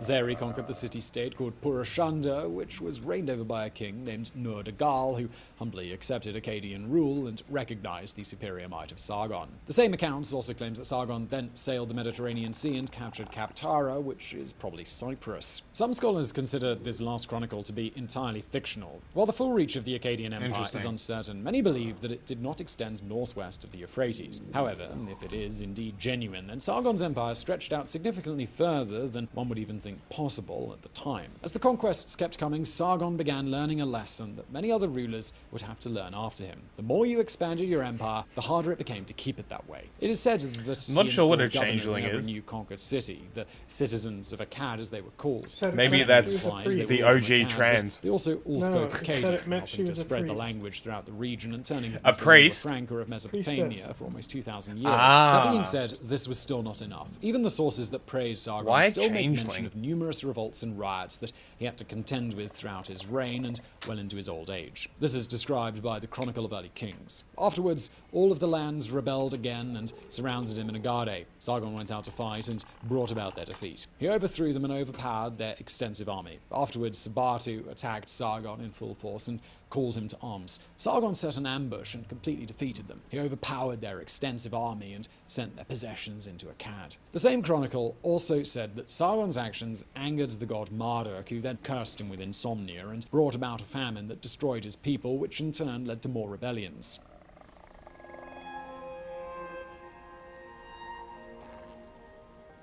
Despite the numerous uprisings, Sargon always came out on top, at least according to all the chronicles. However, they were written in his honor, after all, so it would have been unlikely that they would include his failures, but at the very least we can say that nobody rose up to pose a serious threat to his empire, not yet anyway. Furthermore, going by all the available evidence, Sargon had a very long reign. That's pretty much it. That's 56 years, that's what we know, while there yeah. are modern chronologies that argue for a lower Really number, doesn't seem they like there's still that say much that his reign information on him. lasted for over 40 years. It is generally believed that Sargon died of natural causes given his old age, but we can't attest to that with any certainty. After his death, the Akkadian Empire lasted for around another 140 years. He was succeeded by his son Rimush, who had to contend with numerous revolts that, unsurprisingly, appeared after the demise of Sargon. His reign lasted less than a decade, and presumably he had no viable heirs upon his death because Rimush was succeeded by his brother, another son of Sargon named Manashtutsu. He was followed by his own son Naram-Sin, who gave himself the title of King of the Four Quarters of the Earth and brought the Akkadian Empire to the peak of its power. But after the peak, of course, there is nowhere to go but down, and the death of Naram-Sin marked the beginning of the downfall of the Akkadian Empire. Eventually, the dynasty was and then they came 150 years later, fascism. That descended from the saying Zagros we Mountains was upon the kangs. fertile fields provided by the Tigris and Euphrates. They started with frequent raids and other hit-and-run tactics that not only crippled the Akkadian Empire, but did not provide it enough time to respond. Eventually, the Gartians charged Akkad and laid waste to it, so that even today, we don't know where it's located. There is a reason why some scholars divide the history of ancient Mesopotamia into the pre-Sargonic and post-Sargonic eras. Before him, the region mainly consisted of city-states. Sure, they still warred with each other, and some kingdoms expanded their borders well beyond their original cities, but the idea of conquering and controlling the entire region was considered unachievable. After Sargon, though, this became the goal for many ambitious civilizations. First came the aforementioned Guardians, then there was the Sumerian dynasty, this time centered around the city of Ur, although it was also short-lived. Afterwards, there was a millennium where the Assyrians and the Babylonians swapped regional supremacy between each other several times before both were subdued and conquered by the new Achaemenid Empire under Cyrus the Great. His Persian Empire lasted for a few hundred years before it also fell, this time to the Macedonian might of Alexander the Great. The size of empires grew even larger, as did the ambitions and lust for power of their rulers who wanted to conquer the world. But it all started with Sargon of Akkad.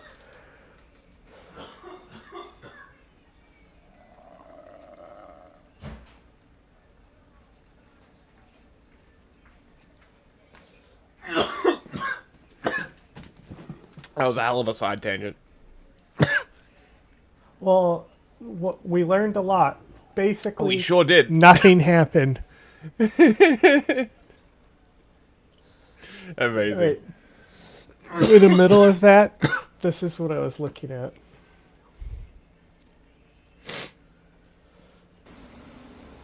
Look how tall he is.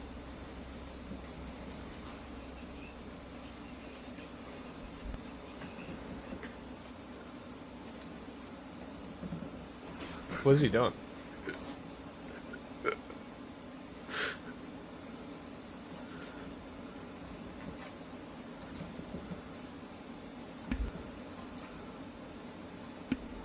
You hear his little hands? Yeah. What is he doing? Yeah. I don't know if it's still called that. I assume that's where the name Iraq comes from. But who knows?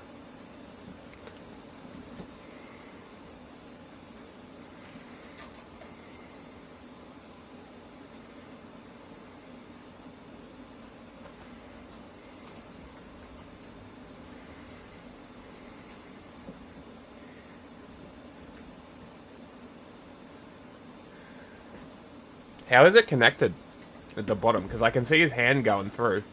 It's zip tied together. Oh, that's so funny.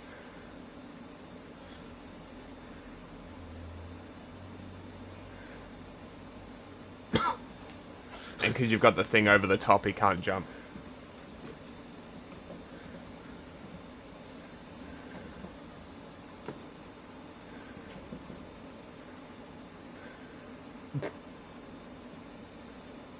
Visible confusion.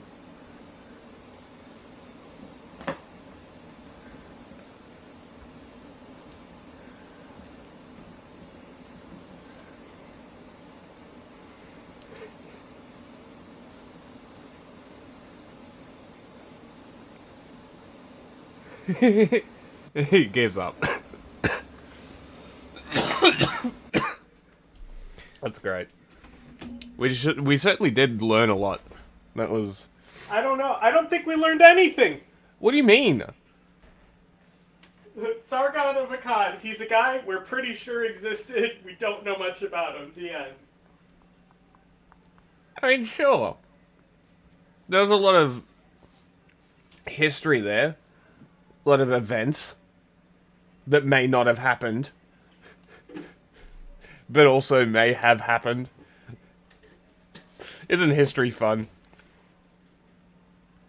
But I will say this. It's kind of interesting that for the kind of content that he was making, that he would pick Sargon. Why did he pick Sargon? I don't know, dude. It's Weird. something that confuses me because, I mean, he probably picked it because it's a fucking cool name, man. Yeah, true. It probably could come down to it as simple as sounds cool. Seems like a silly reason, but you know. Maybe he did history stuff before the Nazi stuff. I can't remember because I watched him relatively early. He was on fucking Joe Rogan, bro. It's crazy. Because I'm just trying to think about his earlier content. It kind of It was almost like stoicism, I think, where he would like use these historical examples. Maybe I could be thinking of someone else.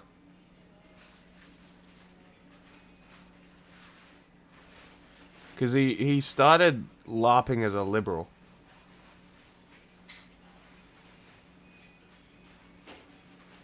I think.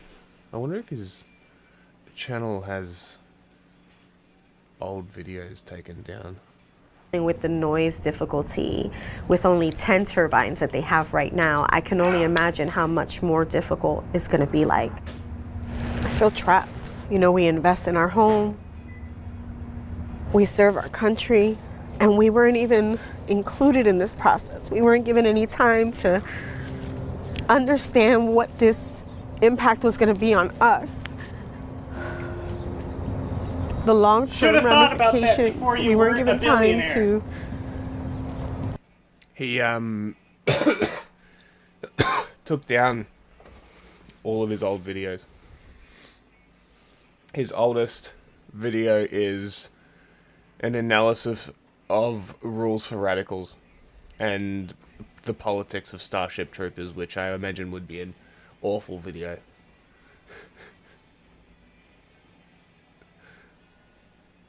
And I think this is his original channel.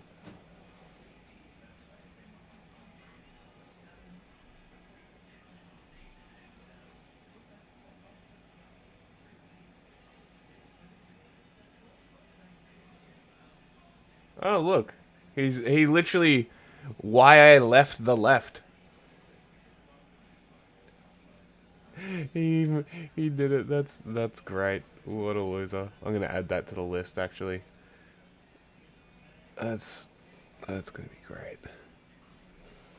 Good. I'm also gonna add some of his older videos to the list. I'm gonna add his Starship Troopers video. There's also, funnily enough, a video called Cult Behavior and Analysis.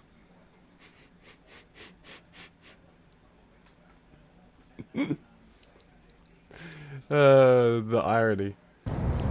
Try to leave. So how do I feel?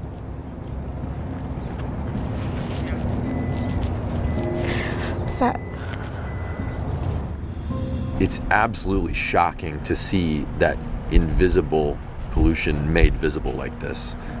This is incredible. So how can you tell if a facility like this is following the law? Well, we're going to take these images to a series of experts to really make sure that we understand what we're looking at, but you'd be surprised what I've found in the past. Evan's investigation previously took him to South Haven, Mississippi, another community being impacted by a giant new hyperscale AI data center. xAI's Colossus, which helps power their chatbot, Grok.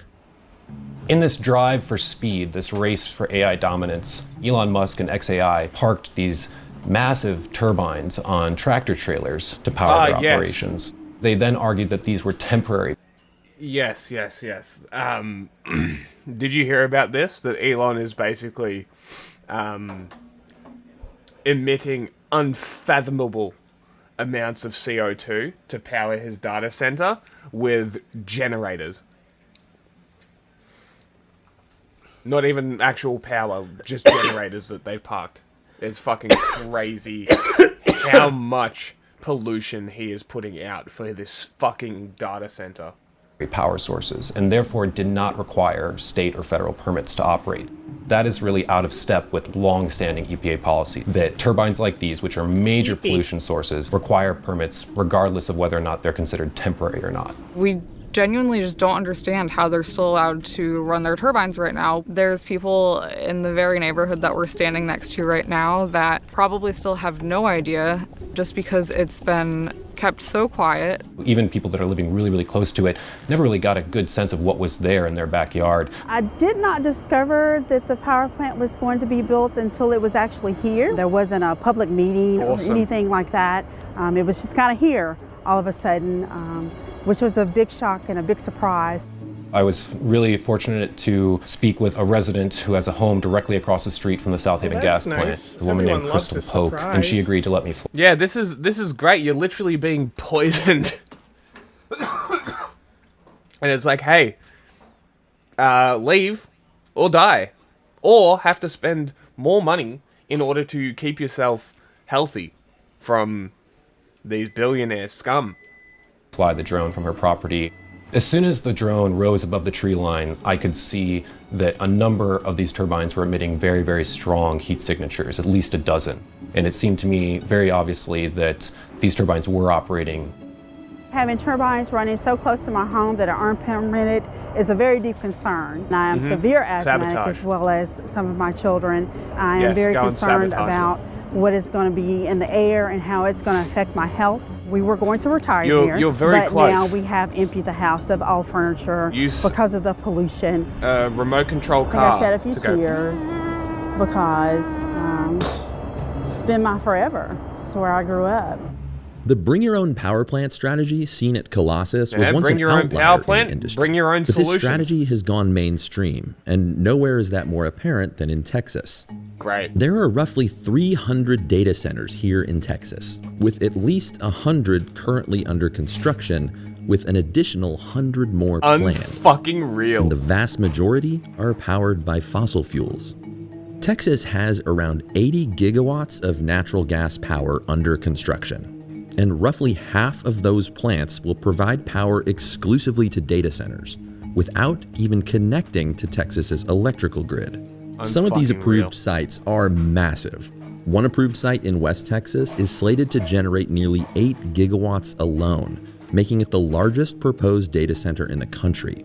That 8 gigawatts is roughly enough to provide electricity for more than half the homes in the state. But that power will be off the grid, solely for one data center.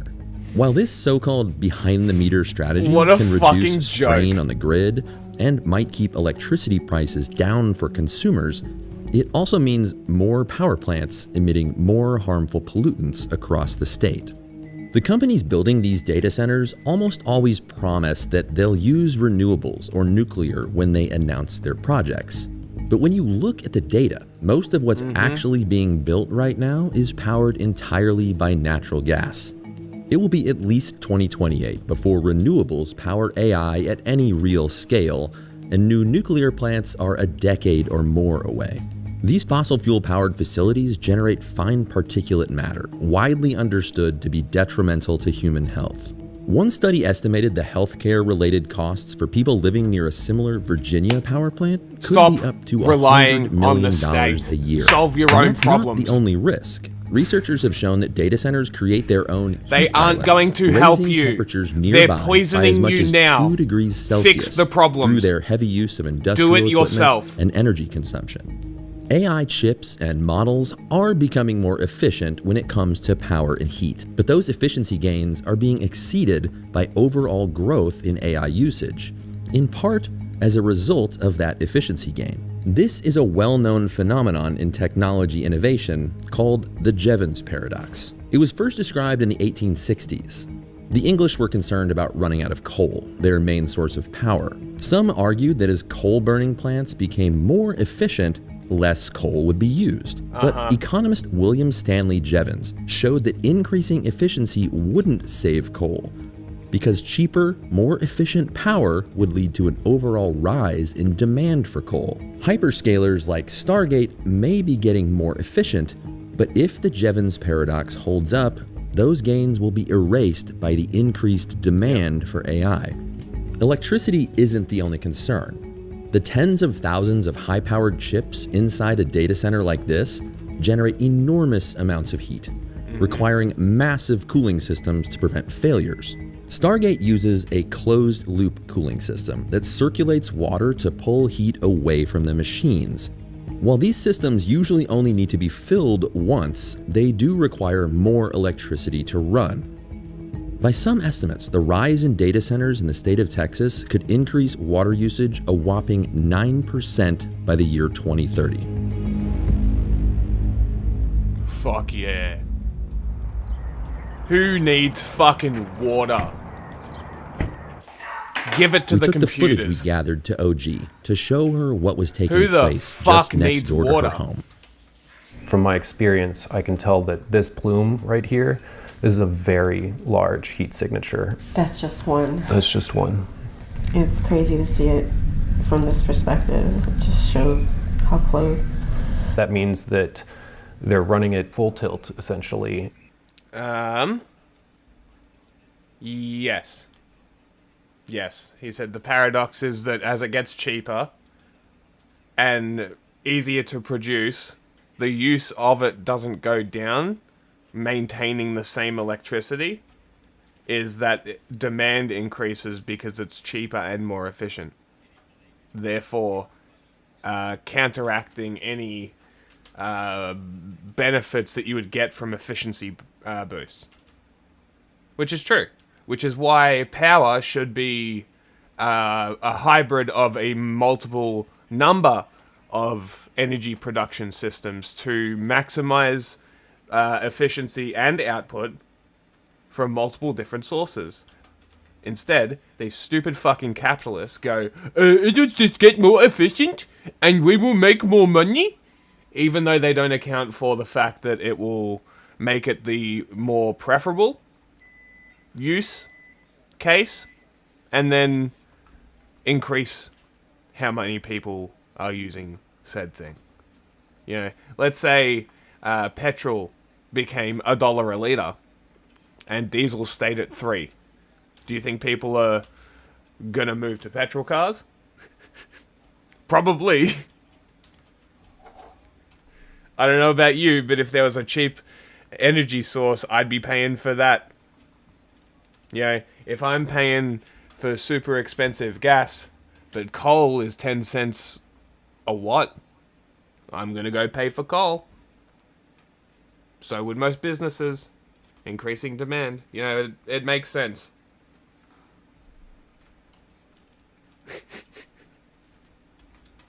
Yeah, don't tell anyone. You can't really get a sense of it without the thermal, you know. Yeah, described in the 1860s. And I know that's alarming in and of itself, but once you see the thermal, it is really a completely different matter. Yeah, it looks off. It just looks like a structure. Right, exactly. That thing is cooking. Yeah, and then there's a plan for 51 of these in total at this They wouldn't site. put these here unless they plan to use them. That's the idea. I mean, there is literally a shortage of these turbines nationwide. Companies are scrambling to stockpile them, make orders years in advance now to try to get as many of these as possible. You don't get these kinds of turbines unless you plan on turning them on. SABOTAGE.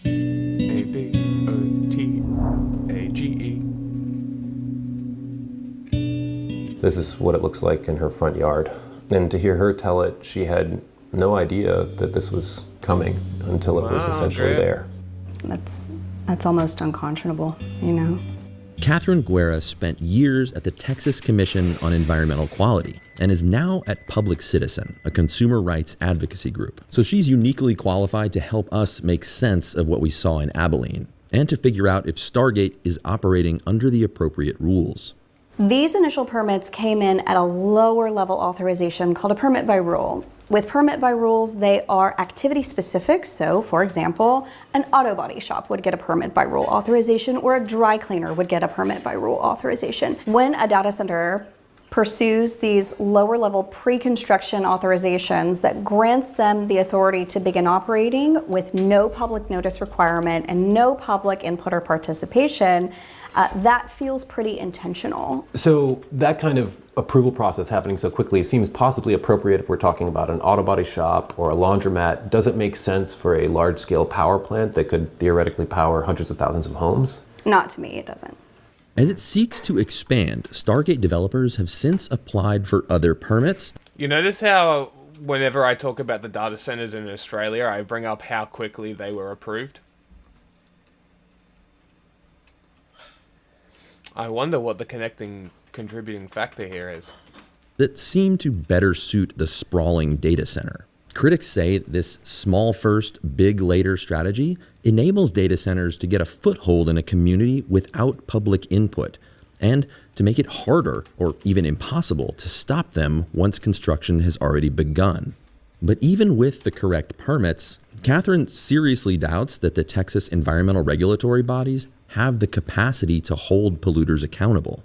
The data center industry is expanding at a rate that is beyond the capability of the Texas Commission on Environmental Quality to sufficiently regulate. We have seen enforcement cases this past year that were 10 years old. So it seems like what we saw at Stargate is allowable operations under the permits that they currently have. Does that make it okay still, in your opinion? These air pollutants, they don't go up into the atmosphere and go away. We know that these facilities are emitting volatile organic compounds, NOx, and particulate matter.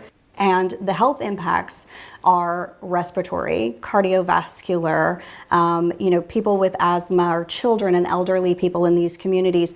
Those are the folks that are going to be suffering from this air pollution and massive amounts of air pollution. Stargate was still under construction when we visited, so most of the turbines were sitting idle. But one day soon, this site could host a city's worth of polluting exhaust stacks. At this point, this campus may be adhering to the permits that they've been issued. But there are huge questions as to whether those permits are appropriate for a facility like this, and whether private energy grids like this are sufficiently regulated for safety and pollution. There's so much that is unseen in these operations. Why are journalists like you doing this observation instead of regulators? Well, right now, what we're seeing at the administration is a lot of pro-AI policies coinciding with the gutting of various environmental agencies and enforcement agencies. So it's really unsure if we weren't doing this kind of work, if anybody else would be. Some of these companies have made promises that these very same AI technologies could help us solve climate change. What is your take on that? You hear that a lot from folks like Sam Altman himself, who said that, AI can fix climate change and can cure diseases and all these things. And while there may be enormous potential for that kind of thing, the experts that I've been talking to say that that just isn't happening at scale right now. The primary use of these data centers is to power chatbots, and that's what they're being used for. I can't even begin to understand what kind of impact that's going to have on me and my health in the future. I'm concerned with that. When you invest in a home and you recognize you're doing all the right things to try to just enjoy your life, and you feel like your home is being infiltrated on, it's kind of hard to find motivation. It's because it is. Yeah, so I don't know what the future looks like. Yeah, they are trillion-dollar companies, and you are nobody. We've been promised a future where artificial intelligence can help us solve some of our biggest do this problems. And fix this problem. Curing Somebody diseases, needs to fix this cleaning fucking the problem. air, powering a better future. The government is But not right helping now, you. In the present, They the don't machines give that a are fuck. building that future are being powered by Money some of the dirtiest rules. possible imaginable power sources. Make it They're too being built in expensive. people's backyards, drawing down our water It's the supply, only option. affecting the lives It's the only of people option who left. live nearby. But what if we could build that promised future without breaking the present?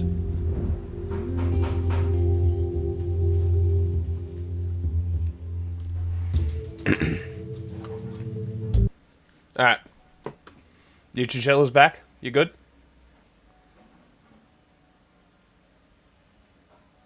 Yeah. Yep. All right. I gotta go. All right? Mm-hmm. All right. Talk to you later.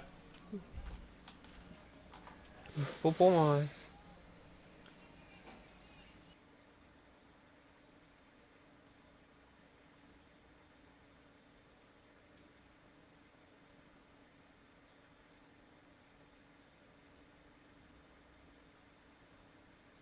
So many individuals to protect people in the upper echelons. After you made that post, Elon Musk, who is the father of your child, announced that he would be seeking full custody of your child, alleging that you implied you wanted to transition him. What was your reaction when you saw that from Elon Musk? And what, dare I ask, is the status of that custody battle? I'm not at liberty to speak about that. Hopefully you can understand that. However, I think anyone reading my post in which I said, hey, I regret a lot of my prior statements and the harm that I caused, I think anybody with more than a third grade reading comprehension levels understands what I was saying there and that I was not talking about transitioning my child. Back in February 2025, Elon Musk rather surprisingly brought one of his children, his 4-year-old named Lil X, to the Oval Office during a press conference.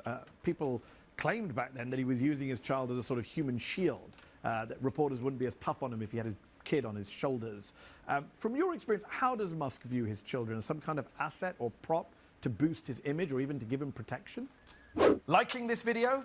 Then don't just watch, hit like, share and subscribe. And tap the bell so you never miss a video or live show. But if you want early access to exclusive content, then you have to head to zeteo.com and subscribe now. You'll be supporting fearless, independent journalism. Again, I'm not at liberty to speak about that. One thing I will say is that I hope people listen more to the mothers of the children. While this was going on, you could see Claire Bowsher Grimes was publicly pleading for people not to have her son in the media. Yep. And so I hope there is more respect for this because, especially when there's such an imbalance of power, I hope that people keep these children out of the media more. I understand the legal issues for you. I'm just going to ask this question, though, about Elon Musk and you. You spoke about the first time you met Musk, which was after he took over Twitter. He became a hero to the MAGA movement. What was it Economics major that interested you? And were his many flaws, Ashley, not obvious to you at the time? They were not. Well, when I first met him, I'm like, wow, he's so much taller than I thought. And as a 23-year-old girl, I think I was just captivated by someone who was speaking about, at the time, and I believed him about this higher cause for humanity and doing so much more because the men my age are, you know, talking about the hockey scores. And so to me, it was just very attractive and intoxicating. And it's this man with so much power who's kind of a celebrity that it sweeps you up. How much do you regret falling for Musk looking back on what's happened since? I don't regret a second of it because my son is the most amazing part of my life, both of my children. I regret nothing, and I would do it all over again, including every ounce of pain that's come with it. You've got lawsuits going on, custody battles, as you've said already. Donald Trump, of course, has threatened many of his opponents with lawsuits, investigations, criminal threats. Elon Musk isn't afraid to sue people he doesn't like. Musk is, of course, buddy-buddy with Trump again. We're speaking on the day they're together in China, even though last year Musk was telling us that Trump was in the Epstein files. Do you worry at all that you are now an opponent of Donald Trump and Elon Musk, two of the most powerful men on planet Earth, that you could be targeted by them in other ways, not just lawsuits? I am being targeted currently. I mean, we have people, investigators. There was an Escalade outside of our house yesterday. There's people physically confronting the people in our lives. However, I'm not sure if you're aware, but the mortality rate is 100% for humans. And so I want my children to know that they should never trade being materially comfortable for doing what's right. And doing the right thing and doing what's good takes sacrifice. And for many, many years of my life, I chose material comfort over doing the right thing. And it's not something that I'm interested in anymore. You are currently suing Elon Musk's XAI after its AI tool Grok created sexually explicit deep fakes of you in January, back when Grok was also getting backlash for allegedly creating child porn. As I'm sure you're aware, Grok is still making deep fakes even to this day, despite X promising to stop it. Is this an issue that Elon Musk takes seriously, do you think? I don't think that the leadership of the XAI takes this seriously at all because they're now countersuing me for trying to get some sort of remedy for this issue. Grok had undressed me and millions of other women and children. They undressed photos of me even as a child. I saw a young girl. She looked about 4 years old. She was completely undressed and then covered in fluids, white fluids. I don't know whose child this was. There were photos of me with my real child's backpack in the background in which I was bent over and turned around. So no, I don't think they take this issue seriously at all. But something I do want to highlight is that this scandal happened when Grok was facing a usage issue amidst a funding round. So amidst a multi-billion-dollar funding round, this happens and their usage skyrockets. So I would like to know what the investors who invested in this funding round, what usage they were shown. Just on Musk and his use of Twitter, he clearly, objectively, is not a champion of free speech. He's actually a threat to free speech. Some of us said he would be back in 2022. I know you at the time were cheering him on, and now you've switched your position. But as someone who spent a lot of time with Elon Musk, a lot more time than most people in private, is he someone who megalomaniacally thinks he's a free speech champion? Or is he in private someone who just accepts that this is all just a ruse to kind of calm the MAGA rubes?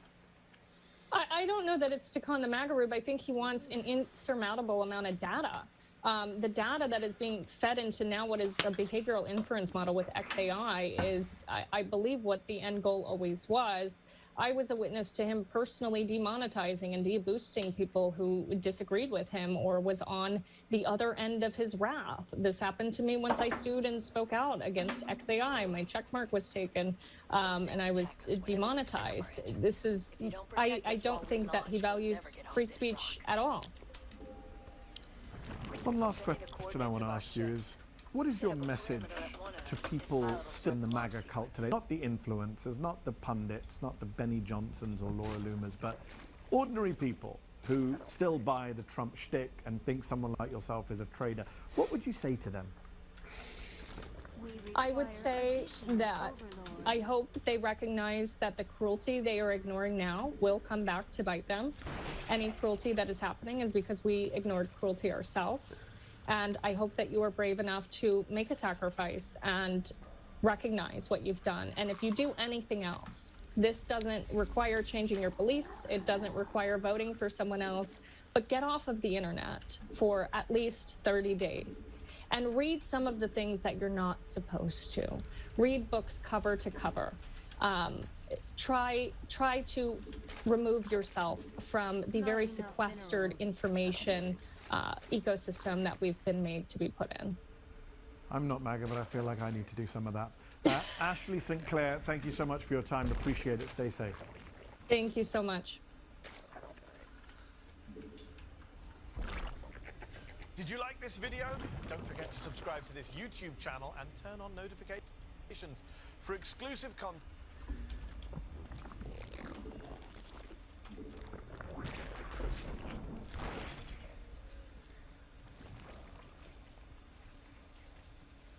Do you believe Donald Trump was picked by God? Absolutely. Do you think the Earth is round or flat? Definitely not round. Do you think it's flat? I would say flat to concave would be the answer, yes.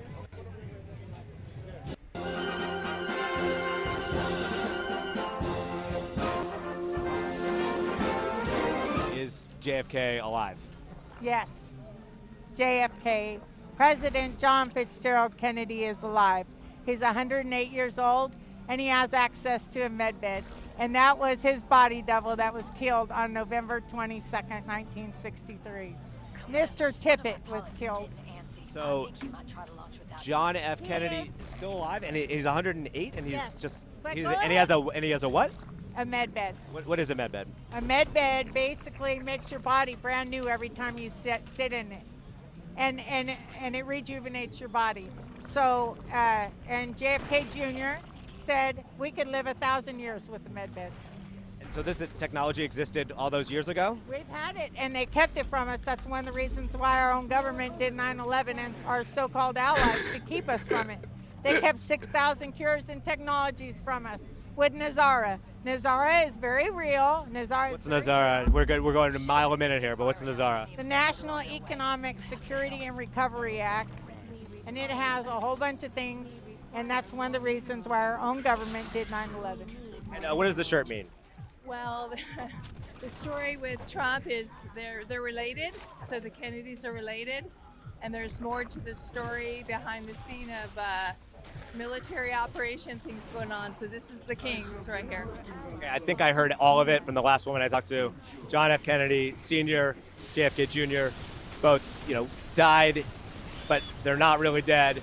JFK is Q+, and that he is the one who's kind of in charge of everything right now. Is that basically it? I would say yes. So, saying JFK Sr. is alive, and when he was famously, shot in the head, and there's film of that, a lot of people would say that's just not possible. What's your response to that? Well, the problem is they didn't show the whole tape, so they kept parts of the tape that should have been to the public. So there's a lot of nefarious things going on, and that's why there's been questions about that, just like 9/11. You need to put the whole thing, the whole truth to the public, and if not, people are going to research and go down the rabbit holes and get the truth. And the truth is that JFK Sr. is alive right now. Yes. Look at the fake Bidens that you had. I mean, I grew up in Delaware. I know that Biden was not the Biden I met in Delaware and shook his hand at Little League games because he did opening day many times. He had blue eyes. That Biden had black eyes. He also got old and probably got a facelift before he ran for president. No? No, definitely not the same Biden. Nope, no. Ears attached, not attached, that doesn't change. Who are the other people that have been replaced by body doubles? Oh, how many? I mean, look at all, no, I can't tell you this because I've done the research. Look at the past and the present and compare. Compare Congress, compare everybody. They don't look the same. We're in a revolution of change, and Trump is one of the front mans, and he's helping. But when you have all these people that are down the line, Kennedys, Elvis Presley, all these people, they're related. And wait, is Elvis Presley alive? Enemy attack is on its way. Yes. Intercept it before it reaches the ship. That's an old one. A lot of people know. And then why is he talking about Graceland lately? And so, but a lot of people just have to do the research. So I mean, So you think Trump was, when he was in Memphis a month and a half ago, he went to Graceland because of something with Elvis being alive? there's a lot of comms, and when you really listen to numbers like 17 sevens, and there's God's numbers, you connect the dots. But what's happening is we're trying to keep people safe and let it out to the world, and you can't expose everything right away. They're doing a lot of the operation behind the scenes, so it's exciting. Gitmo's pretty busy right now. Gitmo's busy? Why? Who's in Gitmo right now? God, I can't really put that information out. Everybody's gonna. Why can't you put it? That's what I don't understand. Why can't you put it out? You saw it online. Like, what's the difference? I choose what I want to say and what I don't want to say, so everybody will find out. So you know how Trump always says central casting? Yeah. So we don't know who's alive and who's dead. People we think that are dead are alive, and people we think are alive are dead. I'm just. You know. What's an example of that besides JFK Jr.? What's an example of that? Biden? Well, yeah. Trump even put he retruth something on was it on Truth, or he redid something on X that said that he was executed in 2020, and he had a funeral. His inauguration was actually a military funeral. Just ask Derek Johnson. Here's my question for you. No, I have a question about this. No, totally. So you think that Joe Biden died in 2020 or 2019 or something? He was killed by the military or something before he was elected president. And then they had somebody playing Biden who was like, kind of seemed like they were a little slow. They were slowing down, like Grandpa was slowing down, had a terrible debate performance. What? But why would you act like why would you act like that and be like, okay, Trump's going to just take over he's going to win now because of this terrible debate performance? We've been dealing with the wickedness, and that's why we're here this weekend, the wickedness that has been running the country. So the med beds, which made JFK Sr. able to live till 108 now, and JFK Jr. is alive and well, we'll get to that in a second. Those med beds are the reason that the U.S. government did 9/11 in 2001. 6,000 cures and technologies. It's the fact that it reverts every law. Can we pause on the 9/11 thing? What does that have to do with 9/11? Because our own government did 9/11. What's that have to do with the med beds? Because it's all connected to Nazara. So they stole the gold that was underneath Building 7, our own government, and so-called allies stole the gold. The gold was going to be used to pay back the British Crown because our government was hijacked from Britain in 1871, and we've been slaves to the British Crown ever since. And we finally had the gold to pay back the British Crown and be free again, and that was all supposed to happen September 11th. And Nazara, which was part of it, is releasing of 6,000 cures and technologies they kept from all of us, including the cure for cancer. I have to know where you get your news, because some of this sounds a little out there to me. Okay. That's okay. I get my news from all kinds of different sources. Like I said, I run around in different circles than you. Can you tell me some of the sources? Where can I see this news? You could start doing your research and hanging around with the right people. Right people or wrong people? Well, the right people. You'll find that out soon enough. You'll find that out soon enough. And you're going to find out, I want you to mark that, because you're going to find out Mickey Lynn Larson Olsen on this day told you everything that you didn't believe. Why do you think the Earth is flat? Why does Google Maps and keep a lot of stuff out? Like, why do you go to different areas where you're flying and you can't pass over Iceland, but you have to go around? So there's a lot of things that if you start connecting the dots will make sense, and you find out that we aren't around. It's not round. But it's good because I did the research on it, so everybody has to do their own research, and it's exciting when you find out the truth.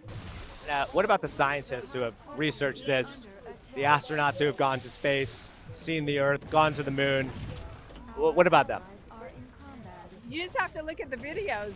I mean, it just proves itself. Like why are there shadows? And like there's so much, like it's so much comedy. So the bottom line is, we haven't been there. Would you want Trump to run in 2028? I think he'll be giving it back. Giving it? But this is his second term though, and you only get 2 terms. Technically his third. He told you he was the dash too. He was commander-in-chief. Biden never got the biscuit. Wait, so Donald Trump has been president for the last 9 years? Yes, absolutely. He told you that in front of the generals at the Pentagon. Okay. If you listen. But Joe Biden was president for 4 years. That's why they raided Mar-a-Lago to get the biscuit, because he didn't have the nuclear codes. Jen Psaki said, we'd love to talk to Space Force if they'd reach out to us. What president can't get a hold of the military? President, right? The auto pen was president. Joe Biden was asleep or pooping in his pants when he went to see the Pope. Last time we spoke, you talked to Devram, my partner, and you talked about COVID. Yeah. How COVID was see sheep surrender. Yes. COVID-19. Yes. So COVID, see, right? And then Ovid is sheep, and then 19 is military first, surrender. But before that, it was Corona, right? It was a coronavirus. So that's 6 letters, right? And in gematria, which is A is 1, B is 2, C is 3, ...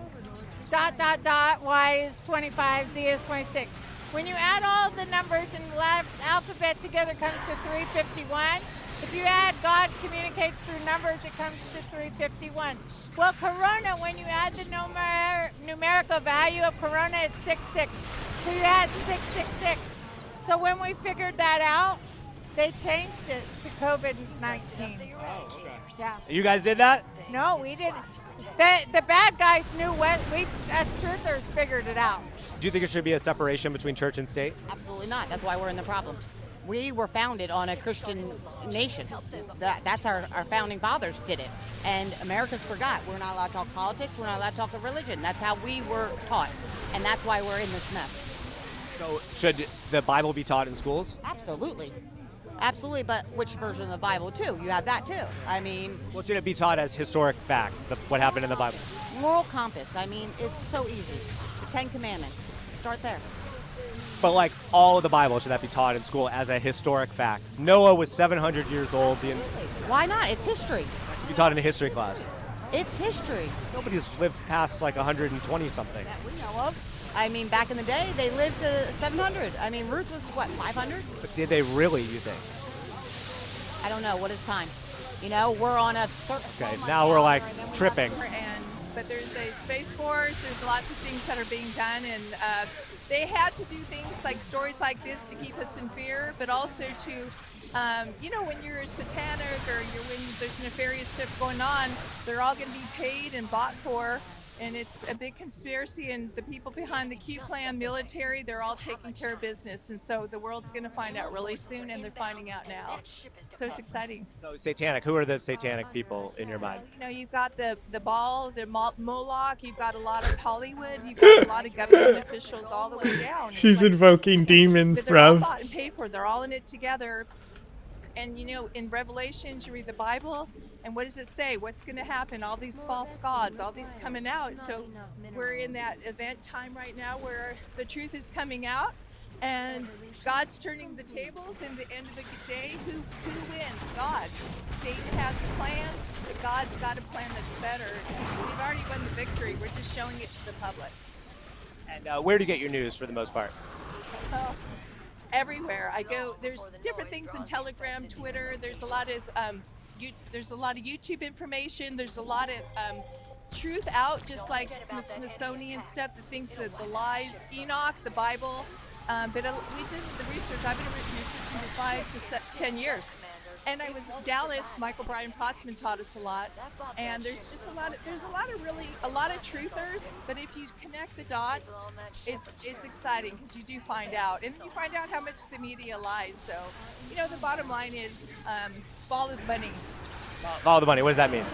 Follow the money. Oh, the money. I thought you said the bunny, like the white rabbit. Okay. Follow the money, and you see where all the lies are. Just like you see all the fires and what's happening in Malibu, and follow the money, and like all the tunnels, all the children being pulled out. What are news stories that are underreported right now by the mainstream media? What is underreported? The truth. I can sum it up in one word, okay? The truth. The truth is underreported in our mainstream media. And what is the truth? The truth is our election was stolen in 2020. Patriots got thrown in jail like me. I was in prison. I don't Put her think I back. went to jail when I met you. I think there's characters that have to play a certain part to teach and show, but it's like we're in a movie technically, and we're being exposed to information. What does that mean? I've heard that before. We're in a movie technically. What does that actually mean? There's a lot of things that have already been done, but to show the people, you have to have a lot of the central casting, which Trump talks a lot about. And so let's say some of them are already gone, and you have to put people in as fillers to wake people up.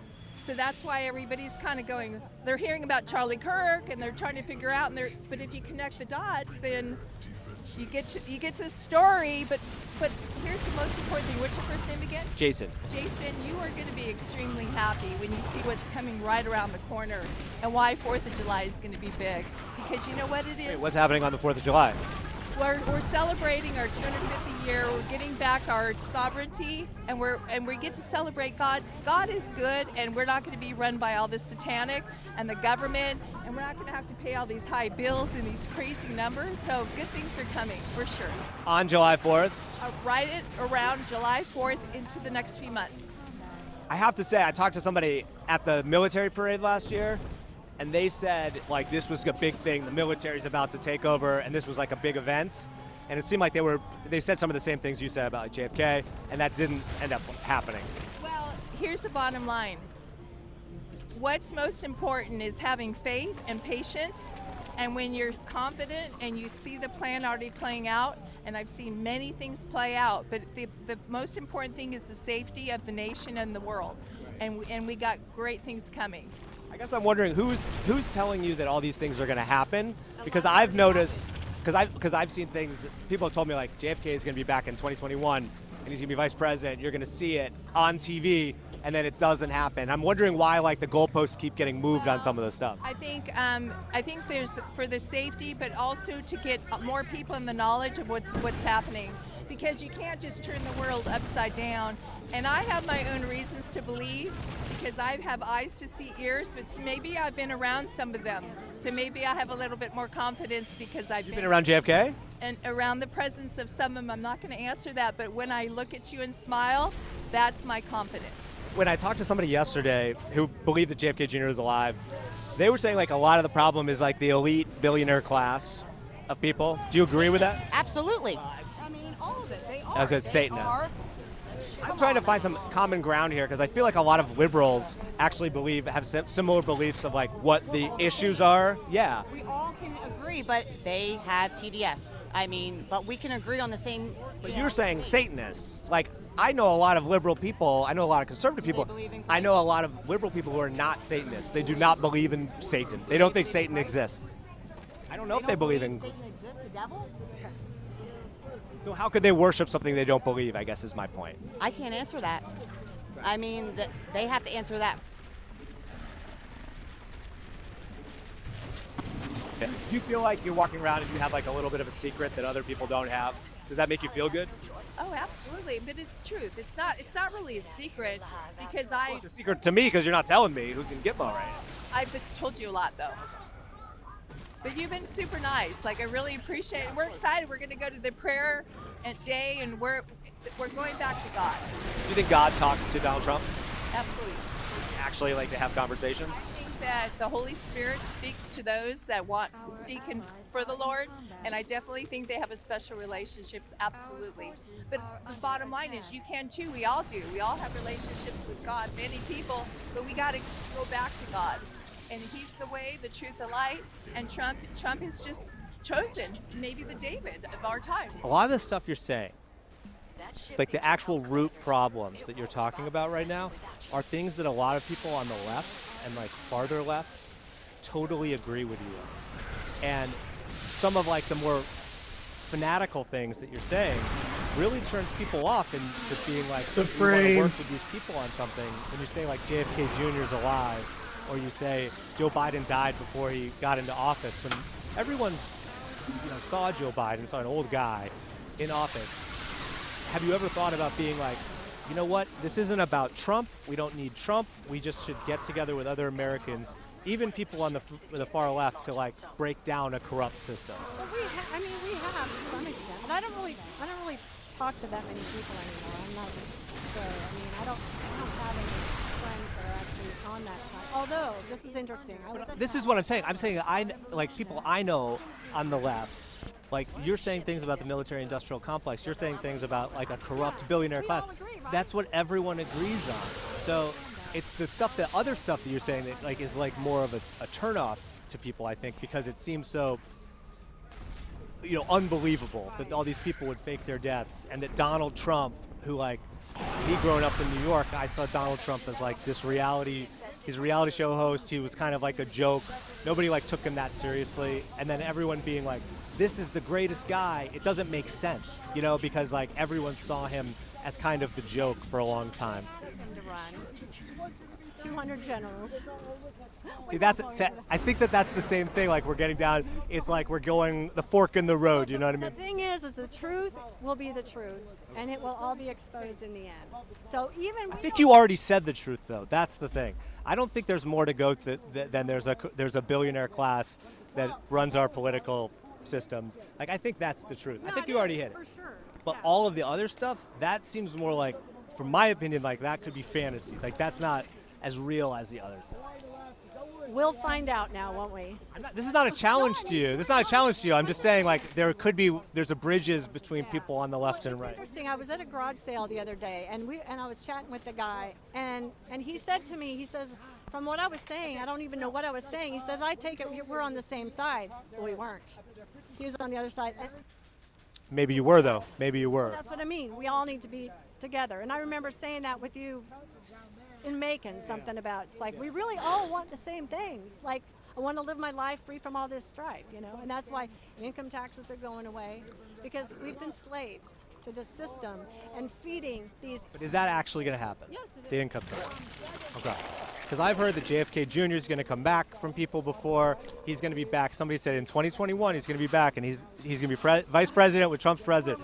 Okay, but you see what I'm saying? Like that's the stuff that it would be such huge news that that's the unbelievable part. When like your feelings on things are the feelings that like a lot of Americans feel, like I've got a raw deal here. You know what I mean? Does that make sense what I'm saying? I can't wait till this is all over. And I think we're going to see a lot of things happen in the next few weeks, months, before the end of the year. I think we're going to see big things. So. Look, I've talked to so many people, QAnon and stuff, and it was like, at first it's like, oh, this is like, what is this? People would watch and be like, I can't believe this. This is so, weird that people are saying this. And then when you start talking to people, it's like the actual problems, lots of people agree with. We all are on the yes. But that fanatical stuff, but the big stuff, the crazy, I don't want to say crazy, it's your beliefs, like whatever, but like that's the stuff where like people like come apart on it, when it's like that's dividing us more than, not dividing us more, but that is a division that people can't get on board with, especially people who aren't religious or things like that, Well, yeah, so I don't know, it's going to be interesting to see how this movie ends. And then you say the movie stuff too. It's like I feel like we're riding the same train, and then we're not on it. What is this community in the QAnon? What does that mean to you personally? QAnon's not a thing, first of all. Q, which is like the guy. Q, or 10 people. Well, okay. Q plus is the guy, and you're going to find out that's President John Fitzgerald Kennedy is Q+. So Q has been John F. Kennedy. This is his plan, and this is his plan. And I can't wait till you look at this in the future and you realize everything I told you was true. QAlerts.app is where you need to start. And you need to start doing your research. Okay. And then I just want to know, like, what sense of community you get from being involved in this. Is it fulfilling? We know the truth. And I don't have to walk around like I'm a stupid idiot. I got to go. All right. There you have it. I appreciate it. Wow. That was it. That was crazy. I think that even she's probably even currently bought by Zionist money. I don't know that for sure, but I do think that there are a lot of people that don't want to foreclose that possibility. I doubt that she's getting paid directly by Israel, but it's also conceivable that, like, I know my sponsor, they are really more interested in their health supplements, but they also really care about Israel. Well, but you also genocide coffee. Exactly. You also got to think about what her actual friends think, and Dave Rubin, would be upset if she said that Israel was bad. Do we have that clip? Oh, let me get it right here. But she's, by the way, I meant to point this out earlier, when she talks about her liberalism, it's just as if she just read, maybe the second book she's ever read was Burn This Book by Dave Rubin, and she's just copying Dave Rubin's shtick from years ago. Like, I'd be very curious as to what she is liberal about. Now, I know that she, and she said, well, she wants to be able to get married as a woman. She wants to, but rights for me, but not for thee, is the most conservative thing possible, so. Oh, yes. Is this from actual friends, or is it on Jillian Michaels' show? This is actual friends. Okay, and it's actual friends, but are there only 2 friends left now? Have they lost all their other friends? I mean, you can just have 2 friends. Yeah. Okay.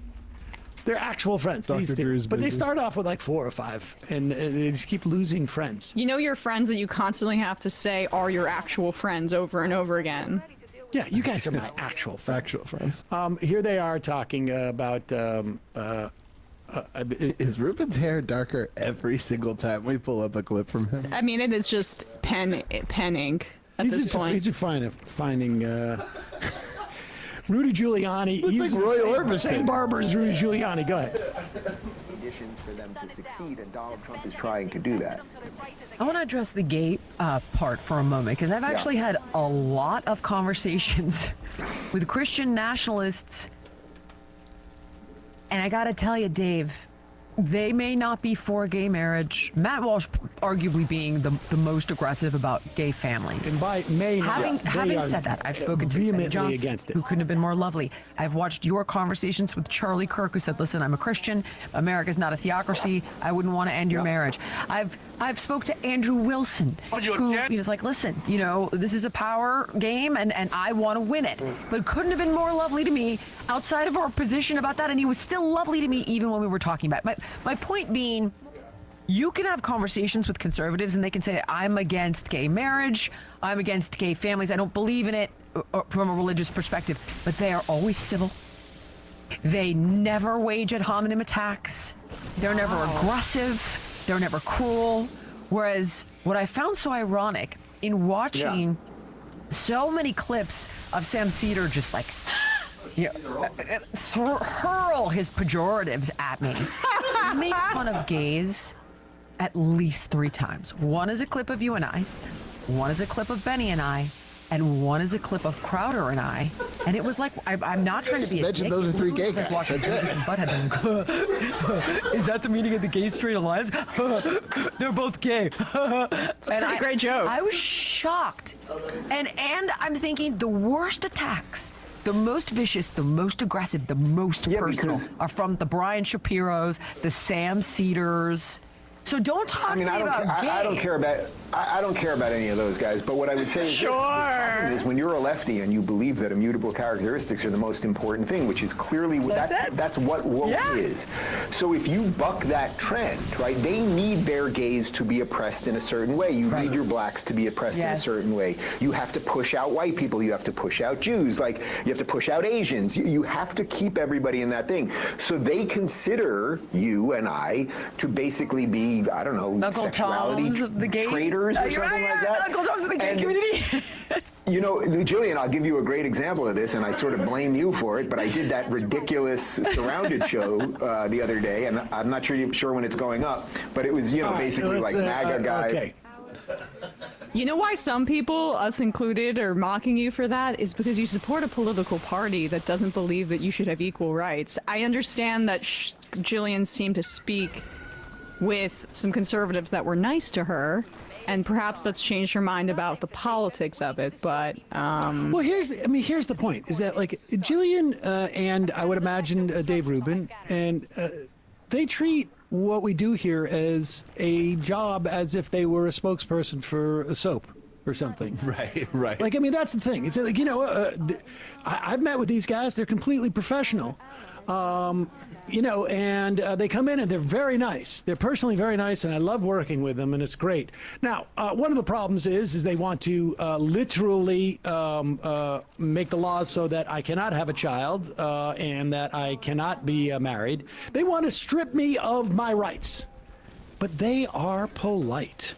I would imagine, like the idea that that's the issue. Mm-hmm. I don't care. I am a bully. Now, I'm not just a bully to Jillian or to Dave Rubin. I bully my kids. I bully the people who are not.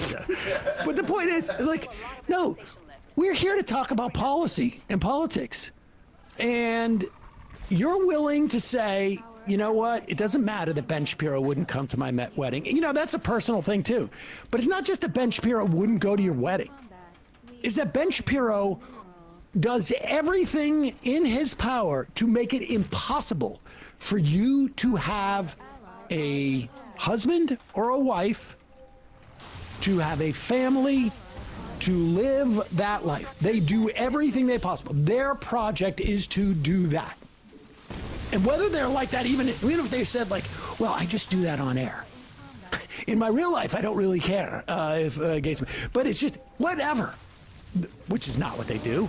But the point being that it is, we make an active choice to say it is far more important that people have equal rights and that certain marginal communities, or non-marginal communities for that matter, are not denied their rights, rather than be polite. But that's what matters to them. When you say take away your rights, Dave intrinsically understands that he can still be a very wealthy guy and still have 2 children and have a husband, and Jillian Michaels can be a very wealthy woman. She's married to a woman, right? And be okay. But we're worried about everybody else who doesn't have FaceTime with Ben Shapiro and Charlie Kirk and other conservative influencers that may be nice to you interpersonally.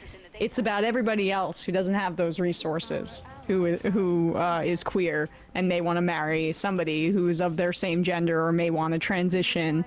That is who we're supposed to be representing, and you guys are representing your own personal interests. Yeah, and it does not bother me one iota that despite the fact that she's gay, that Jillian Michaels supports people who would take her rights away. I don't care about her as a person. Yeah. Yes. I don't care about Dave Rubin as a person.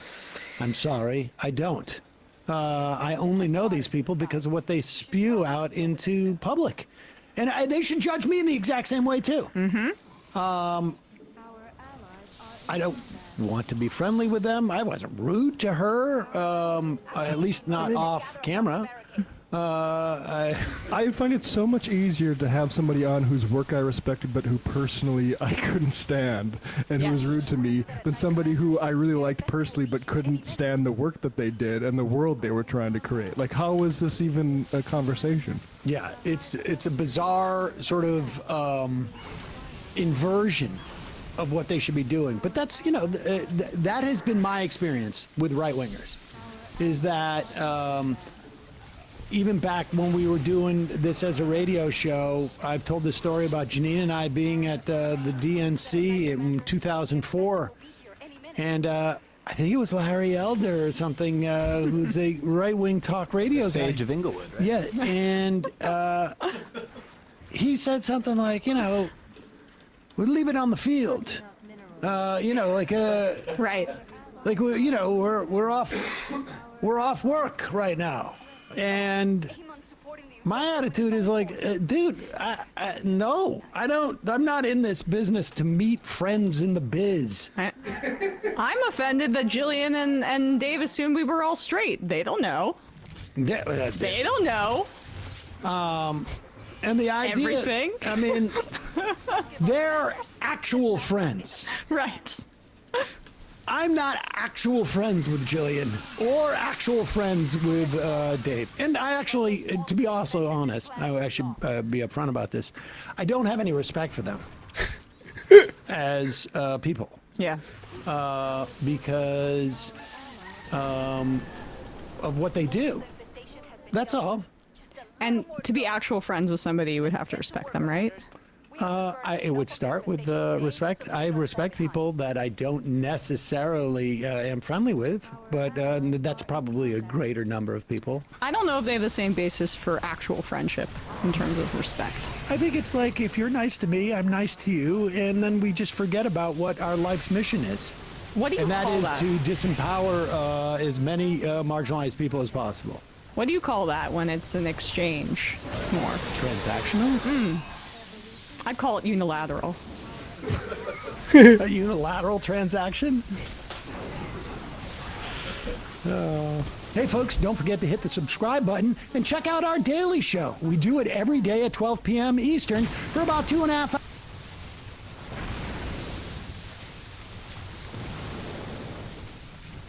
Or if they're an illegal immigrant. Think about race mixing. God does not approve of it. We are our husband's helper, and then we are a nurturer of children. Do you have hope we could get more biblical truth in our laws? Oh, for sure. Jesus will be burned in hell. To dedicate our lives, to consecrate ourselves to Him. The finest patriots gathered together to restore our status as a Christian nation and be unafraid to tell the truth. Look at what he's done for all these people. He saves! Amen. Jesus saves. We love you. I want to see you in heaven. I do. I want to see a world of peace now. He's the in Prince this of world. Peace. He's the Prince of Peace. That's why he would not bomb anybody. No, he's going to bomb it, man. It's going to be like, boom, like the twinkle of an eye. Yeah. He's going to reveal You thought himself. Hiroshima was big? Just Yeah, wait. wait. Oh, that's gonna make that look like a throwing a rock in the water. We're ready. All these Christians gathered here today, fighting right in front of one of Satan's greatest temples, the Natural History Museum. I feel like this is the perfect dichotomy, right? We have the Christians on this side, and we have the Natural History Museum on that side. Yes. With the dinosaurs from millions of years ago. Which is not true. Yeah, how stupid are Not people? true. Yeah. That's true, yes. How do you think people in our schools and our highest universities, how did Satan infiltrate our highest universities with that doctrine? I heard someone say that the devil is always 1 degree separation of the truth. Oh. And I think that is, I always remember that when I hear something to go research it. Yeah, this is the woke bullcrap that's been pushing our kids for too long. We gotta try Kisseraps Horridus. That ain't even English. What was your final moment when you knew that the whole dinosaur thing was a lie? I knew when the Bible tells us how old the earth is. All the proof I need. That's all the proof I need. Obama wants us to believe we were descended from apes. Well, you're either Christ or Antichrist. If you're Antichrist, you're anti-creation. You don't want to believe there's a God, and you just want to... You want to believe we were from apes, and I was like, maybe you were descended from an ape. Right, yeah. Apes us. are in my family tree. Yeah, maybe theirs, you know what I mean? Yeah. You know they have dinosaurs in there. Yeah, I don't know about that. I don't know about that. I don't know about a lot of things. Yeah. You know, hey, there's a lot of. I don't know about NASA, and I don't know about a lot of things. I don't know a lot about a lot, but I know one thing, man, that He saved. And that even though I said that the moneylender should not be in the temple, I love nothing more than moneylenders to be in charge of America. Well, so he actually said, love thy neighbor, but that didn't imply, that meant that neighbor was there legally. No, he didn't. What the hell are you talking about? Yeah, he did. The Roman occupation of Israel was illegal under Israeli law. No. Thy neighbor must have thy papers. Jesus wasn't woke. He would have hated migrants. How do you love your neighbor if they're an illegal immigrant? Oh, man. It's hard, right? Hey, you're asking some hard questions. If they don't have their papers, you know what I mean? I do understand. We can love them from afar. Yes, sir. Yes, sir. That's correct. Yes, sir. Yep. Yeah. 100%. Heaven has gates. Yeah. Heaven has gates. Heaven has gates. Heaven has borders. Yes, sir. They need to deport every illegal, not just some, everyone. Jesus Christ went into Egypt legally. People don't know that. Yeah, exactly. He did. He actually, people don't realize he had the authority of the Egyptian government. His papers were intact. Did you know that? I did not know. Yes. I didn't know they had papers back then. Yeah, they had, it was different. You know, it was different, but, you know, Democrats use that like, oh, he was an asylum seeker, refugee. You're very intelligent. Yeah, but in fact, he actually had the right pass. They called it the Nimamaic Scrolls. Really? Yeah. You're a lot smarter than I am. Yep. I believe that if Jesus were alive today, that he'd be advocating these principles. Yeah, I think he would be a far-right Christian nationalist. A far-right Christian. Why are you so attracted to MAGA Christian nationalist guys? I don't. I'm not gonna answer any of these questions. Sorry. Yeah, they know. They know what's up. Yeah. We're with Turning Point. Turning? Are you serious? Yeah. What's your name? My name's Lionel.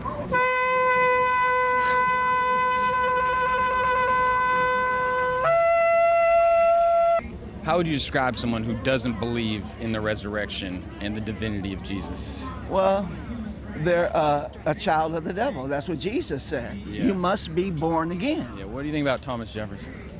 Thomas Jefferson? Well, I believe Thomas Jefferson, he stood for truth. Yeah. I was in jail 30 times. Alcohol to crack cocaine. Homeless 10 years. I have a house of my own. I did not pay for it. And I am a Sabbath keeper. Who killed Jesus? Oh, Jews. You a Jew? Yeah. Are you a Messianic Jew? No. Your Messiah lives in my heart. I'm Yes. enjoying your Messiah. Yeah, thank you. I'm enjoying your Messiah. Thank you. We love and I him. pray for Israel.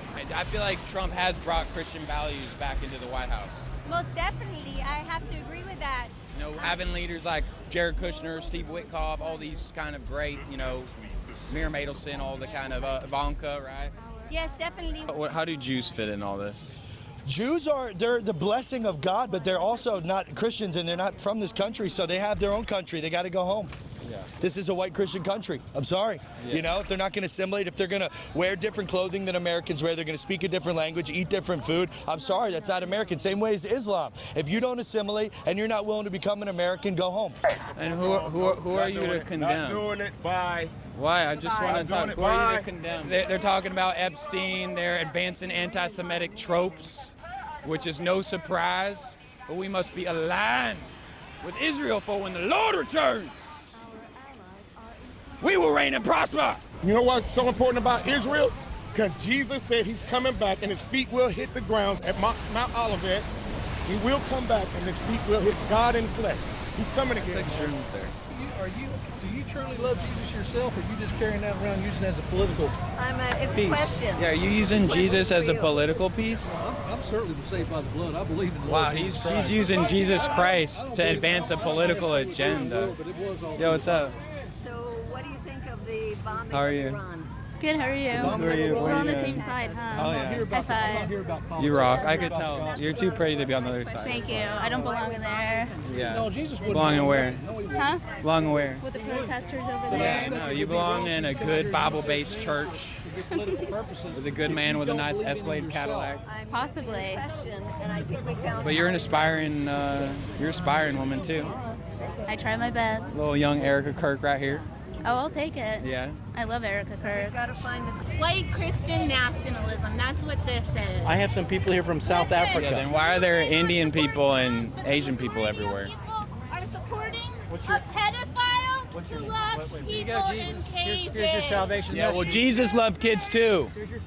Jesus did love kids. Yeah, so and what's that's wrong why with I want loving to put kids? them in cages to keep them safe. Boom. What? What do you think about those demonic? Believe what you. I think it's ridiculous. Yeah. I think it's terrible. Yeah. We serve one God, and we're all the same, and that's it. Period. And these people out here that exhibit themselves, not Yeah. good. Not a good Yeah, thing. why are he judging someone Amen. for adultery? The Lord's the only one that judges. Yeah, right. Amen. And they're probably Democrats, and they want abortion. They want Iran. I don't know. I'm And just they saying. want Iran. Amen. We're going to blow it off the map. That's That's right. what we're We going to do. should. With Amen. the love of Jesus. Well, that's it. You got to. The most loving, sometimes the most loving thing you can do is to annihilate. You got to defeat evil. Yeah. That's it. The Lord had no problem. Amen. What do you think about them? Oh, it's despicable. Yeah. It's despicable. They're blaspheming the Lord. Amen. Amen. But They're using the Lord's name their to advance a end- political agenda. Yeah. Their end is sure. She Yeah. just doesn't know it. They're going to they have a long time of Amen. fire. Amen. They'll be burning the fire a long time. Amen. Let's pray for their salvation. We'll pray for their salvation, Pray for their but salvation, but may God's wrath be upon them if they do not repent. amen. Yeah. The people here understood sometimes the nuke is the greatest expression of Christ's love. You know, Trump's opened up the Strait of Hormuz again. Oh yeah, It was closed. It was open. It was closed, but now he's opening up again. And I think that's kind of his Moses moment. You know, when he had control of the Hormuz Strait, he was controlling China. Yeah. You know, he's people don't realize that he's brilliant. Yeah. He's brilliant. In fact, it was open and then it was closed and then he opened it again. He parted those seas. Why is it so important to be strong and swift with the sword against Iran? Well, we have to, because we know that at the end of the day, these demons are going to come and try to take away our biblical beliefs, and we cannot allow that. We gotta do it, even if it's hard. We gotta level them. I agree. We gotta I think, biblical nuclear fury. Yes. Do we nuke Iran? No, not nuke, but we should definitely obliterate it and build a Trump Tower there in Tehran. Nice. So you guys gonna go burn the Quran right now? We did the Quran burning last week. We're gonna do Hindu books, whatever it's called, the Gita Garbahara or something like that. We're gonna burn that one. Where are you gonna the do one that? Where they eat the cow faces. It tells them, eat animals' faces. And we saw, President Trump said they're eating the dogs, they're eating the cats. Wait, are you wearing polyester? Me? I am. The shorts? Why? You're gonna give me a biblical? You're not allowed to wear two different. You can't mix fabrics, dude. No, that's you can't mix fabrics, bro. You can't mix races, but fabrics are okay. I can't leave you without a prayer. Please help us be able to intervene. Can you add one thing? I wouldn't say I'm struggling with homosexual desire, because I'd say I'm dominating it. Okay. Can you just throw something in there? Yes, for I my can. continued I was a male domination? prostitute. I was a male prostitute for about 7 to 10 years. Until I realized that I Male or didn't- female clients? Male. Epic. The only downside of being with all these MAGA studs is it fills you with same-sex desire. Gay people love Muslims. 100%, and I don't understand it. It's And the Muslims most hate them. ironic thing. Like, yes, 100%. But they must also cleanse themselves. Correct. Yeah, Yes. so yes, it is. It's hard for them. It is hard for them. Yes, it is. But you don't have to act just because you have the thoughts. That's correct. Yeah. The Bible tells us our thoughts are to reject those thoughts. The biggest cause of our issues. I think we've let Satan run our country by letting homosexuality run rampant. And Absolutely. We need beautiful young women like this to fight the men. How could you be gay? Right? Be gay. How could she? How could you be gay? Right? Yeah. Don't you think that flag's insensitive to people struggling with same-sex attraction? I don't know. Do you? I do, yeah. How so? It's just like that's a battle that some people face every day. Oh, you mean like if you're gay but don't want to be gay? Yeah, you know what I mean? It's hard, right? It's one of the most challenging burdens that God gives us. Is that a burden you bear? I know you've never been tempted by same-sex attraction. Oh, no. Push it enough. I know you've never peeked in the locker room. Nope. No, why would I? I know you turn off the TV when they're doing swimming in the Olympics. You betcha. Do you like cock? Do I like God? No, do you like cock? Do I like cock? In what sense? Like romantically. Are you hitting on me? No, I'm just wondering. I thought you were supposed to be with Daily Caller. Yeah, no, I'm just wondering. Bullshit. I'm not with Daily Caller, are you? Do you like Daily Caller going this lowbrow now? How is cock though? You tell me. You're the one who struggles with it. You were the one who said you were wrestling with cock. Yeah. But maybe you have some more insight than I do. Probably not. I would guess I don't. You'll have to tell me. So you've never experienced it? I'm not looking to either, so... Oh, you're not looking? Yeah, I mean, you might want to take it somewhere else. Wow. Just wow. Wow, thank you. Just a wow to you. Wow. Can I unleash God's wrath upon you? What is that? Can I release God's, can I take out all of God's wrath on you? Oh, Yeah. Stay away from me. I don't know. Yeah.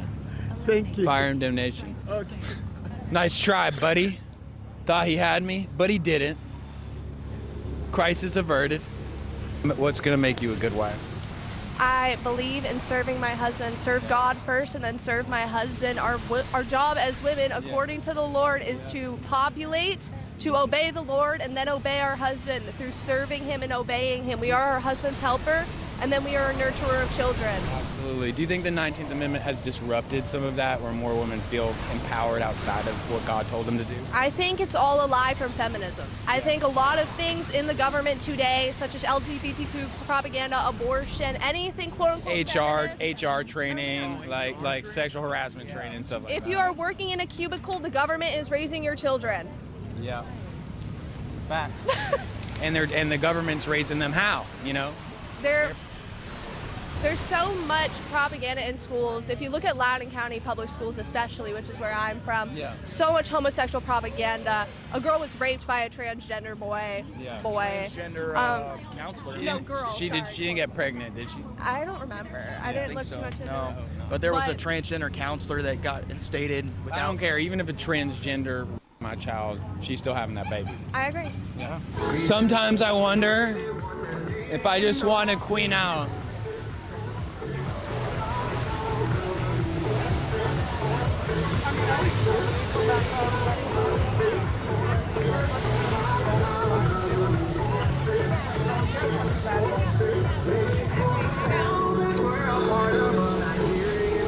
How are you guys living? Hi, how are you? I'm good. I'm better now that I see you. What's your name? Aren't you beautiful? I'm Lionel. Oh my God. What? You're so attractive.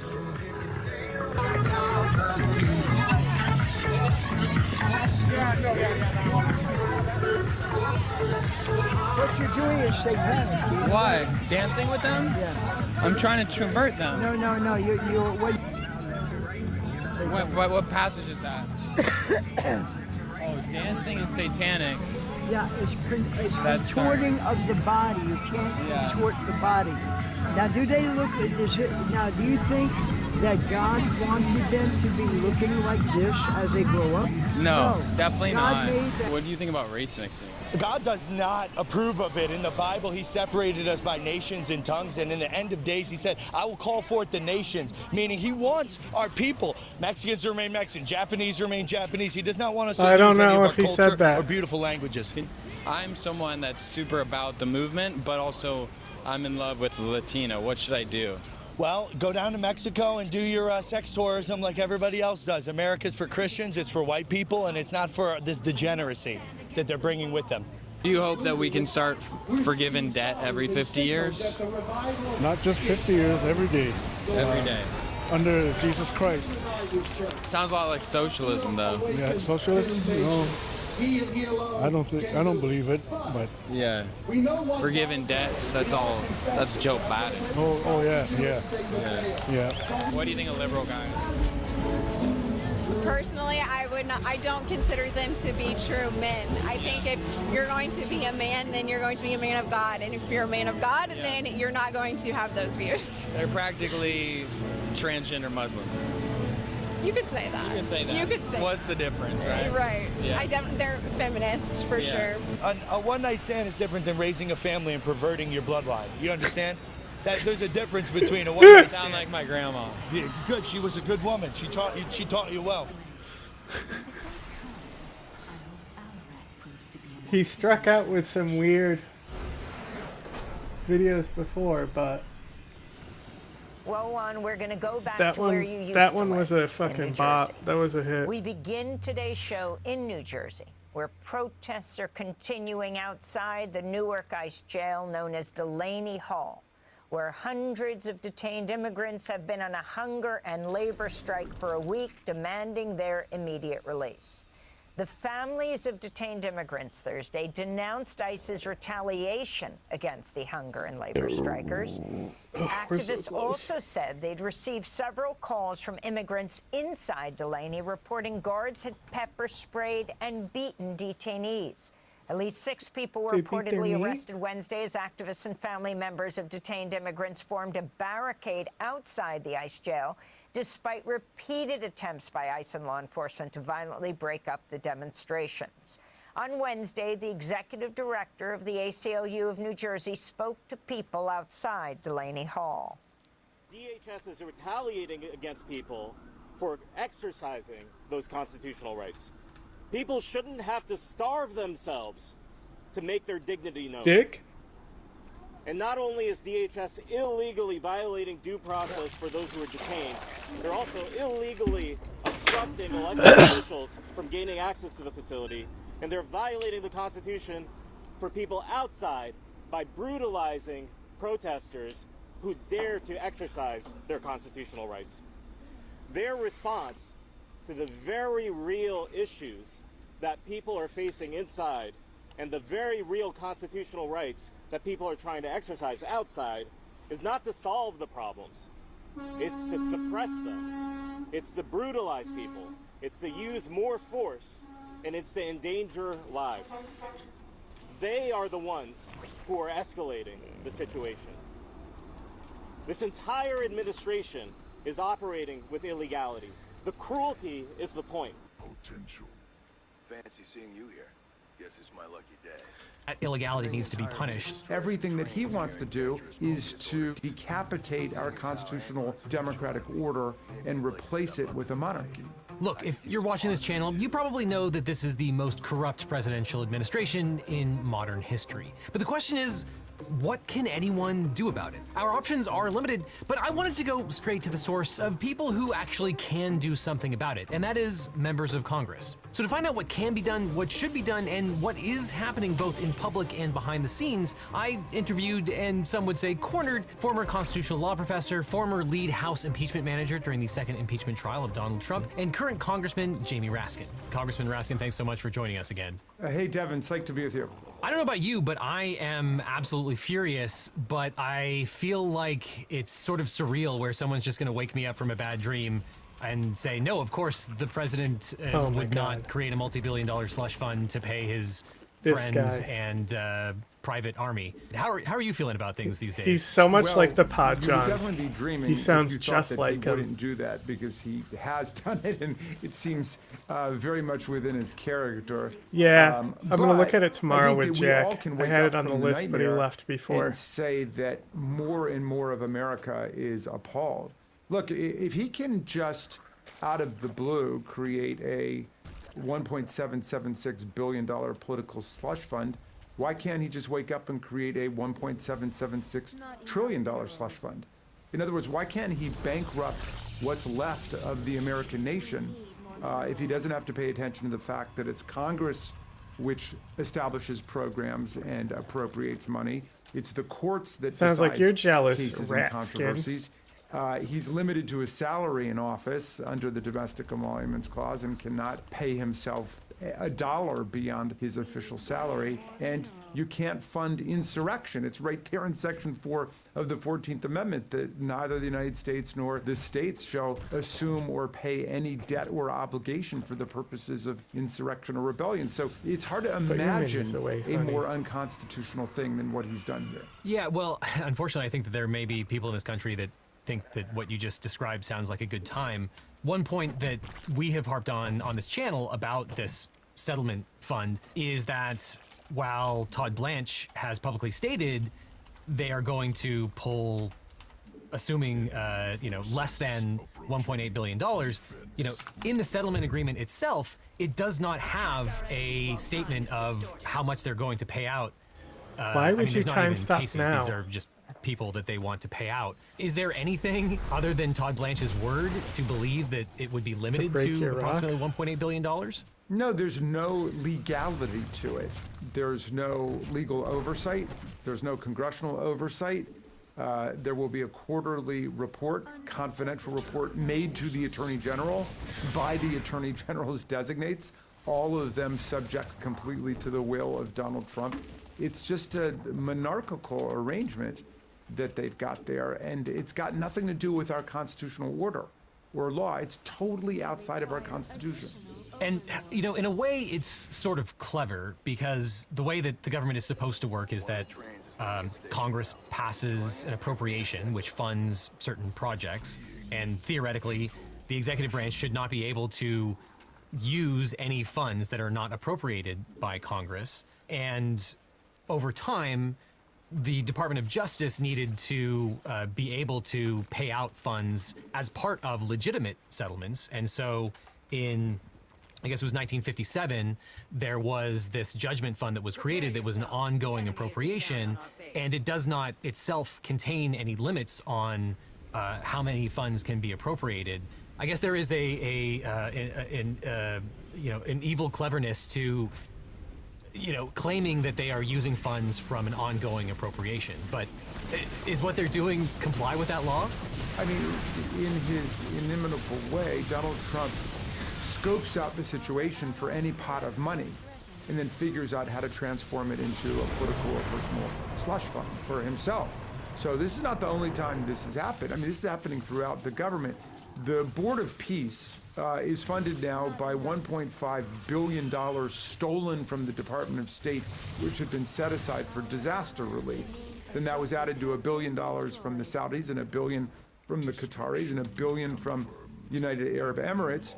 Then it got registered by the director of the U.S. Patent and Trademark Office, Mr. Squires. Is it a public entity, the Board of Peace, or is it a private entity? At this point, I'm not sure if it's formed or not. We acted as a custodian so that they could have the mark. The Board of Peace is a public entity. It's a governmental organization, even though Congress has not created it. Is that right? Sir, I don't know the status of whether it's an entity formed or not. Okay, we don't know anything about it except that Donald Trump is the chairman for life. He pronounced himself the chairman for life, and he took $1.5 billion from us, again, in blatant violation of the Domestic Emoluments Clause and Congress's power over the purse. Yeah, this is obviously an ongoing trend, whether it's the Board of Peace money that was, I guess you'd call it reappropriated, the money coming from Venezuelan oil, the tax funds coming from tariffs. My worry is that when we talk about these things and we say this is really important stuff, that it's only Congress that is allowed to appropriate funds, and the executive branch can neither deny funds that have been appropriated, nor can it use funds that have not been appropriated. Can you explain to someone why that is so important for our system?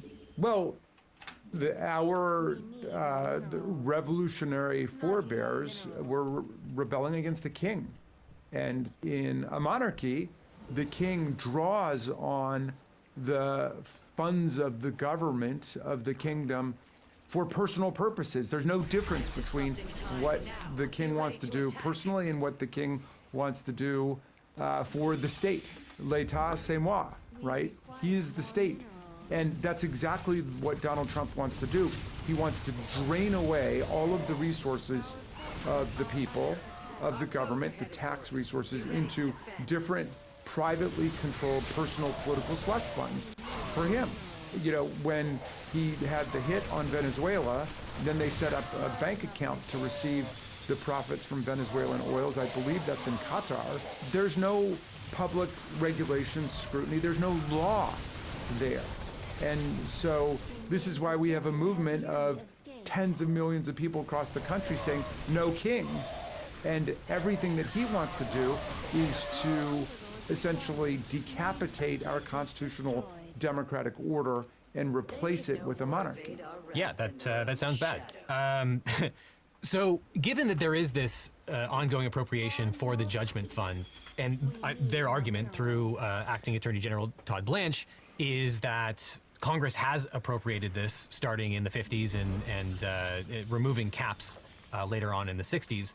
How does this settlement violate the law with respect to that appropriation and with respect to the law in general? The settlement is a fraud on the court and it is a fraud on the country. Let's start with this. The IRS lawyers on this particular case were very clear that, number one, the case brought by Donald Trump was outside the statute of limitations. It was many months late from when it should have come in. Two, if it had come in within the 2-year statute of limitations, which it didn't, it would also be barred because the IRS had won a series of cases exactly analogous to this one, where people's private tax information was released by a third-party government contractor, and the court said that the federal government is not liable for that. So the guy who leaked the tax returns Donald Trump had promised to reveal and disclose the way every other president had, went to jail for disclosing them, and rightfully so. He was punished for that. But there's no private right of action, and the courts had serially rejected people in Trump's situation who said they wanted to get paid for it. So Attorney General Blanche betrayed his job as the lawyer for the American people by not raising the obvious on-point precedent that other people in Trump's situation had been rejected and repudiated when they said they wanted to get paid in a similar situation when a private contractor violated the confidentiality of their tax returns. Now, before we continue, my interview with Representative Raskin would not have been possible without the support of today's sponsor, YRefi. Because YRefi is here to help anybody with student loan debt that doesn't have access to Trump's illegal slush fund money. If your private student loans are in default or you're struggling with payments, YRefi is an excellent refinancing solution. Monthly payments are built around what you can actually afford. Rates are fixed from 1% to 5.99%, so you never have to guess what your payment will be each month, which is basically unheard of for private student loans. There's no minimum FICO score required, bad credit will never disqualify you, and they even offer a Skip 12 program if you ever need to skip payments for any reason. And if you have a parent or co-signer on your student loans, YRefi can help with that too through their co-signee release program.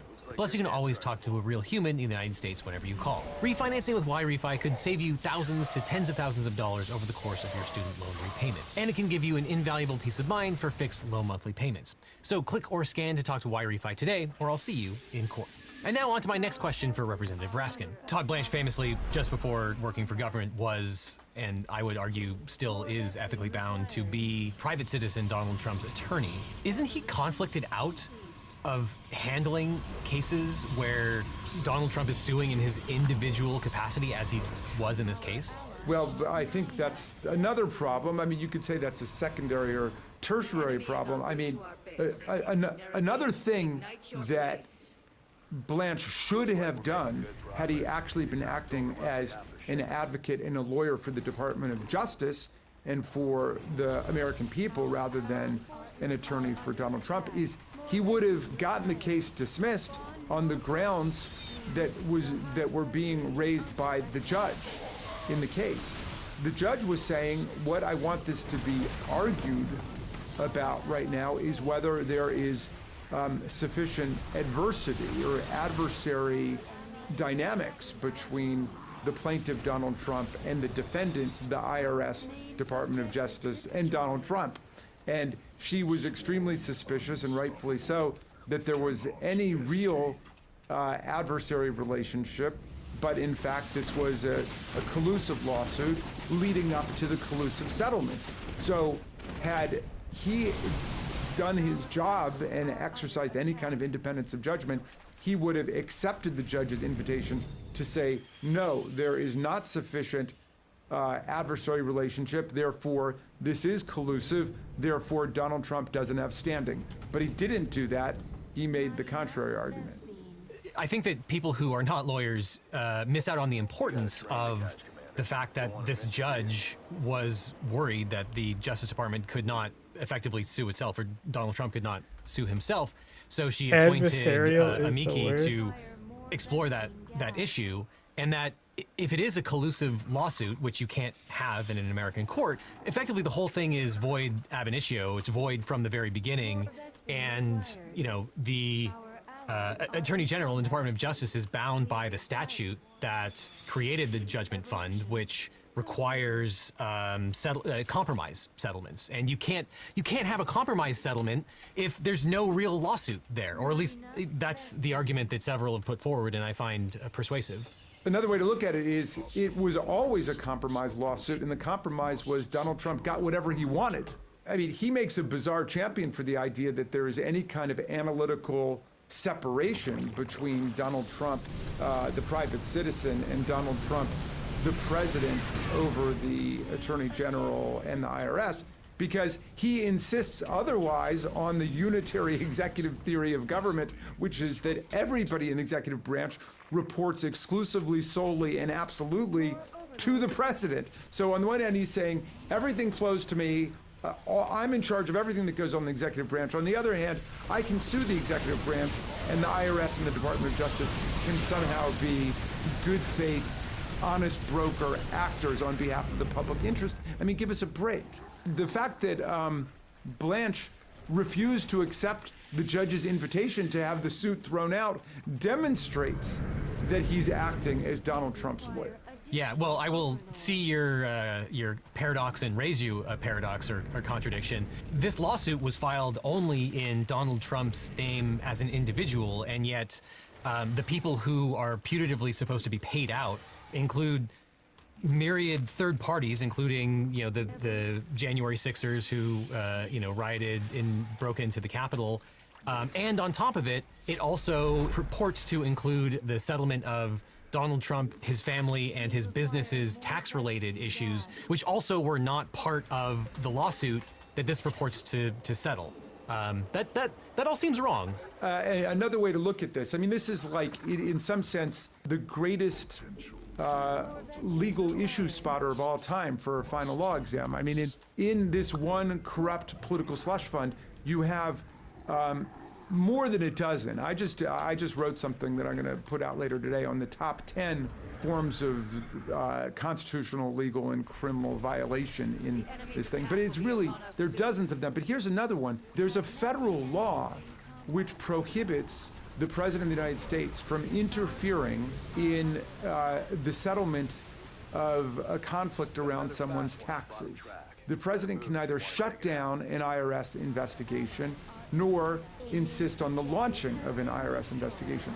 But what is that provision you just referenced if it's not the president saying, oh, all of these things that you may have against members of the Trump family and Trump businesses are immediately going to be shut down as part of my settlement? Where does the president get the authority to do that when there's a federal law specifically preventing him from doing that? I worry that the Supreme Court would say, well, that's not a power that Congress has to be able to cabin the executive to prevent that. But as you said, that's sort of a secondary problem with all of the other problems.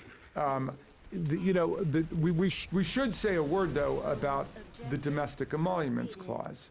In Article 2, which says that the president is limited to his official salary in office and cannot receive a single dollar from the United States or any state while in office. When Trump settles a lawsuit by Trump against the government, he's essentially handing himself $1.776 billion that he is going to be able to distribute however he wants. And there's no law there, of course. They don't have to find that any law has been violated. Of course, it wouldn't be their role to do that anyway. That's what the courts are for.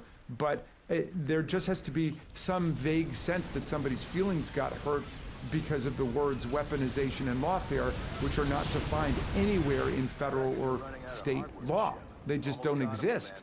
So, I mean, like, that's something that exists on Fox News, but it's not part of the American legal institutions. Right. In some sense, we've all sort of bought into the language that they're using, that this will only be limited to $1.8 billion, and that there's been a lot of focus on the fact that you can't, or the way that it's written, they could absolutely pay out the January 6th insurrectionists. But none of the language in this thing is limited to that.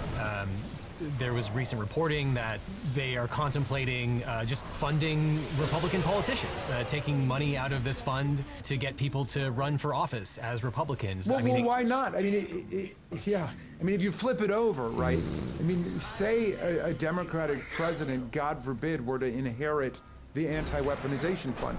Who would you get there? Well, first, all the law firms who were targeted by these illegal, unconstitutional executive orders, all of the businesses that were targeted with the illegal, unconstitutional tariffs that were imposed on them, all of the colleges and universities whose admissions process and faculty hiring process Donald Trump wanted to take over, they would all be there. Certainly the families of, anybody who's been beaten up by ICE. It's definitely going to take 2 there. games. So, Yeah, it sunsets before the next If it administration. makes me do 3 that'll to end. hit 15, You're right. I I'm guess gonna cry what I'm saying is so hard. that if you just develop a generalized concept of weaponization and lawfare, which they don't define in any legal sense, but they do refer to Democrat politicians or Democrat policies, then that is nothing other than a partisan slush fund. I mean, there's no other way of understanding it. And of course, weaponization isn't their real target. Weaponization is their whole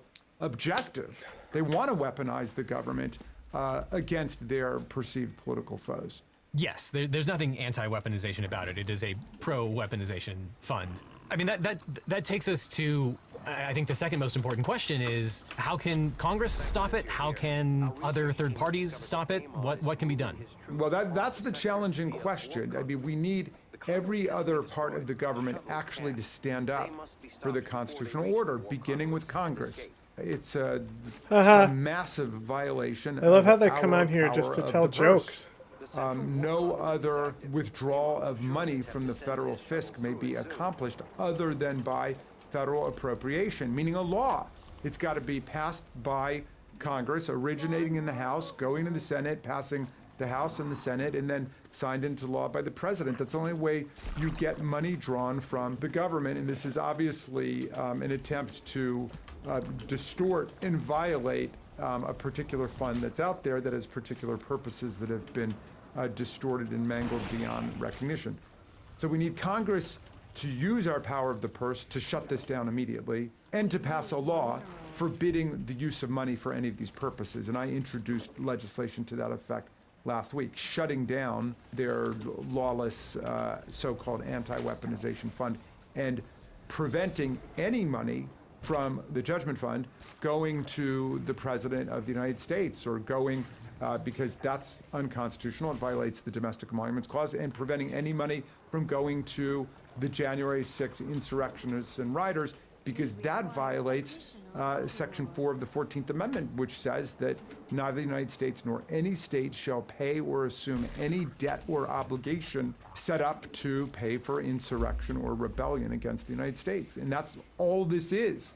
I mean, I appreciate the legislation, the No Taxpayer-Funded Settlement Slush Fund Act, which applies to the president, his cabinet, certain members of the executive branch, and the January 6th insurrectionists. By its terms, though, it doesn't cover really anyone else that isn't in one of those categories. And I agree that those are sort of the most egregious categories, but even by its terms, if Trump wanted to pay out, 1,000 different people who were Republican cronies or wanted to run for office or, had done favors in the past, that legislation as written would not necessarily cover slush fund payments to them. And on top of it, of course, enforcement of that act would go through the Department of Justice, who is fully captured at this point. And of course, that legislation is never going to pass because the president will veto it. We've had the judgment fund for 3/4 of a century, and like so many other things in government, it's been working fine up until the Trump administration. Like, there had not been issues with it. Nobody was asking questions about it, but because he pounces on any fund that's set up as an opportunity to exploit for his own personal and political and financial gain, now we have to go back and look at what reforms are necessary to the judgment fund to make sure that this doesn't happen, that it's not being, raped and pillaged for these other purposes. And we've got to do that. As with so many other parts of the government, I mean, the Foreign Government Emoluments Clause had never really been an issue before, but now we've got a guy in office who's taken tens or hundreds of millions, if not billions, we don't know because of the various crypto channels, but certainly tens and hundreds of millions of dollars from foreign governments, okay? And he's never once come to Congress. The Foreign Emoluments Clause that says that the president shall not receive a present, an emolument, which means a payment, an office or title of any kind whatever from a king, a prince, or a foreign state. He's got a $400 million jet that he just got from Qatar that he's going to keep for the rest of his life. So the money's pouring in from these foreign states. Well, now we've got to go back and legislate. We need to set up a whole legislative architecture to bolster the Foreign Emoluments Clause. We've got to say that the president must report to Congress within 72 hours the receipt of any foreign government money, gift, present, emolument, office, or title. He's got to turn it over. He cannot keep it until Congress has acted, and then we've got to make sure that we act within 14 days or 21 days to vote on that. Either he can keep it, he can accept it, or it must be turned over to the government of the United States, and we send it back, or we decide what to do with it. Look, I mean, that's, I guess, necessary but not sufficient, and I don't want to let, good be, or perfect be the enemy of good. That all sounds good and fine, but I think realistically, that law is not going to be passed into law, or that legislation won't be passed into law until at least 2029 if the Democrats retake the White House. Because otherwise, I don't think there's any hope of overriding a veto. But what about legislative investigations, subpoenas? Obviously, the Democrats are the minority party at the moment. It would only take 3 Republican defectors to caucus with the Democrats, and many of the Republicans have lost their primaries. Thomas Massey is the first one that comes to mind. Is there any talk of a few Republican defectors caucusing in this lame duck period to actually give subpoena power back to the Democrats? Well, that would be the most sweeping solution if we could create a new bipartisan kind of majority. I think that might be a little ways off. On the other hand, we have working bipartisan majorities, as you've seen on things like the War Powers Act, the Epstein file, and certainly on the slush fund. I think that we're going to be pulling over a lot of Republicans on the legislation we just talked about. We could end up doing a discharge petition on that. We got to wait 30 days before the discharge petition ripens, and we can get people to sign it. But I believe that we are going to be able to stop this totally illegal and unconstitutional fraud on the court and fraud on the country. And, whether that leads to a more formal political realignment within Congress, I can't say. I don't know, but there are certainly a lot of Republicans whose own political plans and dreams have been crushed by Donald Trump. Thomas Massey's been one of them. I saw one reporter talking to him and saying, well, you're no longer going to be in Congress. And he said, well, I've got 7 more months. So obviously, these people who Donald Trump has taken on in the primaries to throw his weight around against are, not going to go quietly. What's interesting, that the press, I think, or some of the press, not you, but some of the press misapprehended what was going on. They thought that this was, a huge demonstration of the president's political might, in Louisiana or in Texas and so on. Well, yeah, within the Republican Party, but meantime, his base of support in the Republican Party generally is shrinking. It reminds me of a religious cult, which is it's losing membership. People are turning on them. They're exposed to the world. And so the cult leader exercises more power internally, imposes more rules and more orthodoxy and more paranoia on everybody. But meantime, they're shrinking in the world, and I think that's exactly where Donald Trump is. We are beating them in head-to-head races all over America. I was down with Emily Gregory, who just became Donald Trump's Democratic state representative for Mar-a-Lago in eastern Palm Beach County. She flipped that district by 21 points.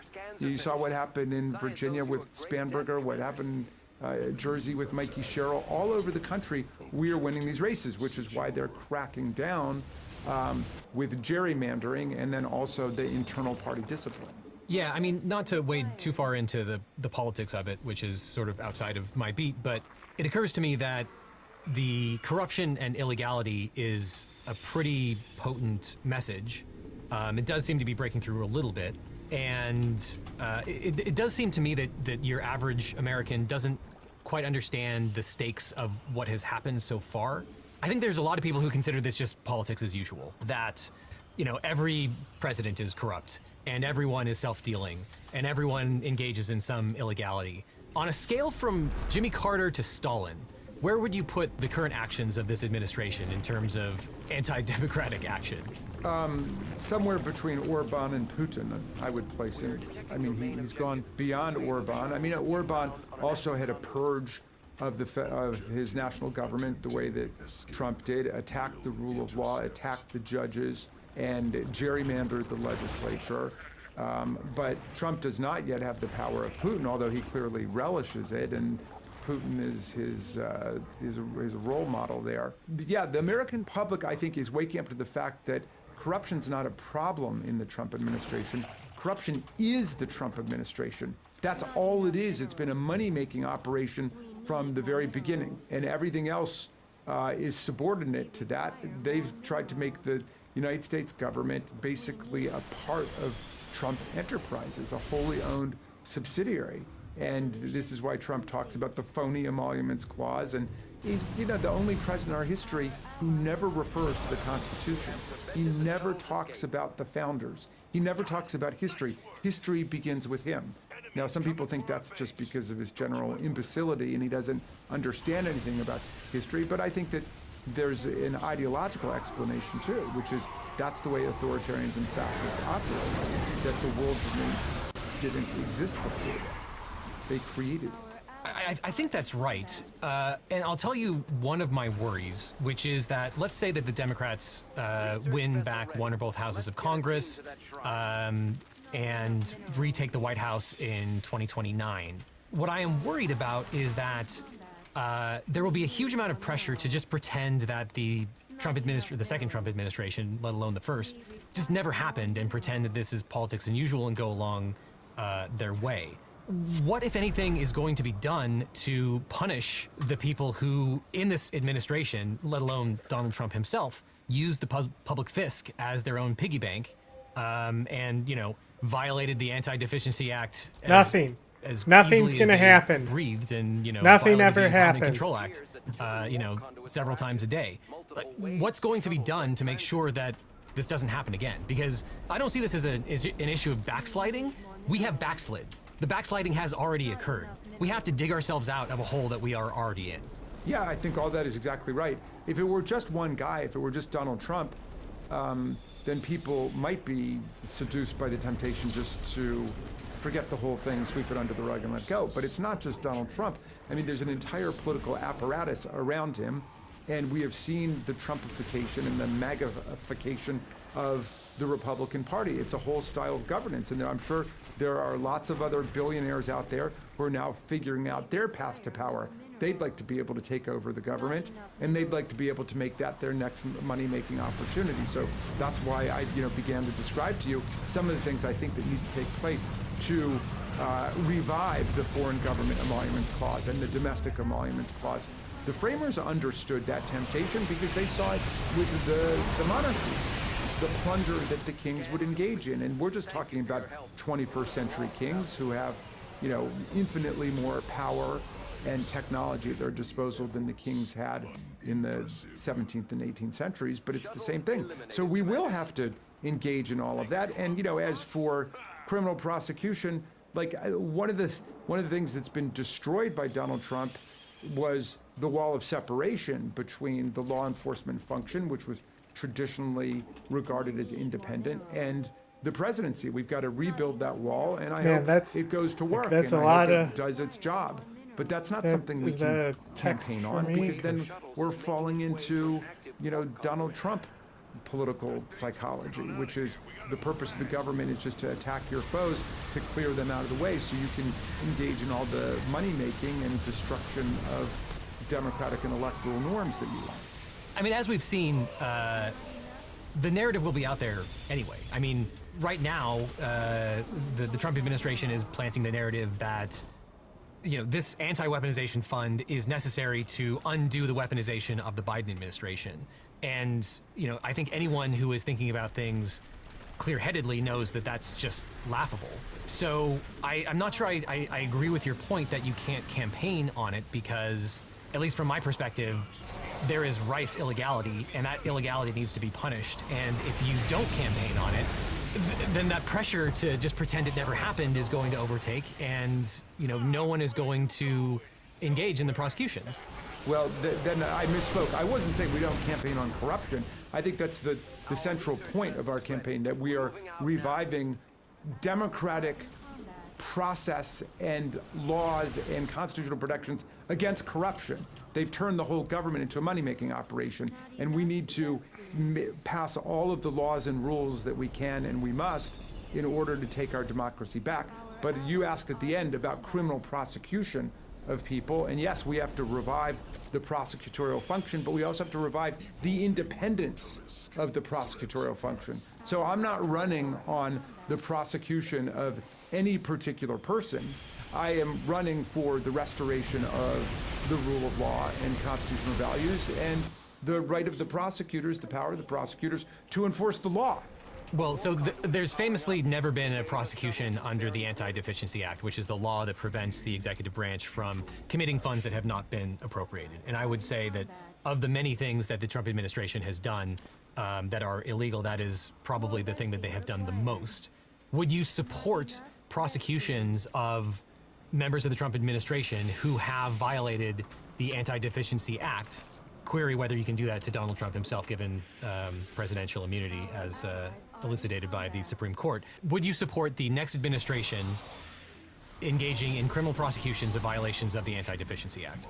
I suppose if you're asking me the question, what would I do if I were Attorney General, if I was in the executive branch and we had restored the independence of the prosecutorial function, I would look at all of the violations of law that took place and use the Department of Justice's rules and their calculations as to what goes into the allocation of law enforcement and prosecutorial resources.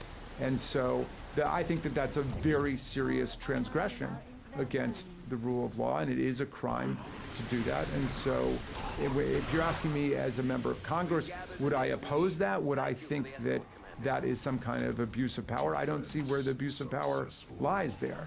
But remember, the way that we deal with actual abuses of power, if you think that you are the victim of a vindictive prosecution, a political prosecution, a selective prosecution, you bring it up before the court. And sometimes people win on that. But not a single one of the January 6th insurrectionists has had their conviction thrown out because of this being a political or partisan or vindictive or selective prosecution. No, they didn't need to because they were pardoned. Well, but I mean, even before that, right? I mean, nobody was able to quash an indictment. Nobody was able to get a conviction overturned. They were pardoned, right?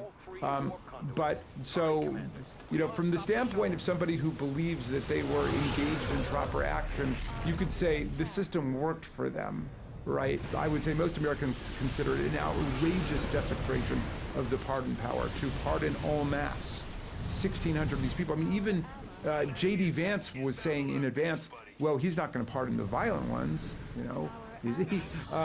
But, you know, this was an absolute override of the pardon attorney in the Department of Justice and the process that had been built up for decades where people actually apply for a pardon. They explain why they've been rehabilitated. They explain why they're sorry for what they did. They explain, you know, how there has been contrition, how they've paid their fines and restitution that they owed and so on. And then there'd be a very fine-grained analysis and a recommendation to the president. All that was out the window. He said, I just want to pardon all of my political foot soldiers from January 6th. There were child molesters in there. There were domestic violence abusers in there. There were armed robbers in there. And a lot of them have gone out since he pardoned them and committed crimes. Sure, I mean, it sounds bad when you say it that way. You mean when you tell the truth about it, yeah. Yeah. I mean, in terms of future prosecutions of people that have violated the law under the Trump administration, as far as we know, a lot of this is happening in broad daylight. So the facts are sort of known. Is anyone keeping a list of all of the things that the Trump administration has done that are illegal and the individuals who are doing it, so that if there is the will, that those people can be prosecuted when another administration comes to power? Well, I mean, we live in a time when there's transparency to people's actions. And so there are a number of groups that are maintaining all of the transgressions against the Constitution and federal laws. And, you know, try as they might to destroy public memory of what took place on January 6th, we have all of the proceedings of the January 6th Select Committee, and we put it out all in public. It's totally available. We have a report, and it's all televised and so on. So, you know, when these people were pardoned, you could see in a lot of the footage exactly what they had done to different officers. And as they go out now and commit other crimes, including Mr. Johnson, who was pardoned by Trump and then promptly went out and sexually molested a 12-year-old boy and a 12-year-old girl. He's been convicted and he's sent back off to prison for life. But in the meantime, these two kids' lives have been forever altered by what he did. We can show you the pictures. We've got all the documents. We know exactly who these people are. And so we know who he pardoned, and we know what kind of crimes they've been committing since he let them out of prison. Well, yeah, I mean, that applies to the January 6th committee, but the illegality of the second Trump administration goes far, far beyond January 6th and pardoning them. I understand that there are third parties who are keeping track of sort of a broad list. Is anyone keeping a list of the people who have effectuated these policies and themselves are subject to criminal liability, such that, you know, you don't have the same sort of delay that we had with you know, Attorney General Garland and the investigation of Trump during the Biden years? A lot of people are upset that there was so long between the investigation and the prosecution, obviously what happened with the Supreme Court.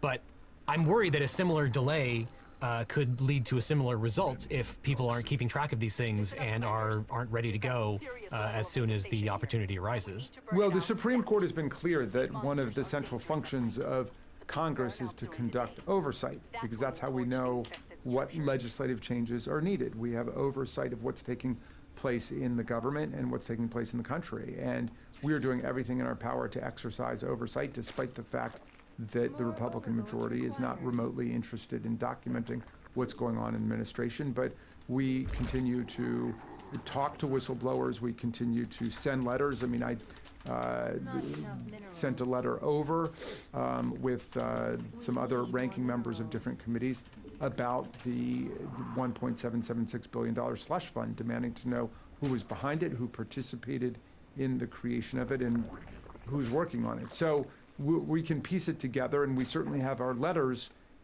which will be there as kind of the infrastructure of investigations of the things that need to be looked at and examined. And some of the investigative details are there, but a lot of them are not, as you're saying. But that's why we need the gavels back. The American people have got to get serious about this. Yeah, well, from where I sit, a select committee on presidential crime and corruption to compile all of it together, not just January 6th related stuff, sounds like a pretty good idea. Finally, is there any appetite for impeachment proceedings? The Democrats in Congress today are obviously not afraid of impeachment. We've impeached Donald Trump twice. He's gotten 2 of the 4 presidential impeachments in American history. 50% of them belong to one guy. I led the team of impeachment managers over to the Senate, where we, after he incited a violent insurrection against Congress and his vice president and the union, we got a 57-43 vote in the Senate, the most sweeping bipartisan result in American history, 10 votes short of a conviction. So impeachment we consider to be a critical tool in our toolbox. It's a tool of American popular self-defense against a king who insists, against a president who insists on acting like a king and engaging in high crimes and misdemeanors like treason and bribery against the American people. So impeachment is very much a live instrument in our minds, both for the president and members of his cabinet. We were making moves towards the impeachment of Kristi Noem when she resigned, and towards Attorney General Bondi when she resigned, and we will raise it when there are particular outstanding acts of corruption and authoritarianism that constitute high crimes and misdemeanors. And the same with the president. I believe the president has committed multiple potentially impeachable acts. But here's the key point about this.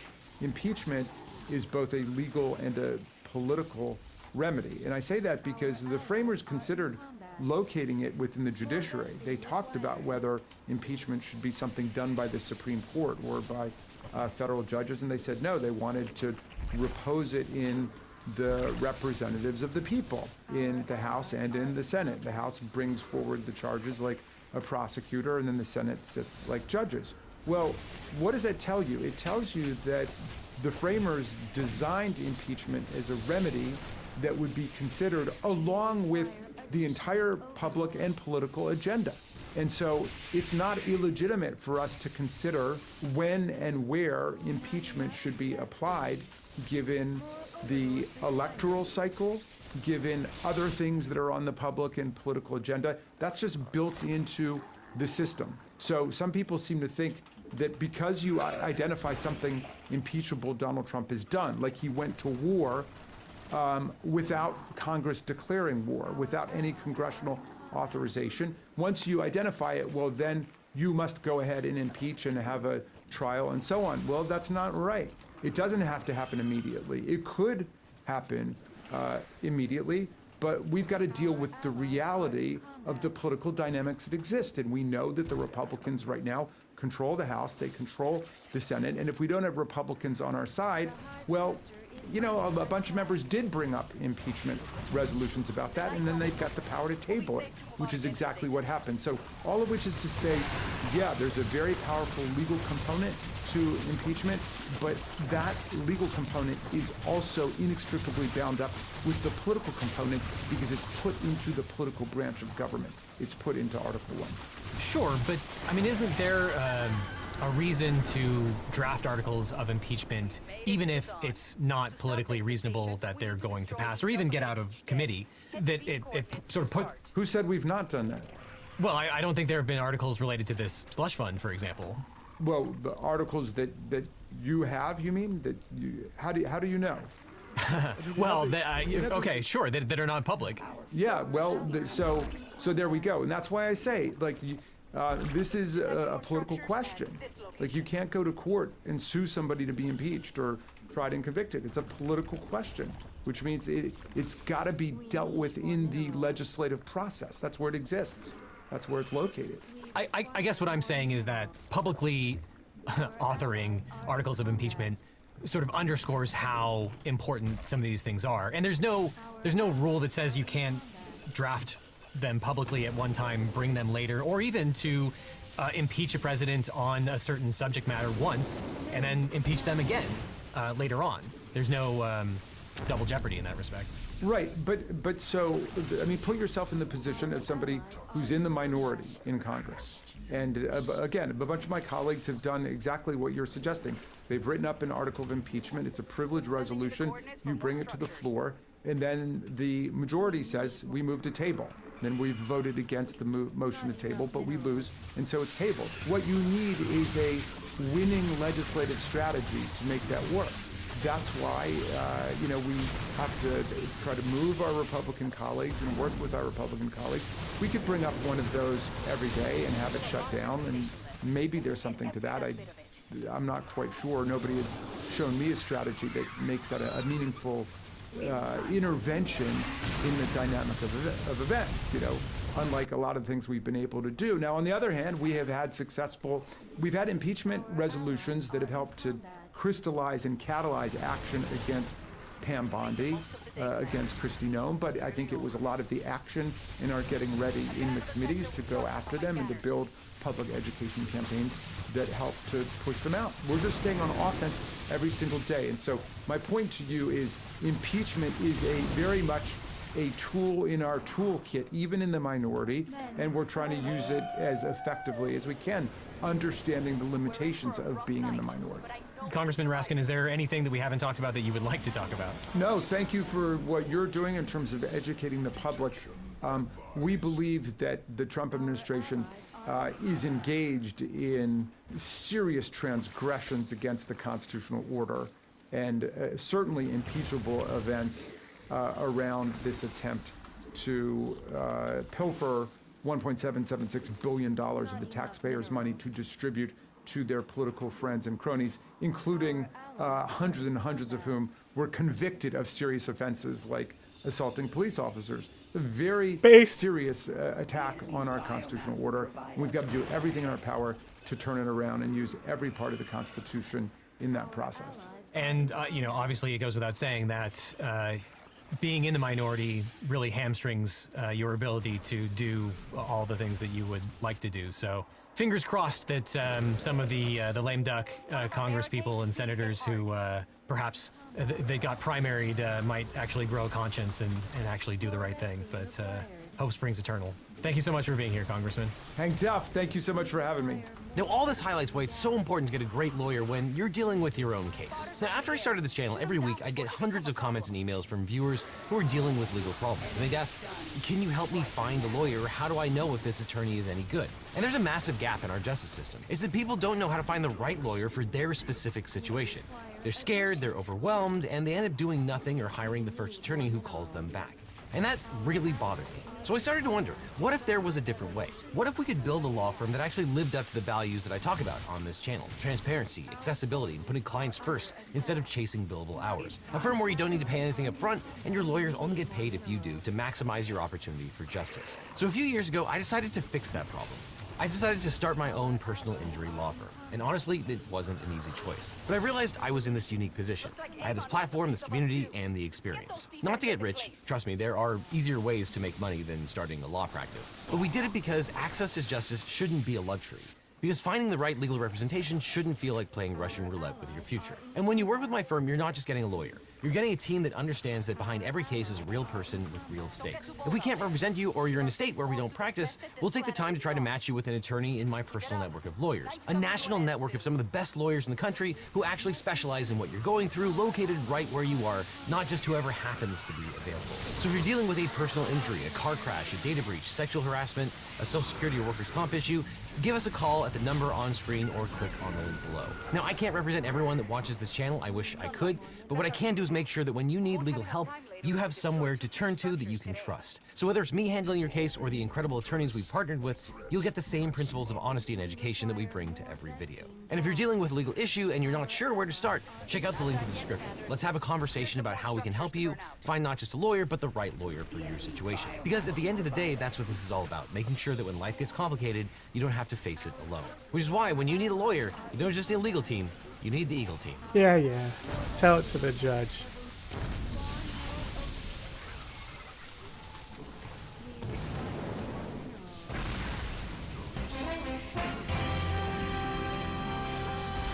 Good evening, I'm Jeff Bennett. And I'm Amna Navaz. On the NewsHour tonight, a race to contain the spread of Ebola in Central Africa as a Kenyan court blocks U.S. plans to open a quarantine facility. Former Attorney General Pam Bondi faces congressional scrutiny over the Justice Department's handling of the Epstein files.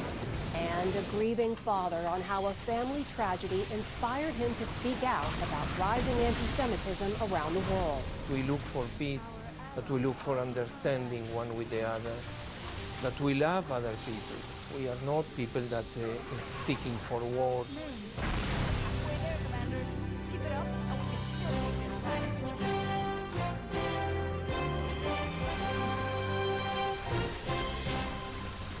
Major funding for the PBS NewsHour has been provided by the William and Flora Hewlett Foundation.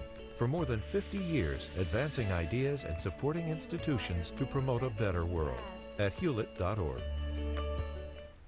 Friends of the NewsHour, including Jim and Nancy Bildner, and the Robert and Virginia Schiller Foundation. The Judy and Peter Bloom Kovler Foundation, upholding freedom by strengthening democracies at home and abroad.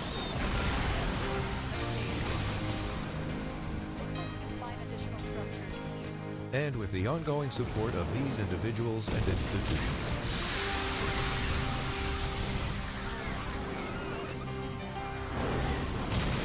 And friends of the NewsHour.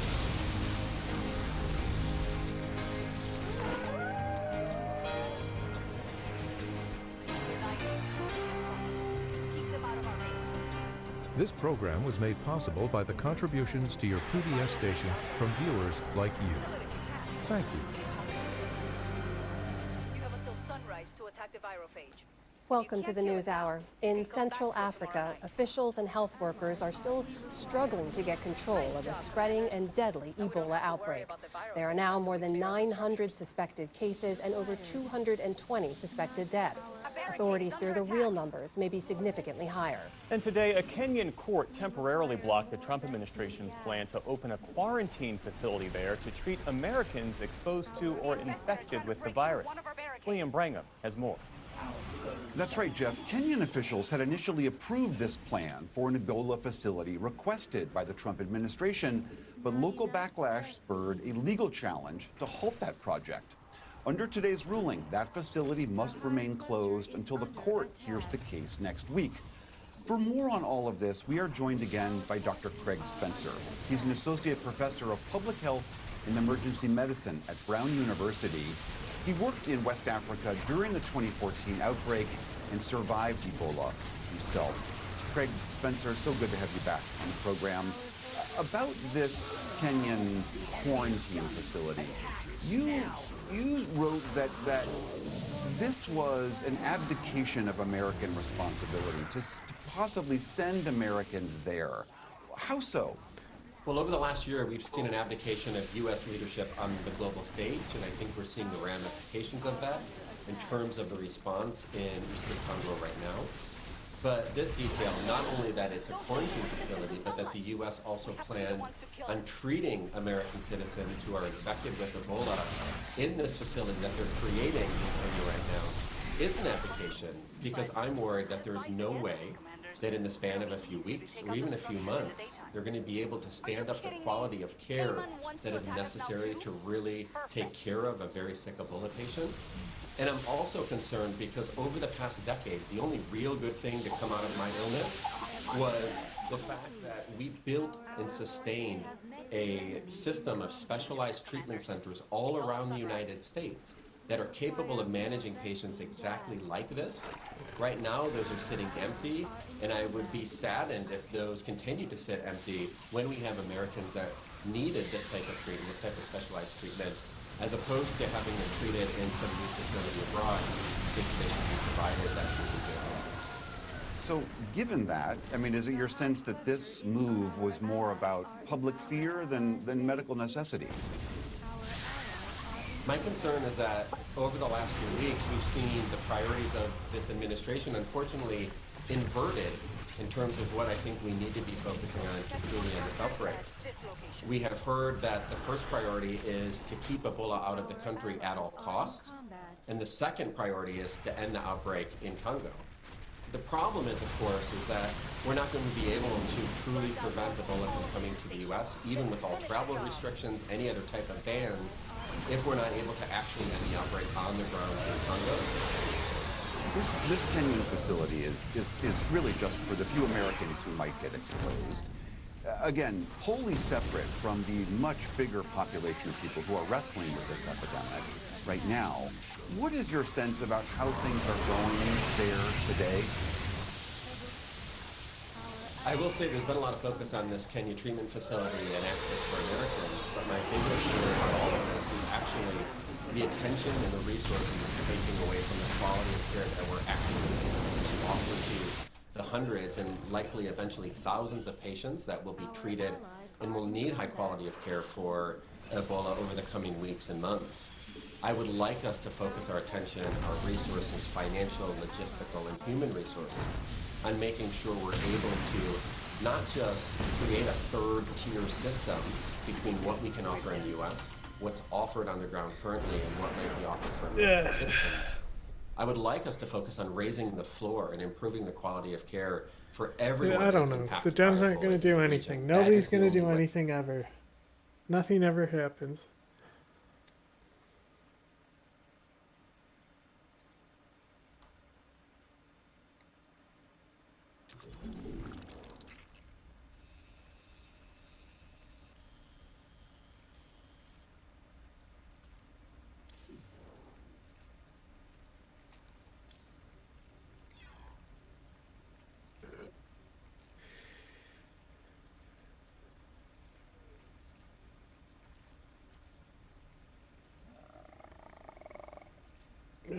He's always burping and stuff. Yeah, but they're so gross. Okay.